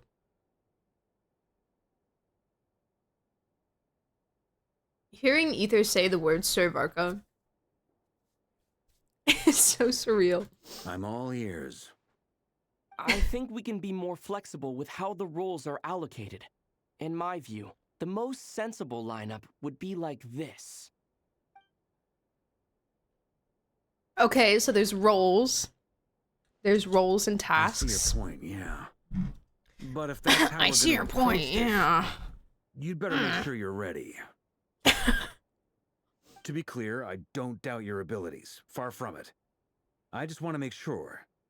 Are you really willing to take all this on? Always. I want Always. to do everything within my power. No. The Rerir of Solnari is a truly fearsome opponent. And if I do my part, it'll greatly reduce the risk for everyone else involved. He's so... Well, that tracks with what I've heard. Jean's mentioned in her letters that you're so diligent it's almost abnormal. As in, what? Most people weigh up the risks and rewards in situations like this. He's so And you seem to selfless. just march towards danger without a moment's hesitation. The Traveler's so Of course, selfless. Everyone They're appreciates so the fearless pure. pioneer. But all that aside, I'm the Grand Master of the Knights of Favonius, and you're our honorary knight. I want to make sure your courage doesn't come at the expense of your safety. Thank you, Sir Varka. I should be the one thanking you. It means a lot to have you on board. I'll give some serious thought to your suggestions. Varga gives a very knightly bow and says he'll see you at the hotel again later. What knightly bow? He's arranged for everyone to meet and finalize the plan of action. Every time the Traveler talks, it feels like the sound barrier's been broken. No, actually, that's a perfect way to describe it. I think it's just like...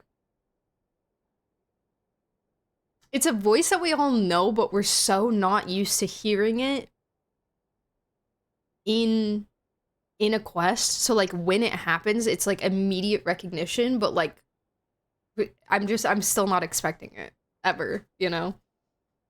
I am the main character and have plot armor. I can help. What you chowing down on? Arby's. I've got curly fries and a beef and cheddar. I was so hungry. So hungry. In an effort to lighten the mood, he booked out the hotel for this meeting so you could all chat over a drink. As the moon rises in the sky, you and Paimon leave your room, discussing whether Paimon has any other options than fruit juice. Milk?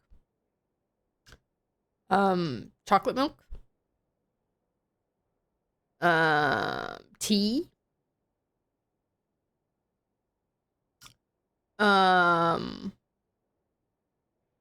That's all I got.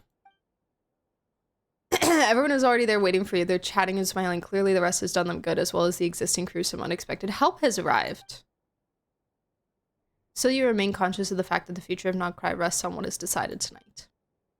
So many lives are at stake.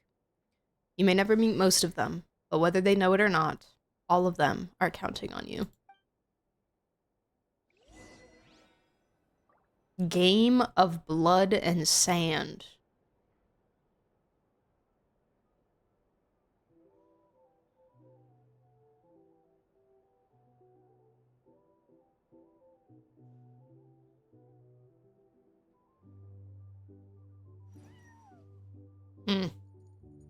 No coffee for Paimon. Paimon does not need to be having coffee. We do not need to be giving Paimon coffee.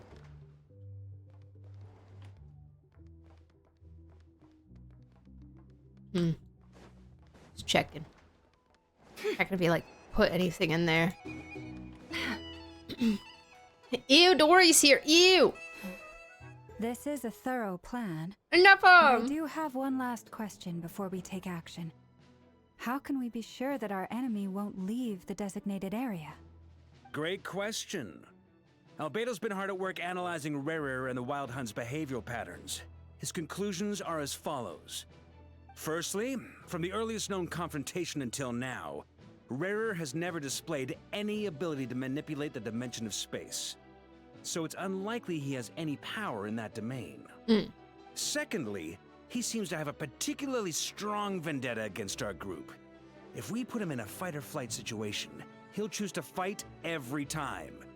Thirdly, finally, and most importantly, he is consumed by hatred, both for the moon and for his enemies. Turns out, we tick both of those boxes. We have a reincarnated moon in our ranks, and a spy who accessed his private memories without permission. He'll be baying for blood, not looking to escape. As someone who's had their fair share of interactions with the Wild Hunt, those all seem like valid observations to me. Understood. Then Lynn's I really will said, defer to I'm the verdict of professional group. here. Well, everyone, that's the plan in full detail. Albedo and Durin are carrying out their part as we speak. What are they doing? Plan approved. Scheduling. What are they doing? Okay, any firepower you need, I got you covered. Let's light this baby up. The Frost Moon Scions are behind you as well. And the rest of you? Aye aye, Captain. No objections? All right, then it's settled. This is the plan. What is we're Dory going gonna do? with. Scam him? Next up, an old tradition of mine. Anyone who wants to back out, now's your chance. Wait, we can still back out of this? Everyone says things they regret, right? I don't want anyone feeling trapped because their mouth said yes before their brain had time to think things through. Oh. A very people-first approach. I hear that's common practice in the Knights of Favonius. Heh. Who'd you hear it from? D-Luke? We don't use people's real names at work. This contact will be known only as Owl, please and thank you. That's crazy. She's gotten info from D-Luke. I mean, it makes sense. He's been over this way.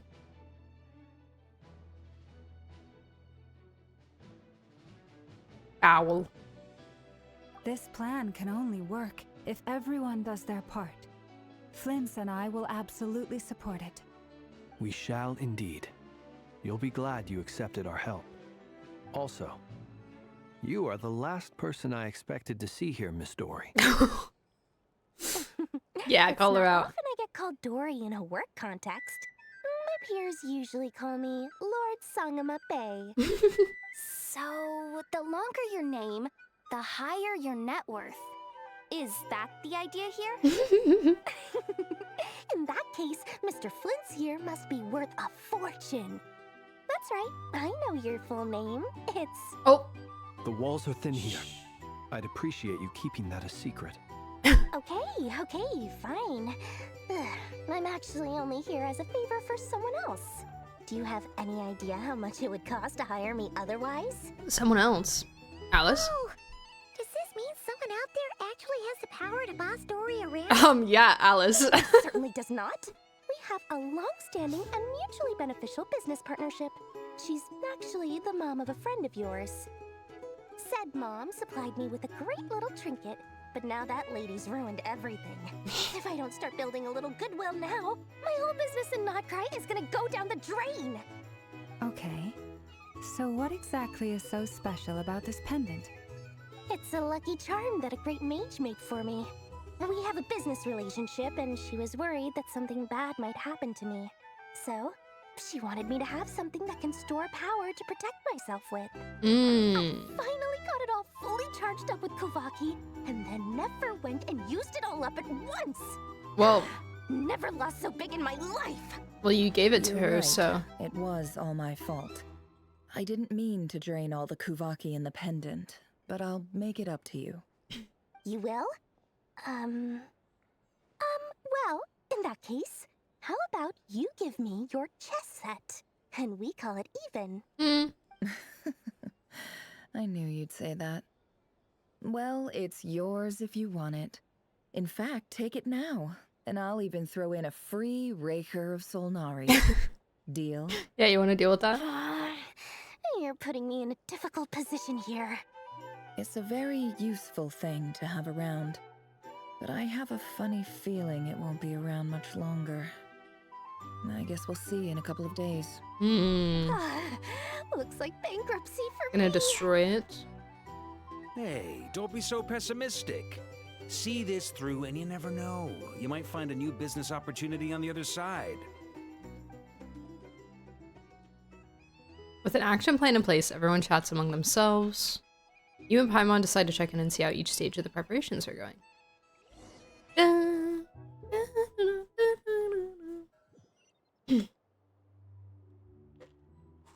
Oh. I've left.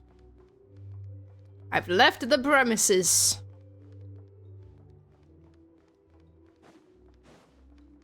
Oh, I forgot she works right out here. Dory, how are things going? Feeling ready? Oh, I was born ready.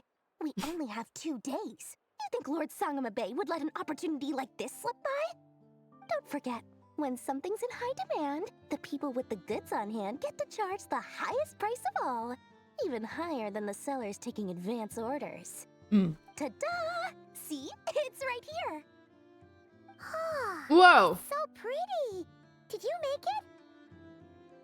I had no idea you were so skilled with your hands. No, I have a supplier. We go way back, so he made me a very attractive offer. Aha! No wonder you were talking about Lucky Charms at the meeting. Kaveh? You've been getting Kaveh to make them for you. Oh. That's not the full story. It actually started a while back as a project between me and the Dendro Archon. What? Mage Alice once warned me that this world won't stay safe forever. There may come a day when everyone faces a great crisis. I passed this on to the Dendro Archon, and she secretly brought together a research team made up of Sumeru's top scholars to invent a technology that could keep people safe. I won't go into the details because it's all very complicated, but if you want to know more, you can ask the Dendro Archon about it sometime. Anyway, Okay. point being, it was the Dendro Archon who asked Kaveh to build this little contraption. As one of the top Kashara War talents, he was the obvious choice. Well, of course. Took him long enough. He stressed over it for ages. Oh, buddy. He must have gone through at least a dozen designs before producing a final product. But that's Kaveh for you. Perfectionist. Marak delivered it to me a couple of days ago, along with a letter from Kaveh. Could I ask why I'm sending this technology to you? What's your proposed use case? Has it been approved by the relevant authorities? So nosy. My fault for sending him the research permit to begin with. Surely Nahida must have told him you were involved in this project. He was probably just nervous because you're always so secretive about your business. Could be.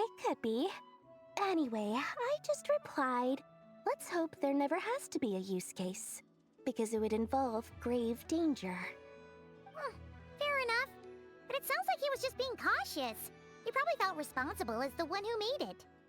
Or maybe he was asking as a favor for his housemate. He's done that before. Not sure why, though. His housemate doesn't seem to really care that much about this kind of stuff.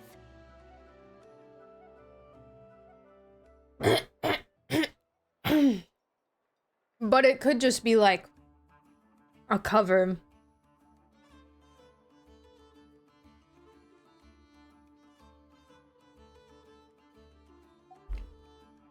Like asking for a friend type vibes. But still, I'll hate the mention. Either way, all's well that ends well. I'm just glad to finally have my hands on the product. I wouldn't want to be without it, given the potential dangers that lie ahead. Huh? What does that look mean? Paimon's just super surprised. This must be the first time we've ever seen you actually get serious about something. Yeah, this is true. This is not the Lord Song of Bay we're used to. Well, a long time ago, I made a promise to myself. I promised that I was gonna live every day of my life with a big beaming smile. All right, Mora plays a wrap it big up. part in that. Wrap up the Dory cheese.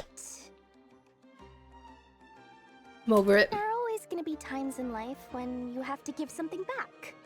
That could mean paying back a debt, returning a favor, or showing some kindness. That's right, thank you for the water. And Shafiq, thank you so much for the follow and the Prime sub. What the heck? Welcome in. Greetings. Thank you. Alice has been a huge help to me over the years. She was the first investor I ever had. And I want my investors to know that Lord Sangama Bay is the best in the business. And more than that, no one knows what the future will bring. Whatever happens, I want to make sure the Dendro Archon and all of Sumeru is prepared to face whatever comes. You still hate her? Like, this part of her is fine. I just...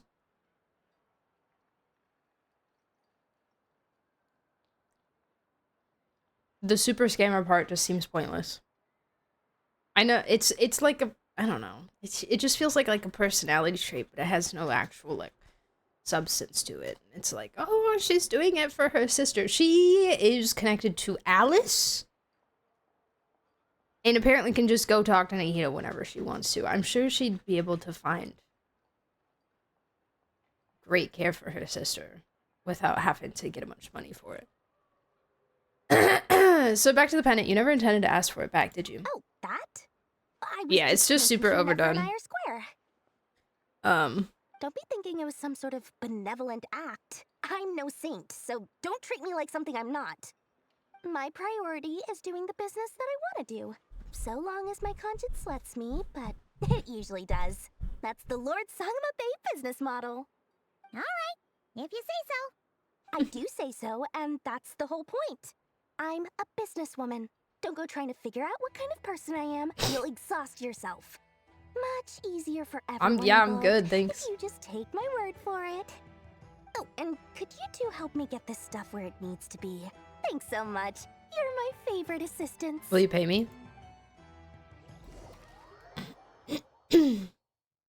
Ether, Albedo, and Durin. Okay. Okay, sure. I'm down. Deception ends here. I didn't mean to do that. I didn't mean to do that. I'm sorry. I'm sorry. Give me them rocks. What are you guys doing by the ley line? That's awfully suspicious. She had to flex for a sec. Stretch her legs. Paimon, it's good to see you. Hi, little buddy. Hi. Everything going smoothly over here? Sort of. Oh. As you're probably aware, Varka, Durin, and I captured some abyssal creatures from the Wild Hunt. Oh. Per the plan, we dissected and analyzed some samples of these creatures. The process went very smoothly. The findings, however, come with some troubling implications. What? You can actually dissect the Wild Hunt? That depends on your definition of Wild Hunt and dissection. Harmless, lifeless. These words are accurate descriptions. Opon, welcome to chat. I went from hating Dory to greatly disliking her, so I guess it worked. Yeah. I guess that would be a good good representation of what I just went through. The Wild Hunt is an interesting phenomenon. In and of itself, I would agree with that statement. It doesn't Yeah. seem to possess anything akin to a human personality. But taken as a collective, the medium through which the Wild Hunt is summoned does appear to have a soul. Master griped a lot about the wise Horoptatir, and seemed somewhat fascinated with the foul Certology. But she barely mentioned Rerir at all. I don't think that was because of his lower social standing, though. Anyway, it's a pity. I should like to hear her thoughts on the nature of the life form he has become today. We'll just call her up and, you know, have a chat. I'm sure it's fine.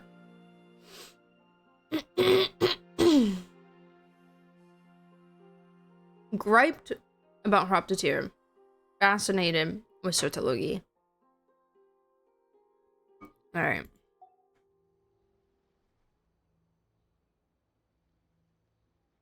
It's a strange mix. The furious energy of an abyssal being channeled through a fractured physical existence. A consequence of being torn apart by an unknown power. Perhaps the only explanation for his survival in this state is that he sacrificed a degree of individuality in exchange for a continued existence. Oh, sorry. Once I get talking about interesting research, I have a tendency to go on indefinitely. Back to our research findings. Essentially, they confirm my hypothesis. Rerir's corpse is completely contaminated by the abyss, and the effects are irreversible. Did Durin just overshare check him? You could think of this as Rerir in mutated form. But in my view, they're gonna be like even each that would other's be inaccurate. autism accountability partners. In reality, his whole being has been consumed by the abyss. It's gonna be so good. In other words, he is now nothing more than a manifestation of abyssal power. Unfortunately, at present, we have no means of completely eradicating abyssal I love power. them. I love them so much. Hence, we cannot fundamentally My destroy babies. the I'm Rerir sorry, Phalanai Albedo. either. I'm so sorry. I'm so sorry. I'm so interested in what you have to say. They confirm my hypothesis. Rerir's corpse is completely contaminated by the abyss and the effects are irreversible. You can think of this as Rerir in mutated form. Yeah, I really had no interest in purifying him, honestly. The base was rough already, you know? In my view, even that would be inaccurate. In reality, his whole being has been consumed by the abyss. In other words, he is now nothing more than the manifestation of abyssal power. Unfortunately, presently we have no means of completely eradicating abyssal power. Hence, we cannot fundamentally destroy the raw share sonar either. That's a very interesting thing, too. There's currently no way to completely remove abyssal power from something. The Traveler has been the best way to, like, purify stuff, but even as we saw in Natlan, like, they can't completely get rid of it. Except for maybe, like, select situations. Albedo yapping about, dude, I love when he starts yapping about stuff. When he gets super into it,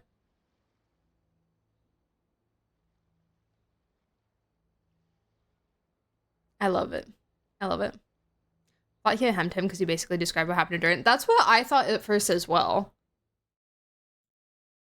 Like, sacrificing a degree of individuality in exchange for a continued existence. That's basically what happened with Durin. Having to give up, like, or at least with Mini Durin, like, he made the choice to give up his individuality and part of himself to merge with other Durin to become a new being to continue existing, you know? I can think of a way. Unfortunately, everyone would die, though. Worth a shot. I still think the Traveler purifying stuff is just storing it within them like the Abyss one. That's what I've always been worried about, is that it's more of like an absorption rather than an eradication. And that seems like bad to me, personally. That seems like perhaps it's like not a good thing, maybe. But, you know, it's fine. Oh, that's terrible news. So, that's it? We can't defeat him? Not even if we get the power of the 3 moons? Miss Columbina's situation is a difficult one. Arla could do it, she can probably. Never achieve wholeness she can when get the revenge. world does not accept her presence. JK, she probably It's can't. as if her creator banished her to a place she can never be accepted. It means she spends most of her energy just on her own survival. When the world does not accept her presence. Ah! She could never achieve wholeness when the world does not accept her presence. I love Vina. I love her so much. I love her. I love her. Given the circumstances, it's only natural to despair. But we must see this plan through to the end. I accept you. Skirk warned the Traveler about that. She did! I forgot about that. She did, though. Goodness dreams. Time to kick off the backup plan. Heck yeah, backup plan. Paimon almost forgot. Backup plan with the boys. Dory asked us to bring And Paimon. Ah, how wonderful. Well, thank you for making the trip. Durin and I will be heading off shortly. I just want to pinch his little cheeks. I'm sorry I won't be there to protect you in person this time. Please be careful. We will. All right then. Stay safe.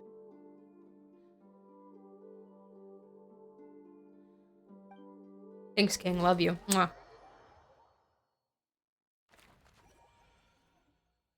Oh, cute. Oh, that was so cute. The little animation. The little babies.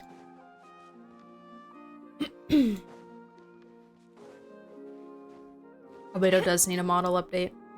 You just see it's some slightly better eyes and slightly better hair.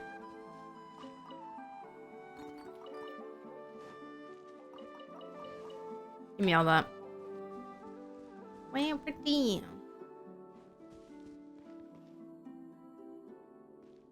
Pretty.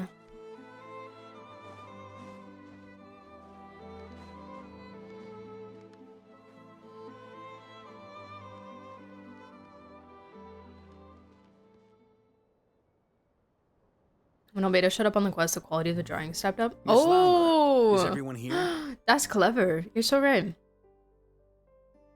Yeah, because other ones were like kind of crude sketches. Yes. The fate of you will. my flock is in your hands, Grandmaster Varka.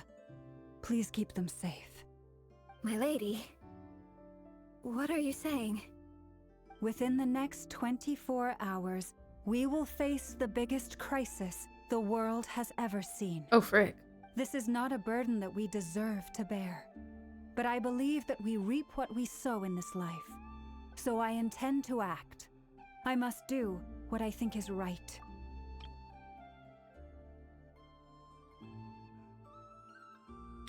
The biggest crisis the world has ever seen.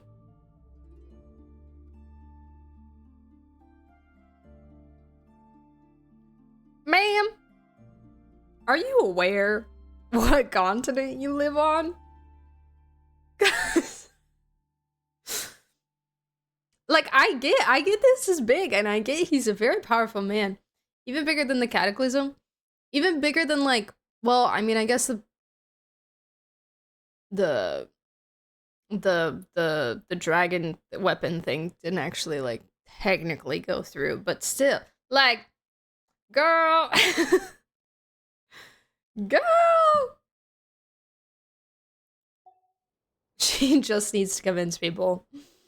Gaslight gatekeep girl boss. For me, that means fighting for the future of NOD-KRAI.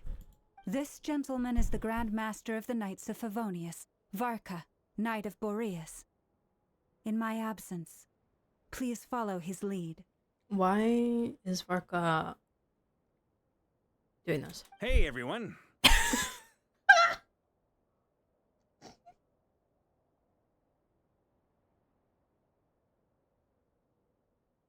Hey, everyone! Hey, guys! Hey, guys, what's up?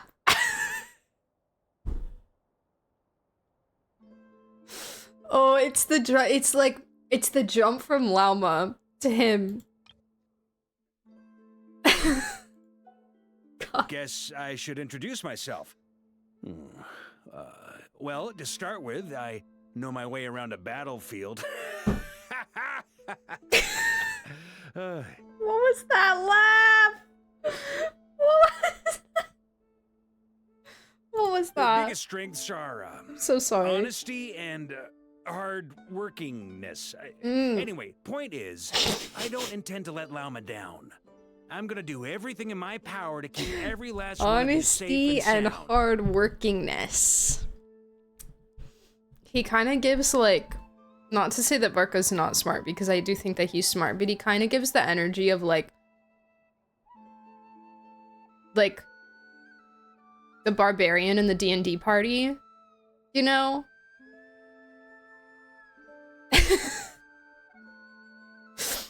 Where he's like, I know what I'm here for, and it's to fight things. Himbo energy, yeah. True. That too, yeah. That is so silly. Oh. The epitome of a dad joke, true. True. Whoa, that's so cool. Yeah, the drawings are really good. Albedo's so talented. What the freak? I'm so sorry.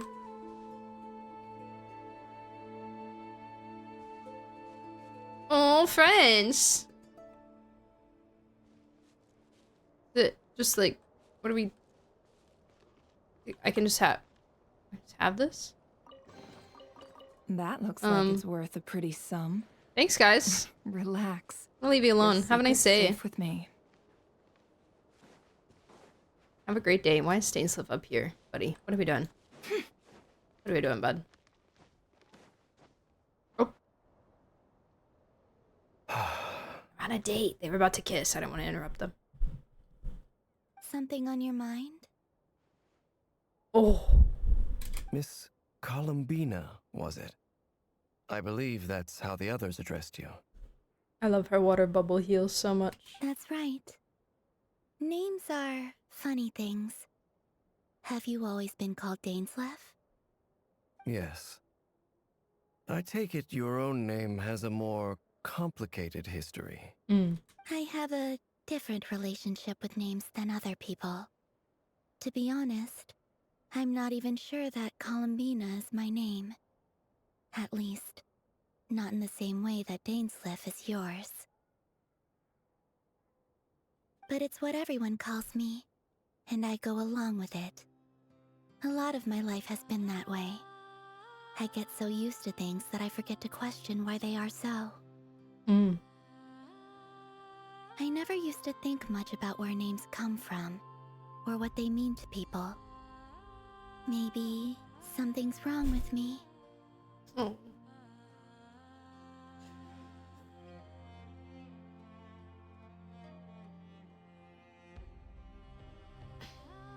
You're different from other people. I sensed it the first time we met. Well, yeah. You're more perceptive than most.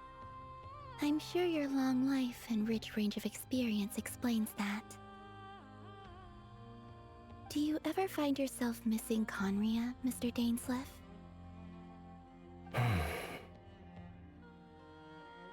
Difficult to answer.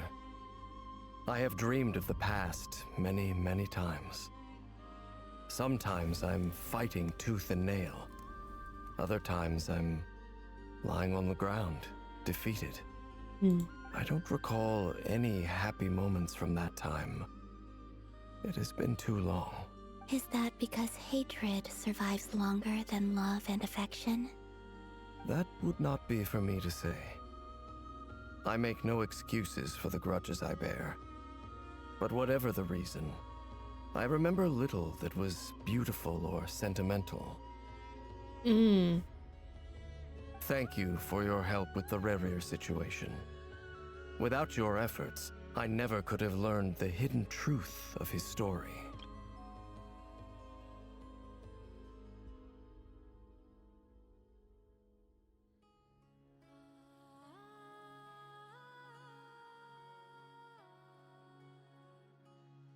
Interesting.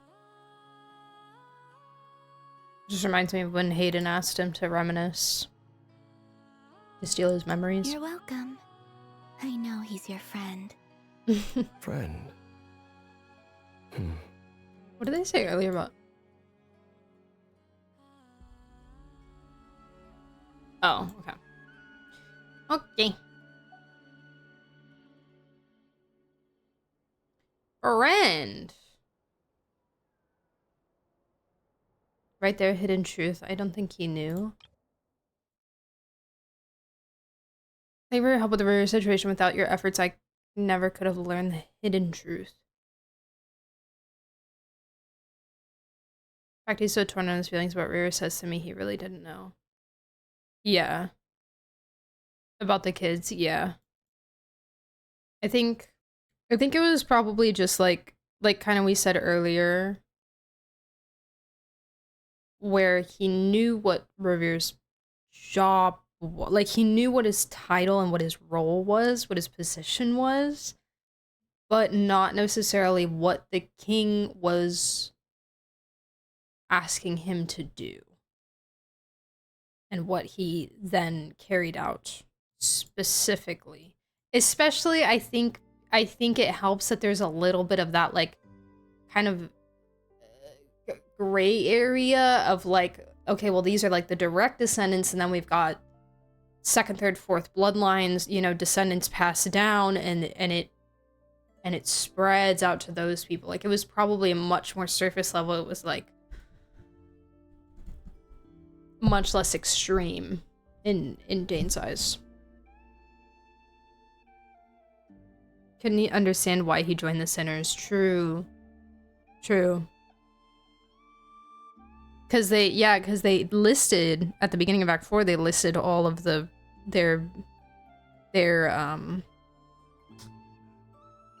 like, what they wanted.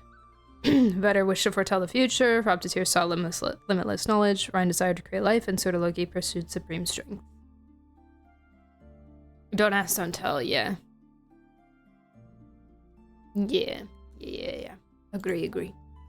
He betrayed me. And I never really understood what he was going through in life. Oh. Some friendship, that is. Oh, there's probably a little bit of guilt there, too. Based off of that sentence. He probably feels, like, not responsible, but still, like, you know, at least somewhat guilty about not recognizing, not, you know, being there for him. Okay.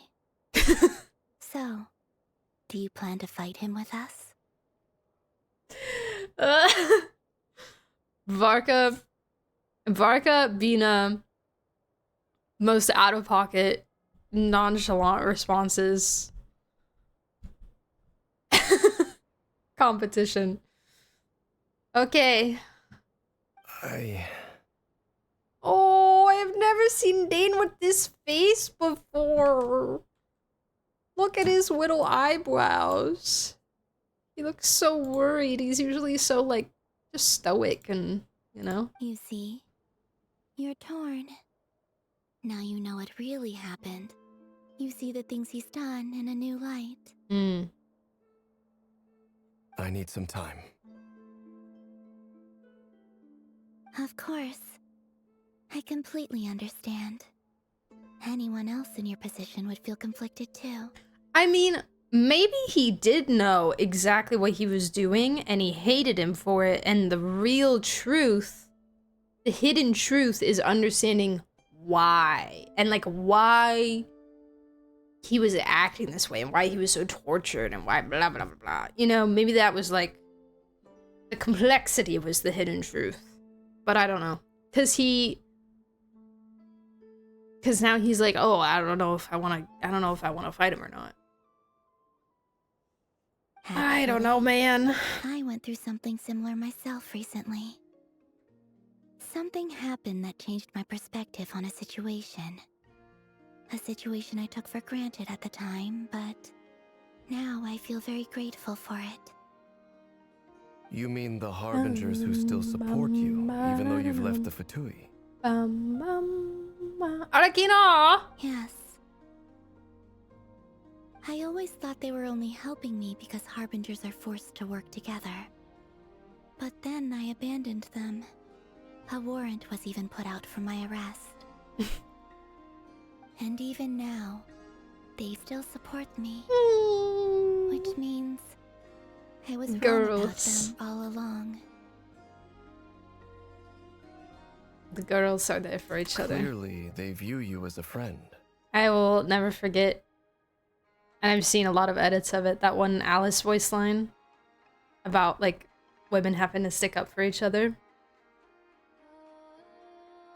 That's my goat. I feel a little guilty now. That's my goat. I regret not seeing her help for what it was, and not treasuring it. It's okay. They're still here. I see the guilt that you're feeling now. Talk to him again. I feel it too. Hopefully, talking about it will do us both some good. Have you noticed that the Traveler and Paimon are over there? I think they've been listening. I'm sorry, I'm where? Huh. Shall we say hello? Are we stinky little eavesdroppers? We did kind of come up the back way.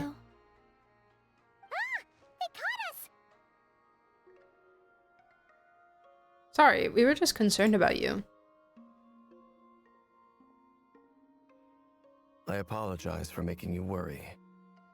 No doubt you wish to know where I stand on the plan to take down the Rerir of Solnari. Oh. I'm afraid I need a little time. Can't say his but name. I will seriously consider joining you. You will? Oh, thank you so much! Everyone will be so grateful to hear that! They needn't be. This was something that I was going to have to face up to eventually. That doesn't matter to them. They're grateful to you regardless. You can't control their gratitude, so just accept it. And then, have a think about whether you're willing to join us. Wow, Dane's getting lots of therapy this badge. My goodness. Sure. Hello. It's nearly showtime! Showtime? Let's go rendezvous with the others. You know the place. There's no business like show business.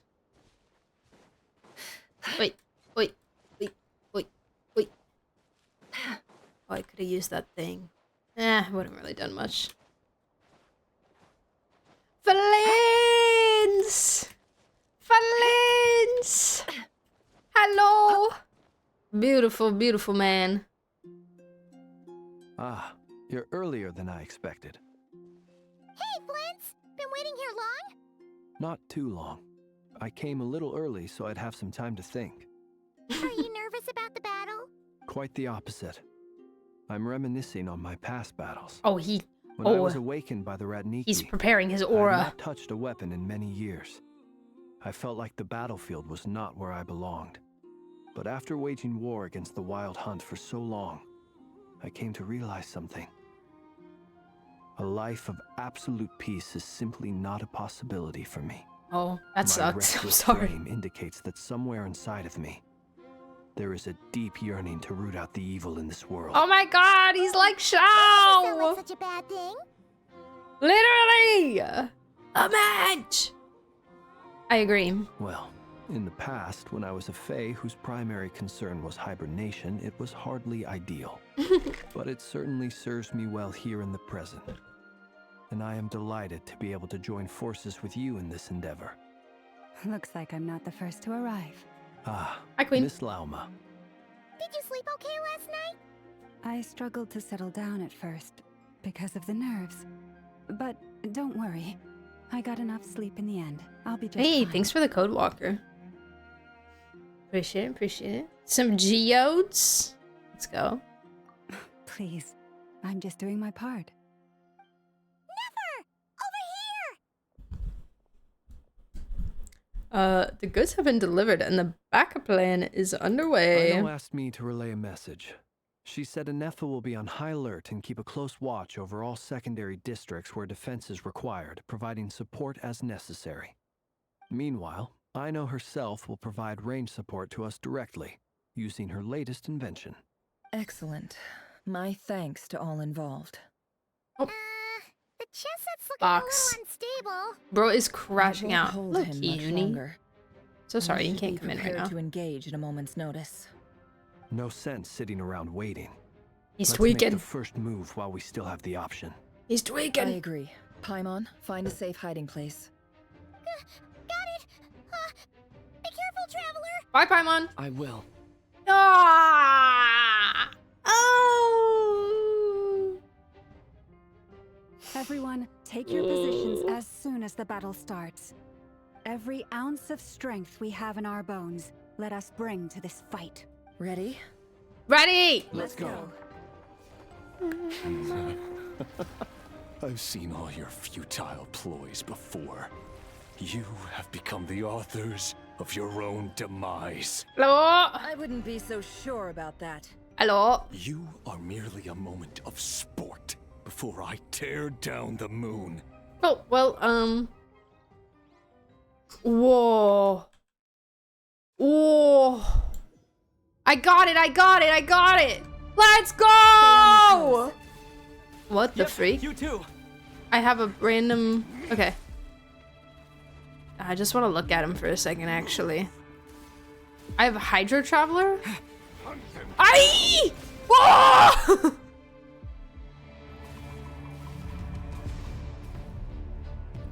He did say futile. That was a little trippy, I'm not gonna lie.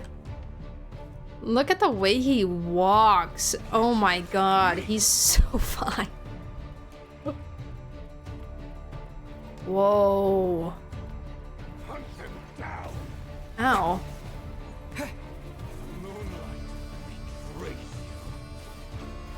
The claw strikes are so cool.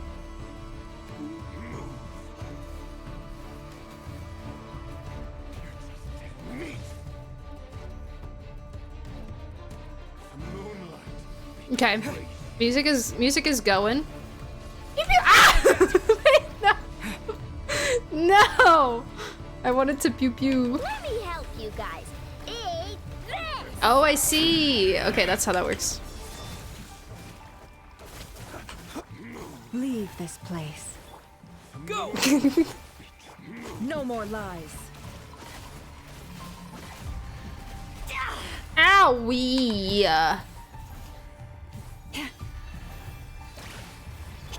Beat. Observe. Be silent. Do you fear the dark? Observe.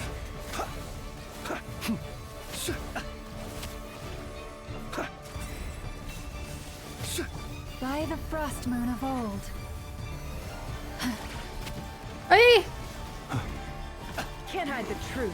Hey! Shameless. Bro.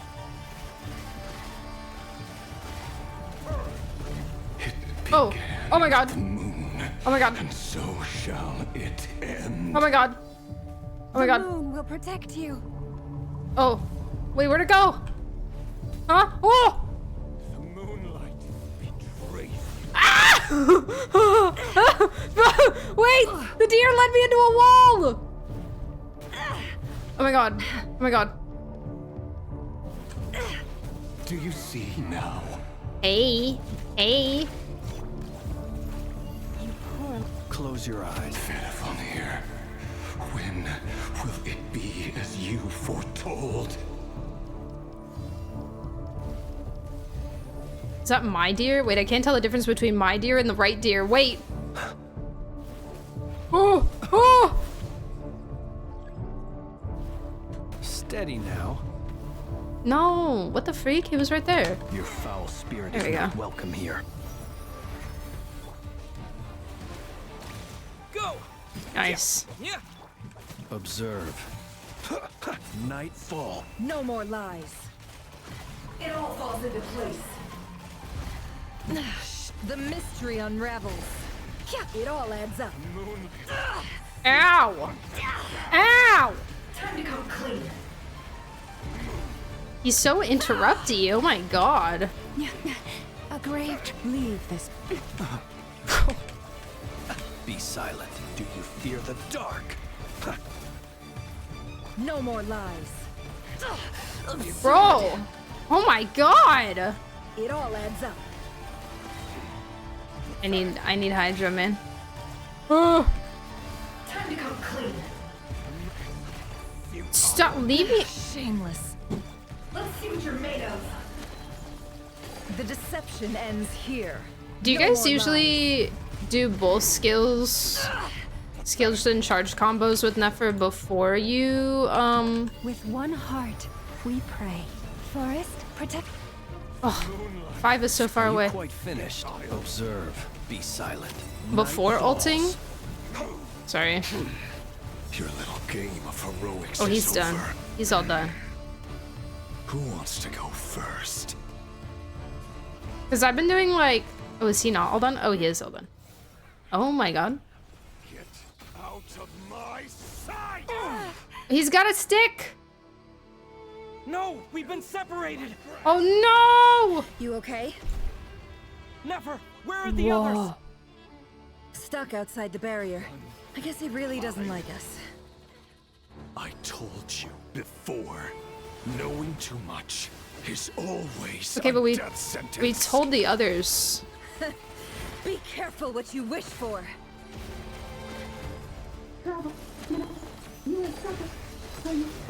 Lama, can you hear me? Hold on, where? Silence. The Moonlight's Blessing. Oh, is At in least I know they're Ascendant. still there. I need to focus. Stick to the plan. Remember my most important task. Just keep stalling him. If I can stall him for long enough, the moment will come. Oh. So what I've been doing with Nefer so far is It all adds one up. skill, all 3 Falls into place. charge, and then The ult, mystery unravels. and then another skill, Time to come clean. and then 3 charge, and then like swap off or whatever. But I don't really know what the optimal way to do that would be. You No know? more lies. I'm having much better interruption, or much less interruption here. Oh my god! Oh! Oh! Guvaki! Guvaki! Guvaki! Yeah, you got this, buddy! What are we doing? What are we doing? What are we doing? What are we doing? What do you got, Ether? Yeah. Wait, I want to look at him. Oh, sick. Haha. The shield's broken. I can't keep this up. Yeah, you can. What are you talking about? Don't push your luck. Kaya? Hello? Don't push your luck. Water jet. I'm very confused right now.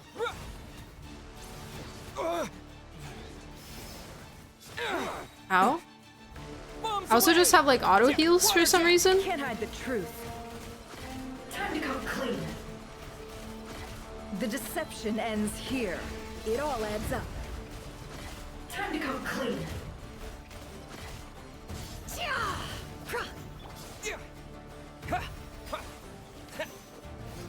Ow. Ow. Owie. That hurt. No more lies. Seek within. Oh! I spawned the couch. Ah! Can't hide the truth. It all falls into place. The couch! I saw that. I saw that on the internet. Mom's away. I was like, that's No so more funny. lies. Couch gaming. The mystery unravels. It all adds up. Maybe I should do the other skill first before. Maybe I should ult to exit.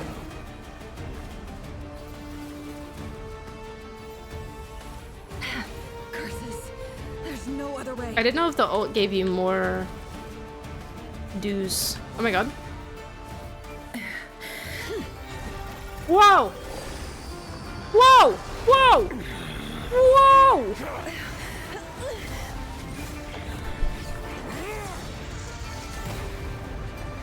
Whoa! Oh my god. The only way to defeat Rerir is to borrow his own power. Cuties! Oh my god!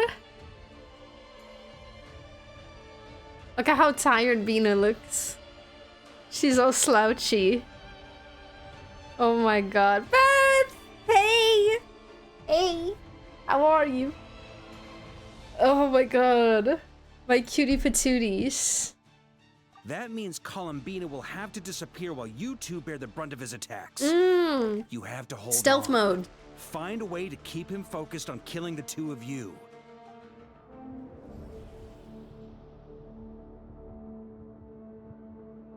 Nefer, your eyes are bleeding. Oh! Soon you will be powerless to resist. The black and white is so funny. Then I will reduce you to dust. Okay. But that dust will plague your memories. Come on, keep holding on. Any other tricks up your sleeve? Let's see them. As entertaining as they are, you've backed yourself into a corner. You don't fool me. I see your fear clear as day. I have to stoke his rage. Make him unleash everything. You fear what you could never defeat. You fear the thought of never being able to save your beloved. You cannot win the fight against fate, Rerir. Get him. Is that what you think? Well, now it's your turn to feel afraid. I love the like red around the edges and the blood dripping. Oh my god. Oh my god. You fear the sound of your own name? Is it us you hate, or is it what you've become? Oh my god, actual blood? Let's see what becomes. Was that Belindus in space? What the freak? No, thank you. Albedo!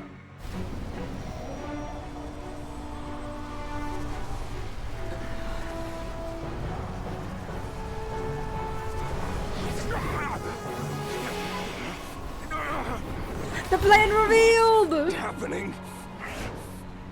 That power. I've seen it before. Oh, my king! Yes! The wings! His power is on another level. We'll need to use an alchemical array to convert his power into a usable form. The fire wings. To Columbina, rendering her powerful enough to compete with him. I'll join you. I can help. If I release enough abyssal energy into a confined space, it'll create a potential difference, allowing us to extract a huge amount of elemental What? energy. Next, I'll synchronize with everyone's minds using pyro, then give you temporary access to their abilities and fields of view. But it won't last long. What? Can you see? I'm sorry? Well enough. okay? You can just like do that? So, we have a student of Gold Rhine-Daughter in our midst. Oh yeah, you know that lady. About that. Alchemy. Oh.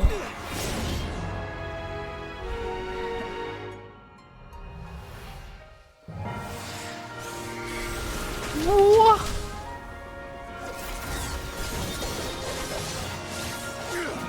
Oh, it's all hydro-y.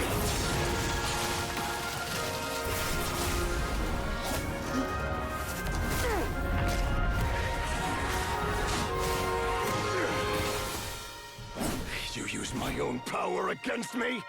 Just like how you stole Kuvaki. Ooh.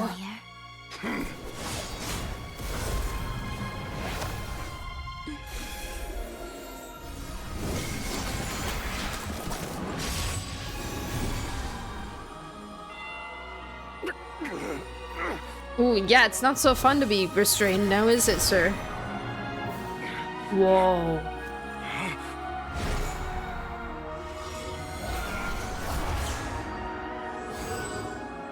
Don't you realize?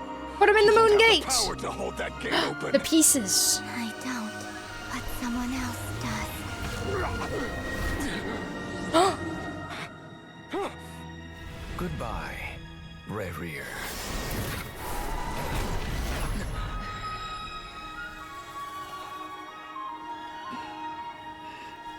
We won.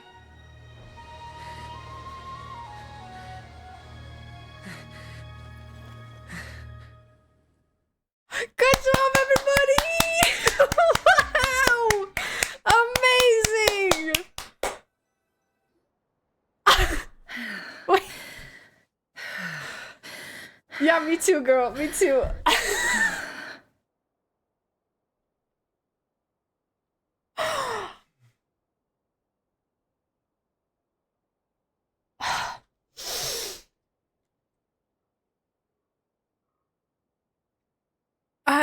I can't wait to watch that again.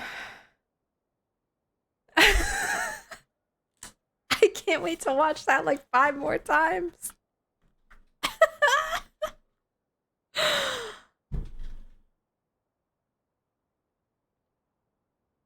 Goodbye, Rerir. That was the aura.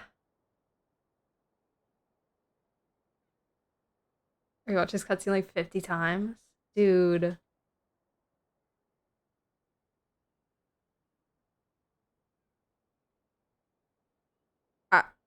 Like, there's been so many good cutscenes. But that might have been the best. When he like slammed his foot into her shield. That was really cool.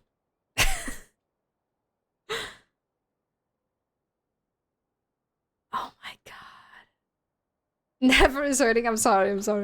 Nefer, how are your eyes? I'm sorry. Obviously not good, Ether. Apart from the blindness. The what? The what? It's not too late. The what? Let me handle it. She's blind! Someone help her! Oh my god.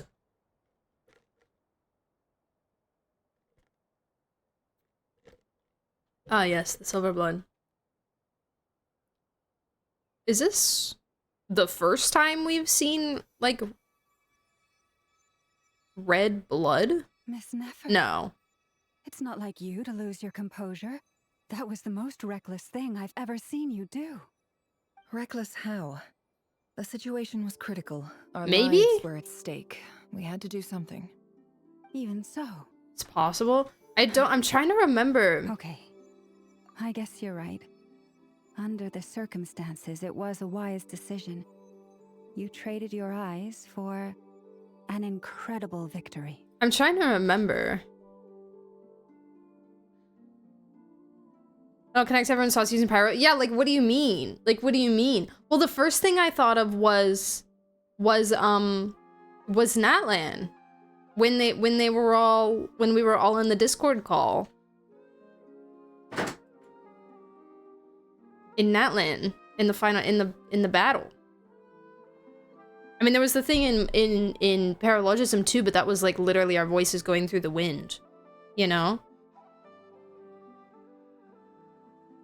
But like with Nat, how did they explain it in Natlan? How did we do that?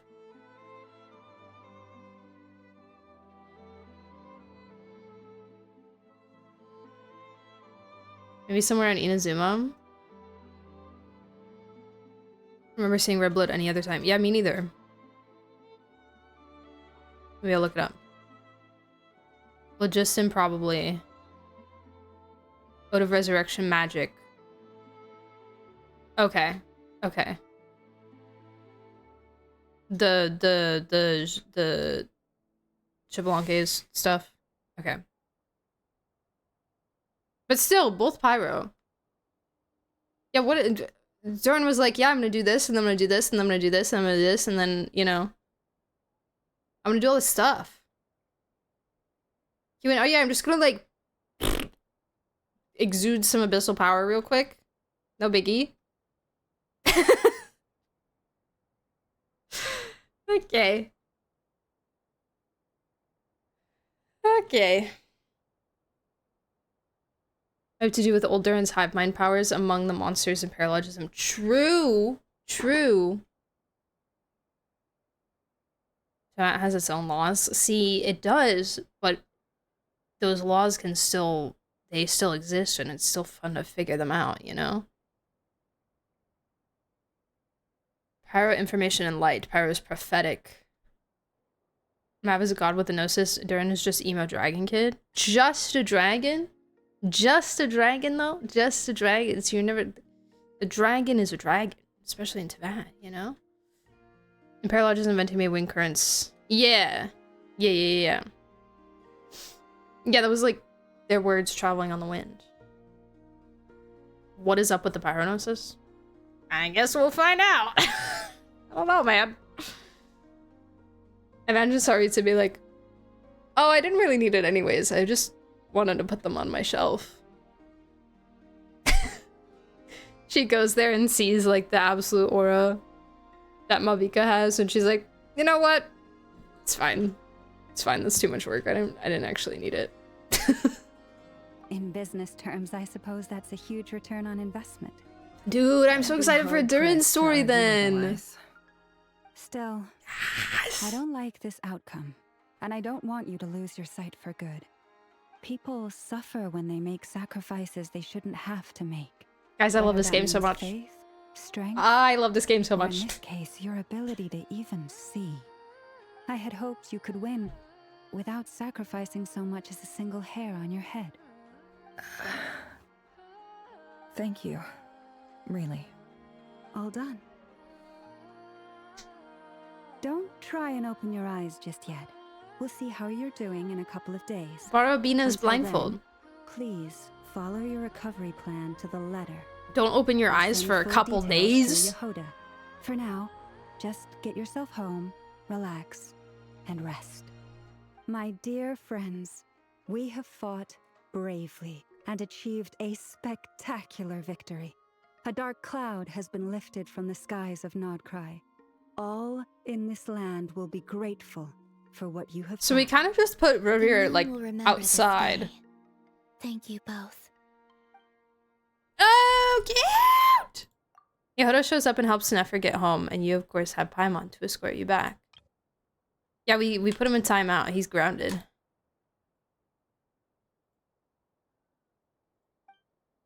The sight of Nefer navigating the road with her eyes closed is a new one for you. She proceeds cautiously, but as her silhouette disappears into the distance, you notice that she seems almost smug.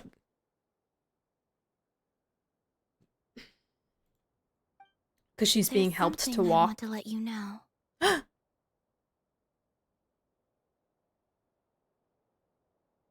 I'm scared. What is it? When Durin connected everyone's minds so I could access their powers, I also felt everything they felt. And since Nefer's eyes were injured, my eyes are hurting now too. Oh. hold on. Let me try. Oh my god, can we see her eyeballs? I only feel the pain. There's no actual damage. I just thought I should tell you. I want to see her eyeballs. There's no damage. That's a relief. But I must say, I'm surprised to hear the Kutar share something like this with me. In the past, you never used to open up about yourself. Things are a little different now from how they were. I'm learning to share how I truly feel with my friends. Friends? You have no idea how glad I am to hear that. You can't help but break into a smile at the word friends, as a warm and fuzzy feeling fills your chest. One by one, your fellow teammates report in to inform you that everything is under control. At Llama's insistence, you lie down. You fought on the front line against Rerir, and now you need rest. Llama, for what? Uh-oh. Uh-oh. Feel that? You guys feel that? That's Hoyoverse is signaling that everything is in fact not okay. When the music turns off and we get the ...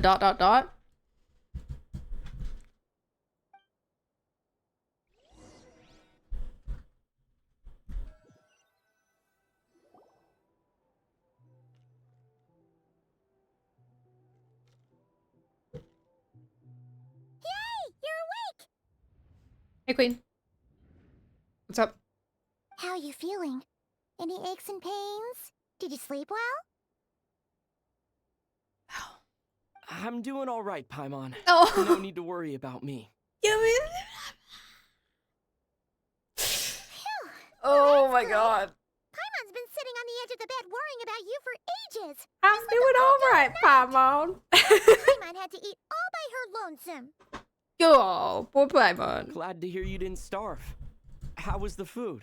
Well, it wasn't the same without you there to share it. Oh. Honestly, Paimon just can't relax when you're not your usual self. She couldn't enjoy the food and settle down to sleep. Well, I'm back to normal now. Oh yeah, and Albedo swung by earlier. He said to tell you to head to the tavern when you woke up. Varker and the others are organizing a victory feast and they want to celebrate with you. A victory feast? Medical supplies, but you seem fit as a fiddle, so guess you won't be needing those. If you're feeling up to it, let's head over now. Wouldn't want to keep them waiting. Varker. Varker, before the moons fell.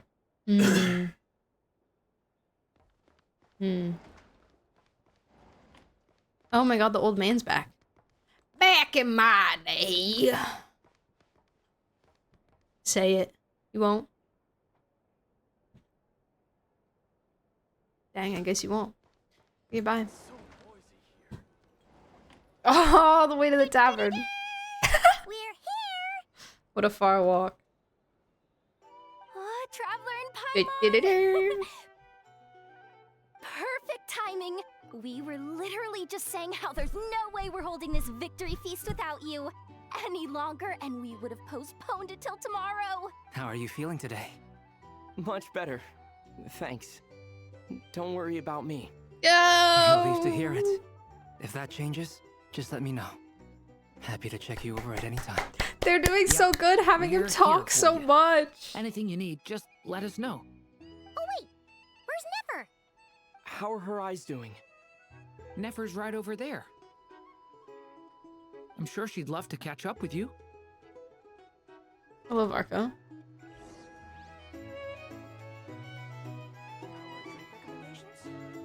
Oh, she is right over here. Nobody's sitting with her? Hey, bud. Oh. I thought of 1,000 ways to congratulate you, but now you're here, words are failing me. The honorary knight stuns them speechless once again. Well said. The honorary knight showed us all how it's done. The other knights told me that Mondstadt was the just first another stop on your Tuesday journey. for me. All of us are truly delighted to count you as our friend. I'd like to thank you for supporting the Knights of Favonius, and also for helping us save NOD-KRAI. Don't mention it. Grandmaster. Nonsense. Of course I'm gonna mention it. This is more than just business. Doing the It's a Favoni salute. relationship. Oh, I missed And there it. can be no relationship without showing Ooh. gratitude where it's due. Can someone clip it for me? Do you mind? Oh, I can just talk to him again. Oh, okay. I thought of 1,000 ways to congratulate you, but now you're here, words are failing me. The honorary knight stuns himself.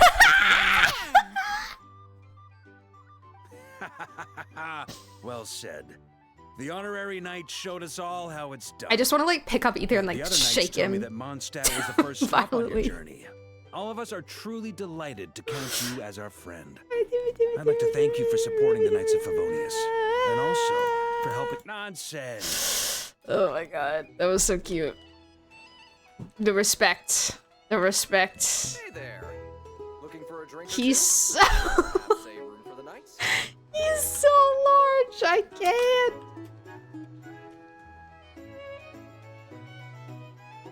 Like,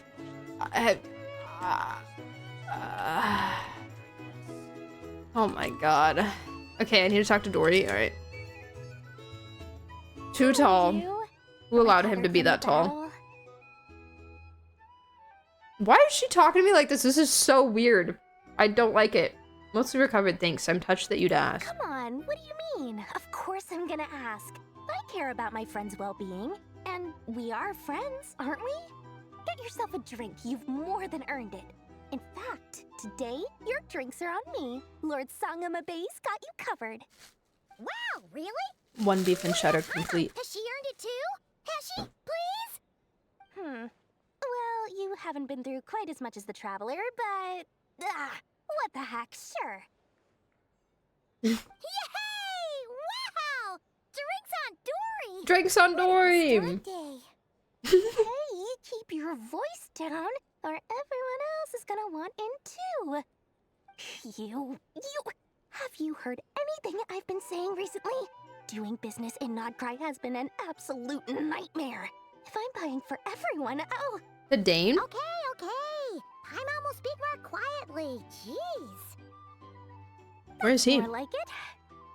Don't you forget, Lord Sangamabe doesn't just go around buying drinks for anyone and everyone. Drinks on Dory. Make sure your paperwork is all in order. Where is Dane? Oh, dead slave. Oh, dead slave. Like, sit down or something. Like, you could literally just, like... This table is open. Nobody's there. You could sit over here. You could sit, like, I don't know, over there if you wanted. Well, for starters. He's like, I am decor. He's not allowed to have fun. You've recovered? I see. You bet. Snooze his way to a full recovery. I'm doing much better. Thanks for checking on me. Glad to hear it. A healthy body is paramount. Nothing else in life is possible without it. So take it slow. You can't afford an injury. I'm still so curious about the ring. The ring that his brother gave him.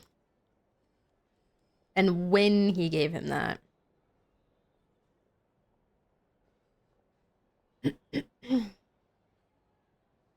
So curious. He doesn't move at all, so he's completely invisible. True. They don't know I'm immortal. True. I'm so grateful you decided to help us in the end. Paimon too! You really saved the day when you swooped in to open that gateway. I came to accept that although Rerir was my friend in the past, here and now, he was an enemy that must be defeated. Though I will never fully understand what happened between us, I could not let this crisis deepen any further. We fought a very necessary battle, and you played your part admirably. Thank you. I know it was hard, but you'll get through this. Yeah! And if you ever need to talk, just remember, we're always here. I'll do that. I'll do that. I'll do that. These are bounties. If you want to negotiate prices, Look at this guy. go find a flea market. Oh, look at this guy.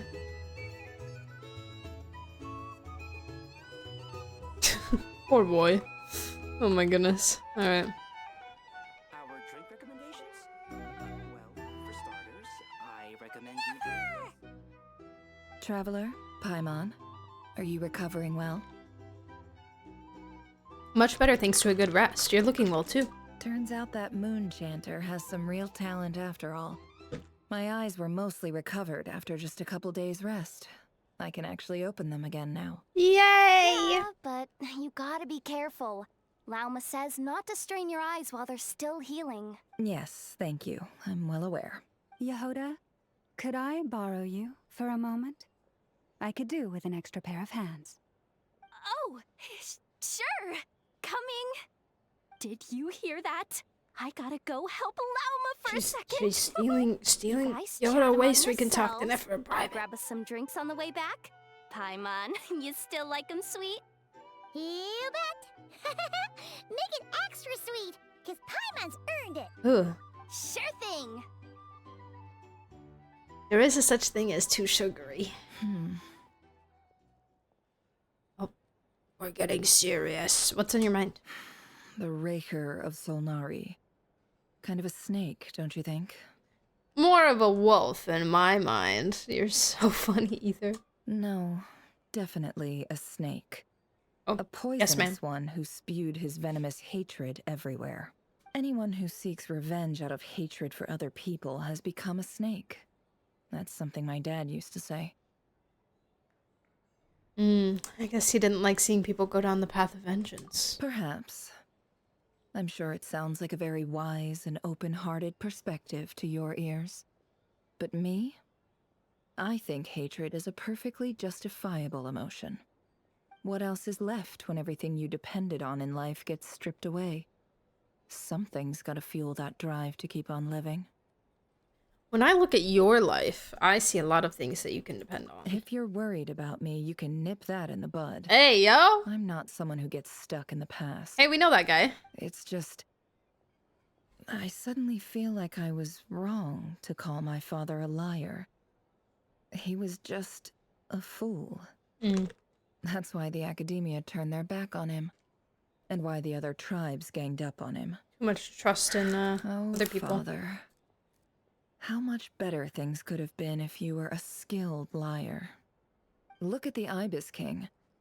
Thoth is a fiendishly cunning liar. And yet, strangely, he feels more like a father to me than my real dad ever was. That's crazy. He's never brought it up, but I'd bet he feels the same way. Why else would he give me the power to perceive the truth, while at the same time training me in the art of deception? Like a warlock. I've never heard... Sadly, I've never heard the Ibis King's voice. What's he actually like? Well, King Deshret banished him to Aru, which is essentially a prison, and posed 3 questions to him. He promised that he'd have his freedom if he could find the answers. His response was to take on a physical form and approach me, hoping that I could become his envoy and search for one of the answers on his behalf. Oh, cool. Did he really think I'd fall for that? He's stuck there. He can't make me return what he gave to me. Sounds like he was nice enough to you. You definitely sound like father and daughter. So that's enough for you to decide he's nice, is it? He's a prisoner, and he was scared. So he decided to perform some good deeds to win people's approval. He lives in fear because he's a deceiver. How is Rerir any different?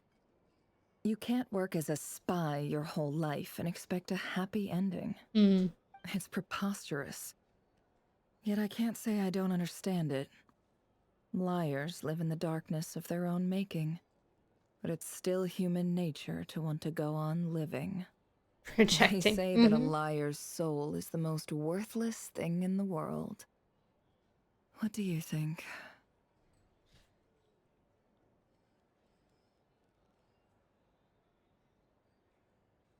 No, I can think of a lot of other things. Oh, More really? worthless. Well, it takes a very kind person to find compassion even for liars. If you ask me, the soul of a liar really is worth nothing. Because all they care about is themselves. For example, when something good falls into my lap, I don't go sharing the news around. Stops other people trying to steal it from me.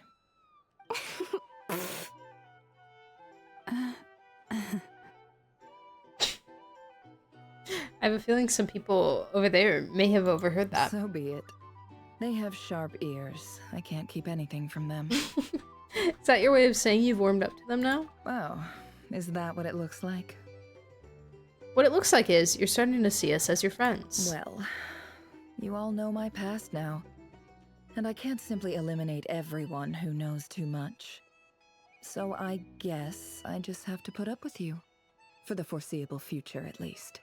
When you find yourself in a situation you can't control, the safest play is to keep calm and start monitoring everyone involved like a hawk. In the intelligence world, you need to have a sense of perspective and play your hand accordingly. If you understand what's at stake, please ensure my secret is safe with you. I trust you'll respect my wishes as a friend. But don't forget, I will also be watching you like a hawk. Sure. Very good. Oh wait! Now that the panic's over and we've all calmed down, Paimon suddenly remembered something. What is it? After all that build-up, our mystery ally never showed up even once. Nicole. It's Nicole. It was...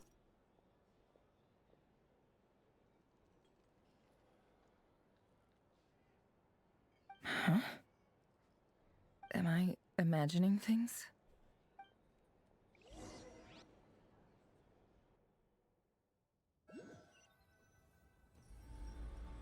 So, Ah! close colleague who stayed behind with you?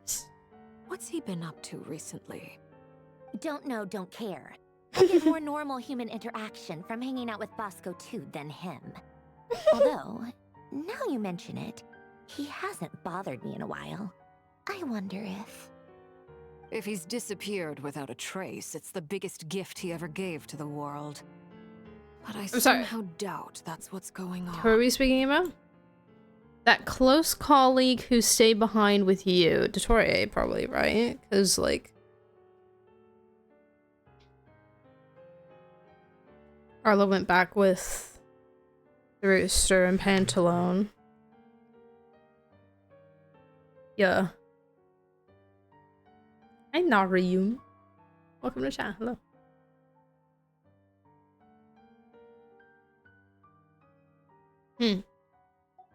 Alright, Dory food. Give it to me. We lost one messed up morally gray, very dark gray guy, and we're about to gain like just a morally black guy. Very, yeah. Must get Sandra away from this man. Protect her! Protect her. I love the shade here also. If he's disappeared without a trace, it's the biggest gift he ever gave to the world. He won't lie Got low him. forever. So we'd better stay on guard.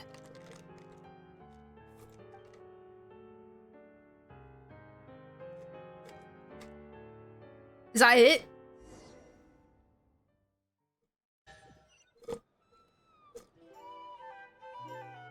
Listen to what everyone is talking about. Well, okay. But you can't give me a quest end screen and not end the quest. The freak. This quest never Lord ends. Sangama Bay, how lovely to see you. I must thank you for the device you provided. It was an enormous help. Would I be right in thinking that it was developed by the academia? Why come and ask me when you clearly know already? I mostly came to thank you. That's more like it. A little gratitude goes a long way with Lord Sangama Bay. Play your cards right, and you might even stand a chance of becoming my long-term supplier. The chance to work with such a kind and charitable investor as yourself would be a great honor for the curatorium. Huh? Charitable? Who said anything about charity? First time hearing about it. Let's see. The first plot of land you purchased in NOD-KRAI, your desert interests, and... Stop! What do you think you're doing? Exposing my investment history! It's nothing to hide from. They're all perfectly legitimate investments. And some of the land you purchased was with the intent of building a sanctuary?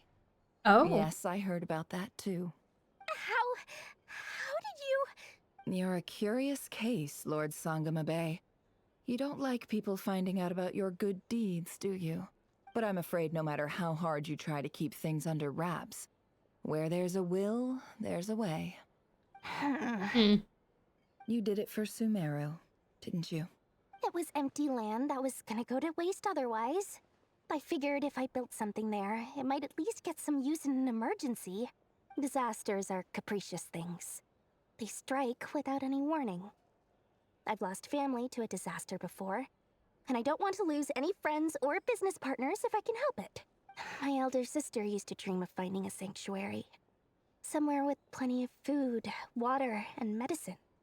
Where everyone could live happy lives. It was something I looked into, but after discussing things with the Dendro Archon, I decided on a more effective strategy. The tech people handled the tech, and Moneybags provided the Mora. It just made the most sense. It's a pity that so few people know the truth about you. Everyone says that you view everything in terms of Mora, and all you care about is growing your own wealth. So, what's the problem with that? Everyone wants to be rich. It's human nature. So yes, I love Mora, and it's nothing to be ashamed of. But surely you have dreams of your own beyond just making Mora. You don't get it, do you? My dream is to invest in other people's dreams. And, you know, make a nice little slice for myself along the way. I don't get her. I don't get it. Thinking about it makes me happy. That sweet, sweet sound of Mora. I don't get it. I don't. For the device? The character building is not clicking. Oh, that. And of course I'm insanely biased, but it doesn't. I don't get it. Seems like we've both been away from home for a very long time. Yeah. So long that I barely remember what my family even looked like. That would be I'd say it's like a father and sister. I'd say it's like a steal from the rich, give to the poor kind of thing, but she kind of just takes money from everyone. Her sister's dead? Obviously, but memory can be. I fully thought her sister was still alive and she was taking care of her. This is a different character than the playable unit. Is crazy. There is no character. They're obviously character building right here. This is character building. That's what they're trying to do. And I don't understand what. I don't get. My sister can't help me now. Slowly but Rest in surely, peace, sister. her face I'm is sorry. fading from my mind's eye. It's become a vague impression. This was Flory the whole time. She said her sister died a couple years ago. I don't know. It was like secondhand information that I heard that she was taking care of her sister. I think I looked it up to make sure, but Not everything will fade. When loved ones pass away, the beautiful memories are the ones that last the longest. Yeah, that's true. If you ask me, that's the one silver lining in all of it. Well, that, plus, I'm sure that life is much better now than it was back then. So you were aware of her sister's situation, so I thought you knew. I knew that she was taking care of her sister. Like, that's why she wanted the money. That her sister was sick, and she wanted money to take care of her. And I was like, okay, so we have, like, the reason for her wanting all this money. Cool. Most of this was known before. We checked in her character story, said her sister was sick but never dead. This is confirmation. Min has a video to tell that her sister died. I wouldn't know. I wouldn't know.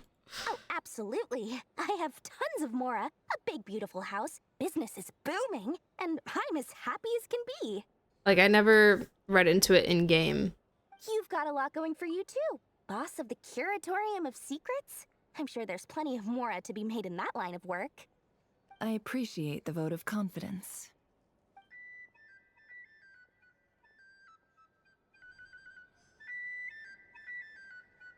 Like, it's almost worse now.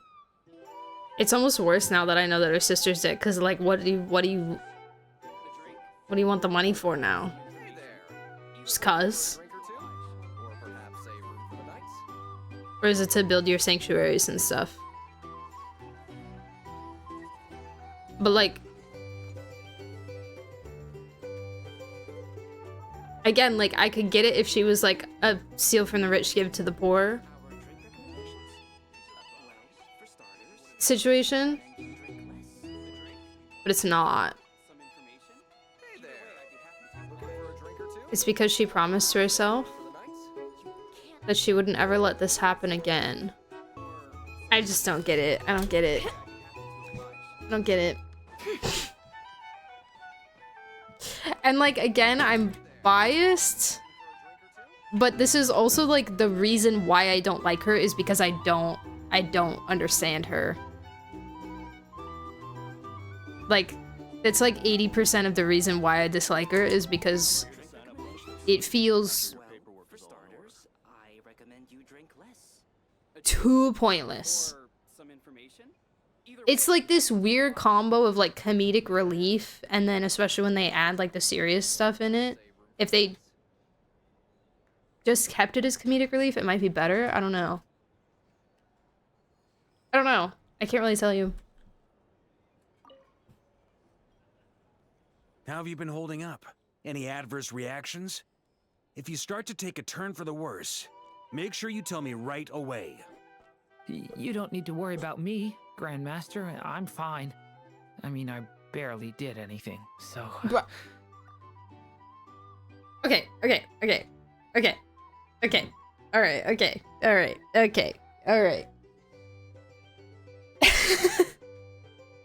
I mean, I just, like, connected everyone's thoughts with the power of Pyro, and then I unleashed the abyssal energy into the domain to overwhelm them, and then I did the...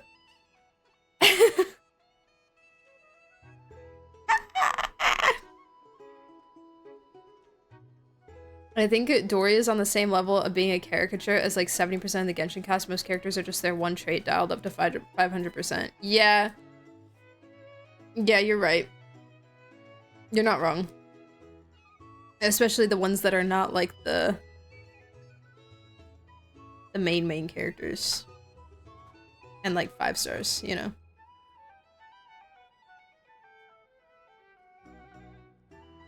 What?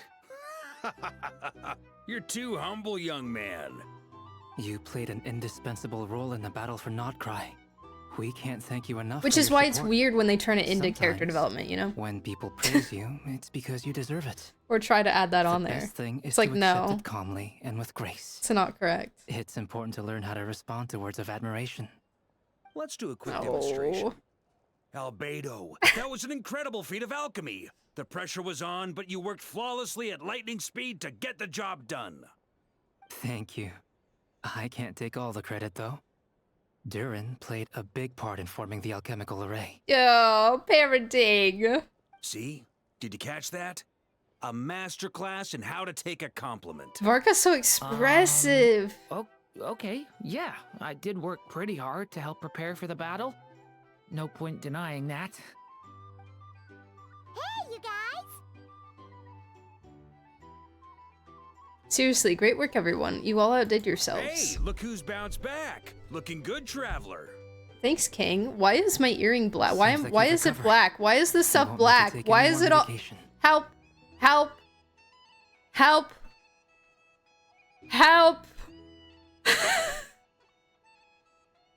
Why is it black?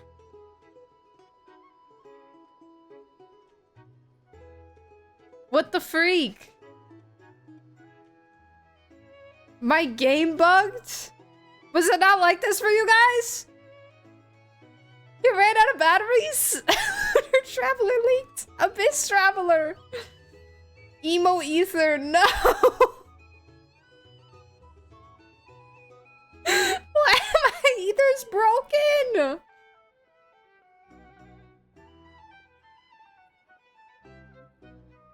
This has happened at every CC I've watched, but it was fine for you guys. It's OBS. It's OBS's fault. OBS is corrupting ether.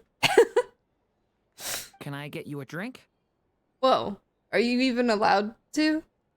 Oh, well, I guess if I'm not drinking any alcohol because I'm apparently underage, then, you know. Huh? You know how to order at a bar now? You've sure learned a lot recently. This is so weird to look at. What is... Ether dark-sided. OBS traveler. Handling a drinks order is ridiculously simple compared to alchemy. Don't worry, I'll blend into society yet. No drinking law, not cry. You're so right! You're so right. There's no laws ever.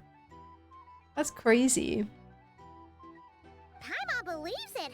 You're clearly a fast learner, just like your brother. Yeah, Dern's locked in, man. He's ready. To be totally honest, though, Paimon didn't quite follow all the details when you first explained the plan to us. Don't worry, that's completely understandable. Unless you're a student of alchemy, it's hard to grasp the principle and how the process works. To put it in the simplest terms, we saw how our enemy stole the power of Kuvaki. I love when Albedo does this face. His power to turn it against him. I love when Albedo does this face. It's so cute. The big raised eyebrows. When facing an enemy you have no hope of defeating, it's best not to engage them in battle. So, instead of looking for a way to Except we overpower did, him, though. we decided to help Columbina get strong enough to at least stand up to him in a fight. Okay, I'm gonna need this right here. Oh my goodness.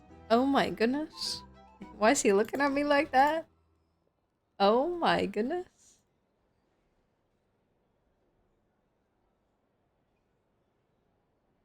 Hold on. Plotting and scheming. For this to work, we had to analyze his modes of attack, confirm who his main target was, and make sure that he wouldn't go beyond the range of the alchemical array. For added security, we prepared a total of 4 arrays. But to mitigate the impact of the battle, we identified one location in particular as the ideal spot, which is where the confrontation took place. The whole domain expansion thing. And then the ray coming through it and then it kind of dissolving when Bina came. Ugh, so cool. The alchemical array absorbed his abyssal power. Then Durin processed it to render it usable by Columbina. He processed it? What did you make? Albedo, what did you make? What is this kid? What? That power enabled her to do what would otherwise have been nigh on impossible. What surprised me was that Dainsleif actually agreed to join us. He wanted revenge. Given his Not history revenge, with but Rerir, he had every right to sit this one out. But we're extremely he came to grateful for terms the with it. decision he made. Confronting a former friend in battle, that can't have been easy. It must have been a painful choice to make. But I'm sure that making a decision was far better for him than staying in limbo. First Quest Flint's talked about how the Kavaki and Abyss fight each other, and the stronger force absorbs it, which is how Rerir got stronger. They did the same for Columbina. Yeah. Magnets and stuff, you know. Mini Durin is now Mini Oven. Feed him abyssal power. He cook it. He spit it out. Absolutely. It's always the magnets. First it was mirrors, now it's the magnets. He was torn between 2 paths, but in the end, he made his choice and stuck to it resolutely. He doesn't strike me as the sort of person who'd stay trapped in limbo for long. This face card is insane. Like, are we looking at this man right now? He's got a nose and everything. It's so weird. But at the same time, it's not like I'm looking at him and I'm like, oh, this feels so out of place for Genshin, you know? Like, it's an insane, like, model improvement from other characters that may or may not be sitting at this table currently. But it doesn't feel like it doesn't make me uncomfortable in a way where I'm like, ooh, this doesn't feel like my game anymore. I feel like they maintain their style quite well. You know? D-Luke with that model. I saw someone give D-Luke Verka's face and it looked so wrong. It looked so bad. But I did see someone give him Kave's face and it was quite nice. And then they did some more tweaks to it because it was a little bit too bright and happy. They made him a little bit more moody and depressed again. And it was better, but D-Luke is bugged forever. I could see if they did update like D-Luke's model, a lot of people being really upset. I'm not gonna lie.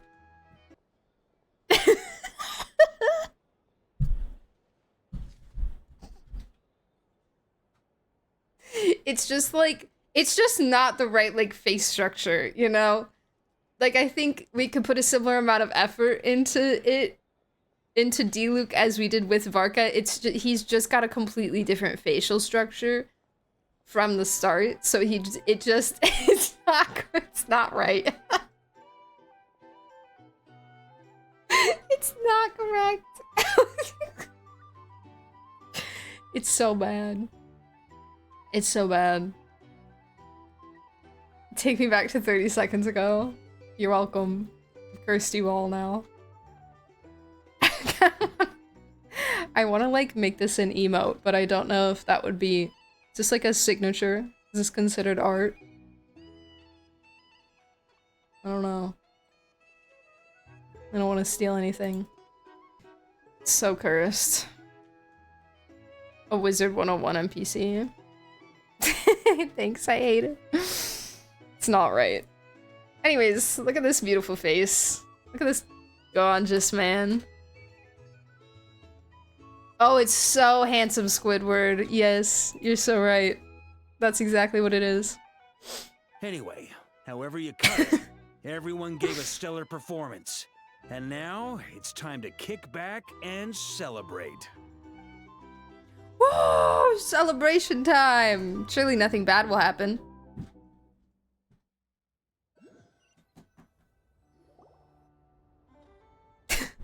Oh! That's the only reason you're here. She managed to get into a tea party. Let's go. Peanut leveling up. She's making it. Yes, I've thought a lot about it. And I've realized that you, me, and Arlecchino should be friends. Oh! I think this is very important. So I felt I had to come and tell you. It's very important. I also think that it's very important, Bina. I concur. Yes. Well, this is a new one. I'm so moved. I can't even hold my teacup. If that's all, you can leave now. Do you not want to be friends with me? Or is it that you prefer being co-workers? Oh, just give her the sad face. Give her the sad face. What is this, Columbina? Do you not want to be friends with me? Are you testing my patience threshold? Right now, my politeness module is active. But if you say another word, I swear I'll shut it down. You don't want to be friends with me? Please. Not the patience module. Oh, politeness module. Patience threshold, sorry. If your politeness module was active, wouldn't you say the word please at some point? Dang, got him. Polonia, please see Lady Columbina to the door. Ooh, got him back. Will you still invite me to your next tea party? Mm-hmm. What? Yes, I think you will. Bye-bye, dear Sandrone. Got him! Oh. Wait a second. I need that. Wait a second, I need to go get that. Wait, I need that. I didn't I was gonna say I didn't know that there was one up there, but I should know as a Genshin Impact player that there's always something on top of the large structure.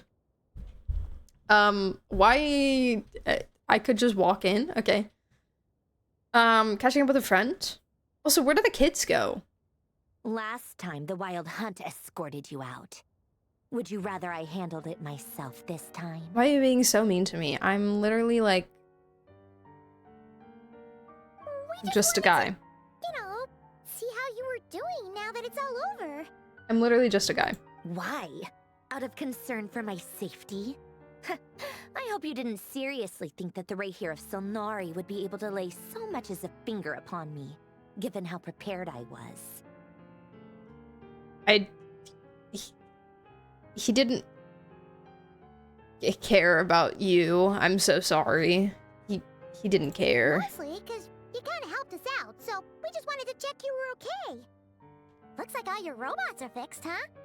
I spy books and teacups on the table. Afternoon tea, so we are interrupting after all. Oh, don't you worry about that. Tea time is already. Oh, there's another one! The visitor before you managed to kill my appetite. There's another one! Oh my god, stonks! If you're in the mood for tea, go ahead and help yourself. Otherwise, it's going to waste. I know, the camera angles were really helping me out here. Oh my god, tea? Thank you. My coasters are still missing in action, though. Use this notebook instead.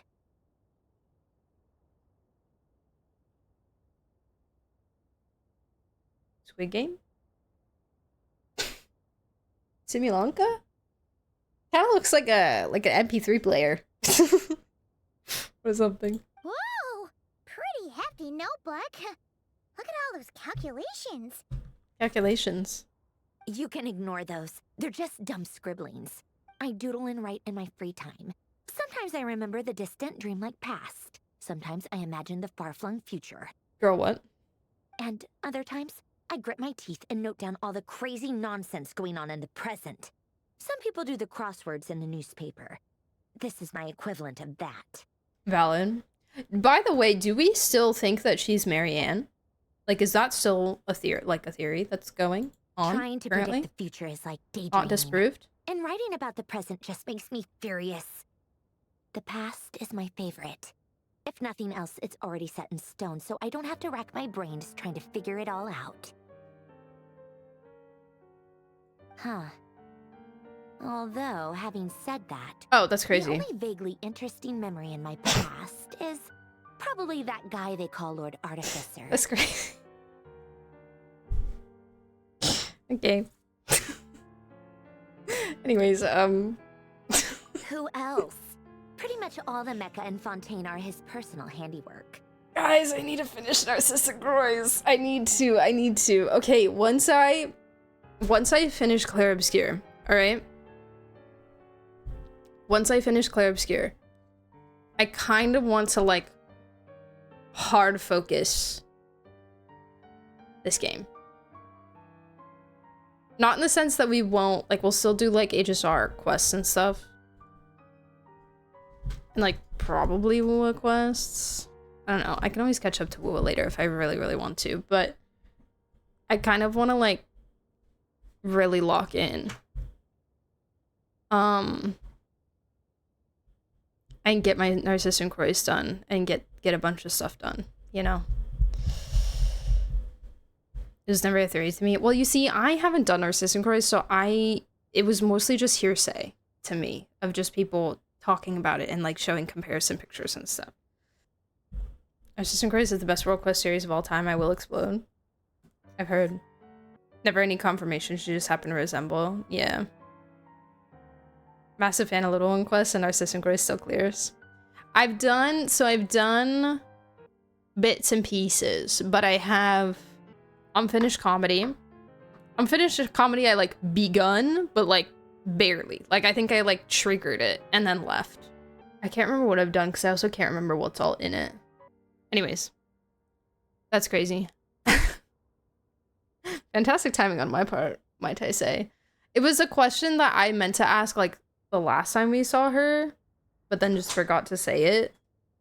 So, I just didn't know if there was anything that, like, had been, like, disproved throughout something random, you know? I did do Talishard, yes. Yes, because we talked about that with Chard. Or when we met Chard.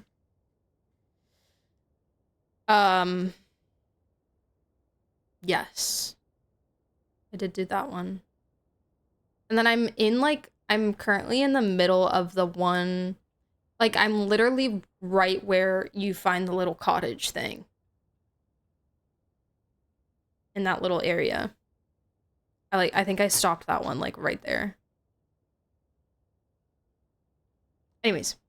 Wait, are you saying you know him? Like, personally? As a friend? I mean, I guess we were friendly enough. Friendly enough, huh?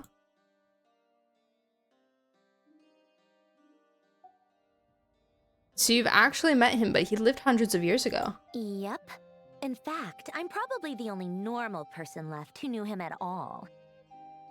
Normal? We used to chat occasionally back when he was still around. Birds. Before he passed away, he asked me to destroy all his manuscripts. Oh. I honored his request, but I did read through everything first before destroying them. Of course. I mean, I couldn't let the genius of Lord Artificer Alain Guillotin disappear like that. Alain. It would have been such a waste. So, that's where the formulas in your notebook are from? I just told you. Those are my equivalent of crossword puzzles. They're just dumb formulas that I solve for fun when I'm bored. Alain's work was like epic poetry. The formulas in my notebook Sandrone is normal and I'm the little Pope. riddles in comparison. Not that there's Alain. anything bad about them. I mean, at least solving those riddles isn't going to hurt anyone. Except me, because I lose a few brain cells in the process. Anyway, while we're on the topic, I might as well tell you about what happened to him. I love things that make me lose brain cells. Alain Guillotin had two close buddies. Oh, Rerir and Jacob!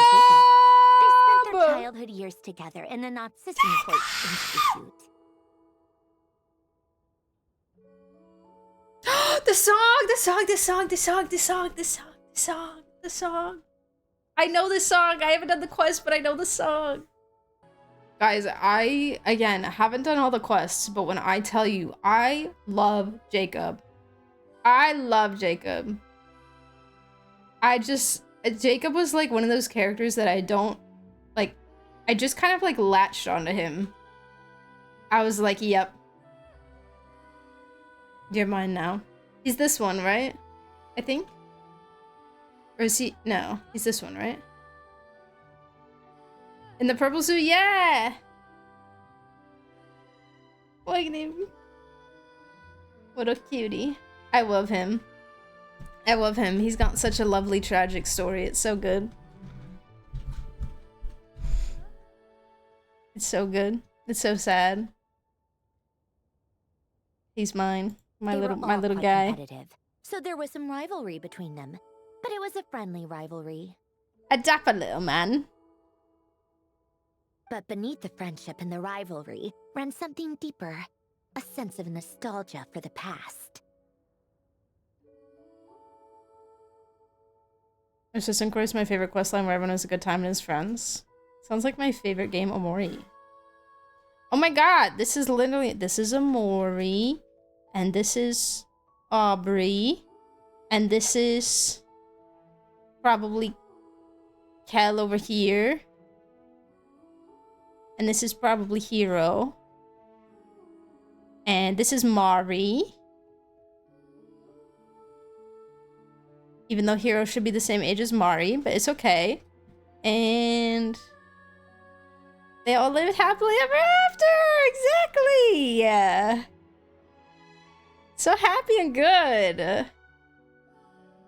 Unfortunately, childhood would end. Ah. The prophecy would come true. Ah. The apocalypse would arrive. And the future would never be. A mad dream that would normally only capture the minds of lunatics begin to take root in their hearts. A dream of saving the world. Basil, yeah, Basil can be the ocean, yeah.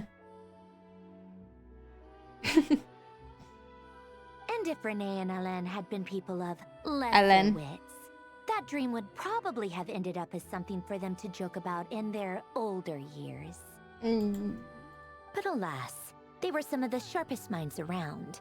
They nurtured that dream with the full power of their intellect, and it grew into something that ate away at their souls. The first of them to fall under its spell was Renee. Against Alain's wishes, he persisted in experimenting on a mutual friend she's of gonna theirs recap to the whole thing try for me, and isn't save she? their life. It's okay. Alain did not approve and parted ways with Renee. This would be good if I didn't actually want to do the quest, but I like do want to do the quest. But I also like have gotten so many spoilers for like what happened to some of them. But it's okay. It's fine, I guess. By the time I did all Fontaine content, everything was already out. The Narcissus of Grace quest is the only world quest chain I did before finishing the Archon quest. It just sucked me in. Yeah, I remember enjoying it a lot when I was doing it. Bits and pieces that I was doing. Yeah, I'll still play it. I'll still play it, absolutely. I just love this song, man. It's so beautiful. Like, I don't, like, there's something to be said about a song that can make me feel an emotion about a story that I haven't experienced. That's, like, something really special to me, you know? I don't even have, like, the emotional connection to the song, and it still makes me, like...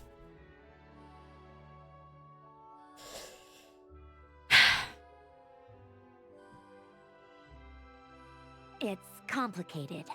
Alain wanted to believe that Renee only did what he did for the sake of their friendship. But when he told me about what happened, I could tell he still had some suspicions about Renee's motives.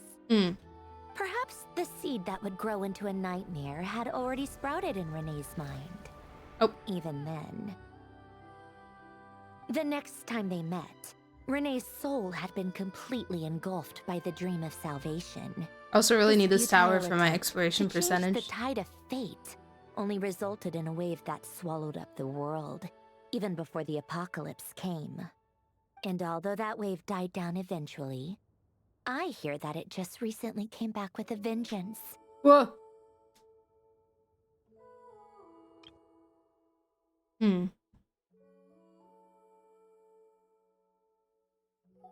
As I understand, Renee wanted to live out his dream of salvation once more. But I'm told that the attempted resurgence finally died out for good. At long last, Renee awoke from his deluded dream. Though of course by then it was far too late. What do you think of Renee? Do you admire his transcendent genius? I can't answer that His question view for you. that I'm any so sorry. price was worth paying to achieve the lofty goal of saving the world. I can't answer that question for you, Queen. Or do you despise him? Dismiss him as an evil madman who wrought havoc on the lives of everyone around him as he pursued his delusional dream. Same difference, really. Just perfect. a matter of perspective. I don't know. What a cop-out. But I suspect you'd have a more incisive and insightful answer if we dug into it further. Exactly. Smart lady. Smart lady. I gotta dig into it further. What's your take? I don't like fanatics who give up their whole lives for their ideology. Mm. Nor do I like fools who let their delusions take control. Maybe I could understand if Renee had just been an ordinary person. But he had a sage-like intellect. And still managed to get himself lost in a labyrinth of his own desires. Anyway, that's enough about Renee. Now, moving on to Alain Guillotin, the Lord Artificer. He managed to put a stop to the first storm whipped up by Renee. But after that, Alain lost his friends and family. To his credit, I suppose, the loss of his family and friends was purely a tragic accident. It's not like Alain sacrificed them for his cause or anything. After that, the only thing supporting his work was the same dream that had dragged his closest friend down to the abyss. But although the desire to save Fontaine drove him to found the Fontaine Research Institute, Alain continued to reject any form of transcendental knowledge or power. He was suspicious and fearful of it, having seen the way it had affected his closest friend. I think that formulas and machines derived solely from human intellect were the only thing that gave him a sense of spiritual comfort. Yet Alain's intellect was simply too great. It barely left him space to breathe in his lifetime.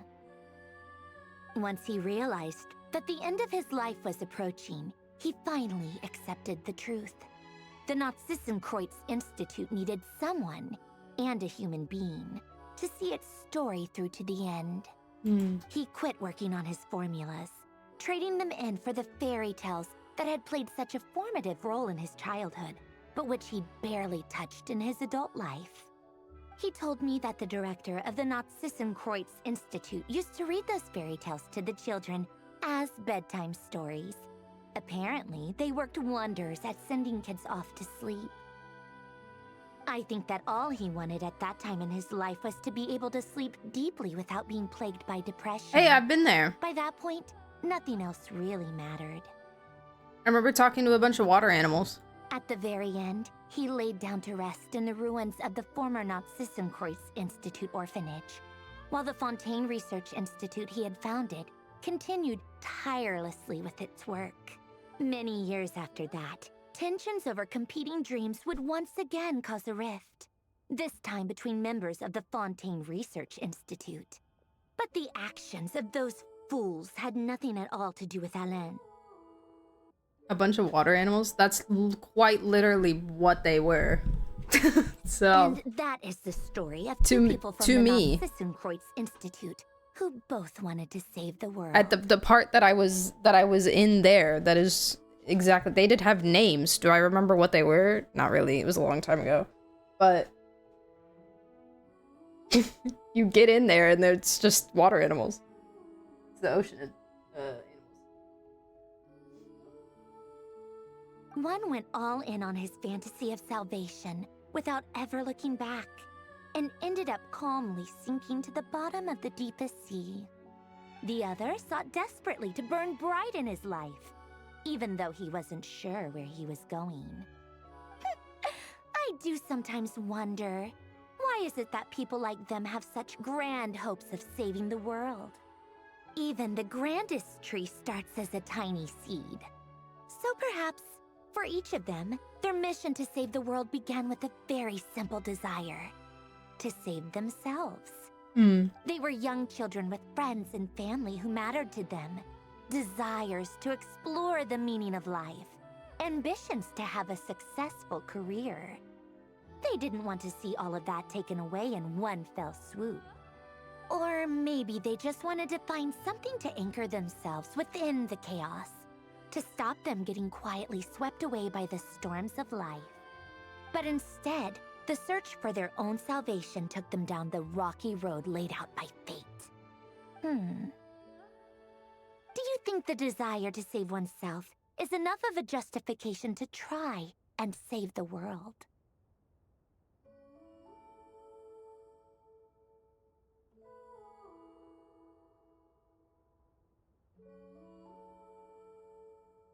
Why wouldn't it be?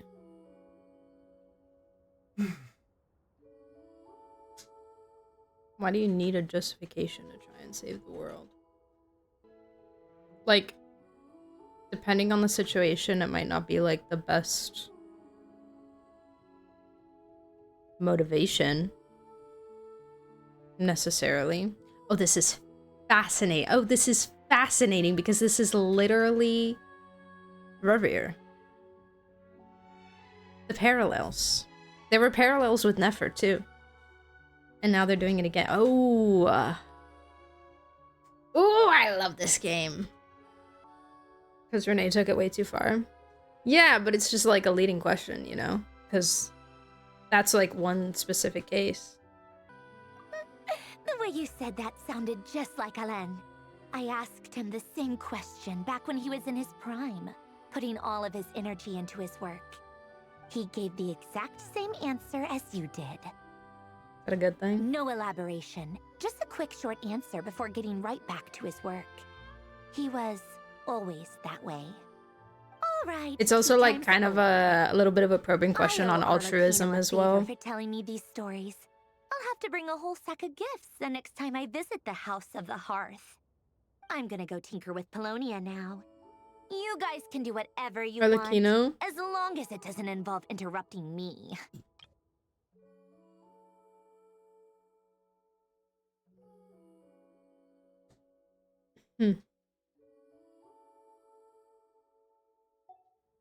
I had a good tea time, thank you. Polonia, exit hibernation mode. Begin diagnostics.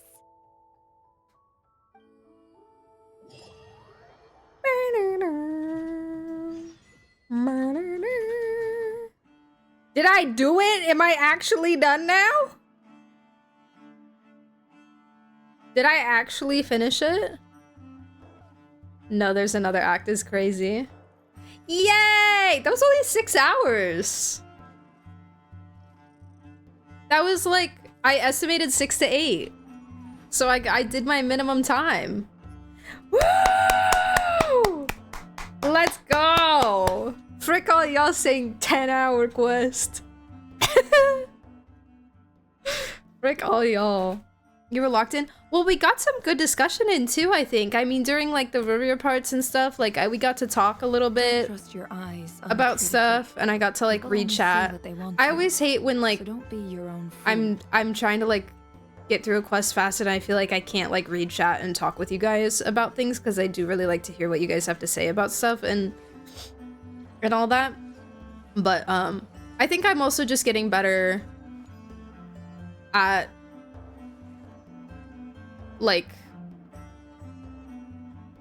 being concise with like our discussions, you know, and knowing when to like bring my attention back to the main thing. The doctor will see you now. Guys, Remember, help. D-Quest was so good. For the everlasting forest. It was chonky, it was hefty, but I loved Rerir. I loved Rerir. I loved it. He was so well done. Great villain. The only thing I really wish I got to see was some kind of like Rerir Arlecchino interaction. A really good balance of making him understandable but not justified. Yeah, exactly. That's how you do. They did Morally Gray really, really well. Really, really well. Like, Morally Gray is done best when you genuinely can't put them on one side or the other. Like, it's like his actions weren't done entirely 100% out of his own heart, but he had a lot of issues that led to, and a lot of self-gaslighting and self-convincing and just like incorrect ways of thinking that did not make it any better and did not help him like wake up.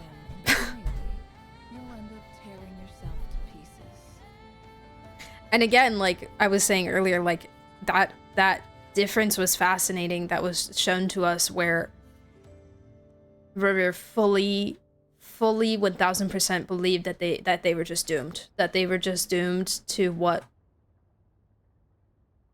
the king was doing, and therefore he needed to accept it, and that he needed to consider himself lucky and, you know, So don't be your own fool.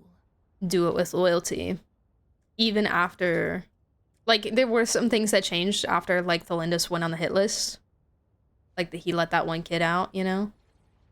But still. And then the contrast with Dane, where Dane was, like, so ready to throw hands.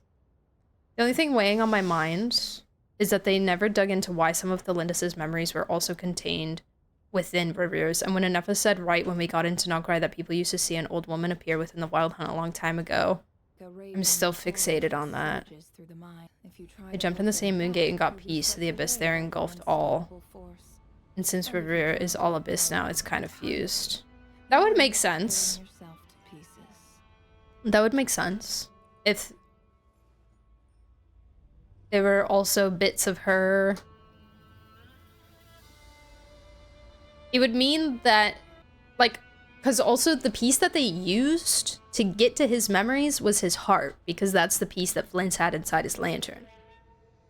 So it would either be like, oh, a piece of the Lindis fused with his heart, or it was just like, oh, he loved her so much that her memories were also in his heart or something. I don't know.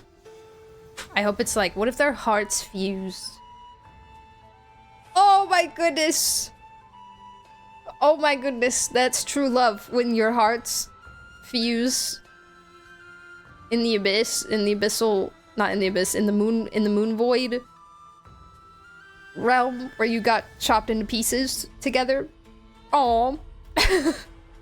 So cute. I love it. If he fused with the Lindis, then what's he even looking for then? He's hunting the moons. I don't know why though. Like, it would make sense for him to be hunting the moons to try to find her. So yeah, I agree with you. Like, what's the goal here? Is it just pure, like, pure rage and hatred? Is it because Ved said to him, as long as you're alive, your love will still last, so he's simply just trying to stay alive as long as possible? Did the Lindis expect to survive the portal because she has Crimson Moon blood? Possibly. So does that mean he's gonna get chopped up again? Depends on what chopped him up the first time. Right, because the first gate was like the Crimson Moon gate, right? So, and the Crimson Moon is the Crimson Moon because Abyss influence. Now the other moons don't necessarily have that. So it could be different. Can someone remind me what the quote was that Bina said in the trailer once about the ripples and the reflections in the water and the something? The future mirrors the past. Thank you. Reflections and moons a lot. Yeah. There was something about the water, though. I think it was maybe in that same... She seemed to have a plan, so I'm assuming she expected to live. Yeah, I mean, she said, oh, like, I'll have to give you the answer later. So she expected something. Yeah. In the water, the future mirrors the past. Okay. Rerir is on the frost moon eating a lot of kubaki, having a snack. Dating my quest, girl. Girl. It was so good to see him. It was so good to see him, and it was so good to see him do something other than stand there, yap, brood, and leave. Like, next batch, Durin. Durin, and how he processes the abyssal power and creates Discord calls with the power of pyro, you know? Durin, man. Nobody else was stripped. Well, Yehoda was stripped, but 5-star wise, nobody else was stripped. So can they bring hangouts back? Can we get a Yehoda hangout? Please? I really think that would be beneficial to my health and well-being. I really think that a Yehoda hangout would be so good. I do wonder, I've seen some other people speculate this as well, if during the Nothing Passage quest, the thing we created by merging the red and blue was some sort of moon gate. Oh, that is a fantastic thought. The hollow purple. Well, it's interesting because the Kuvaki that Bina was using was mostly blue.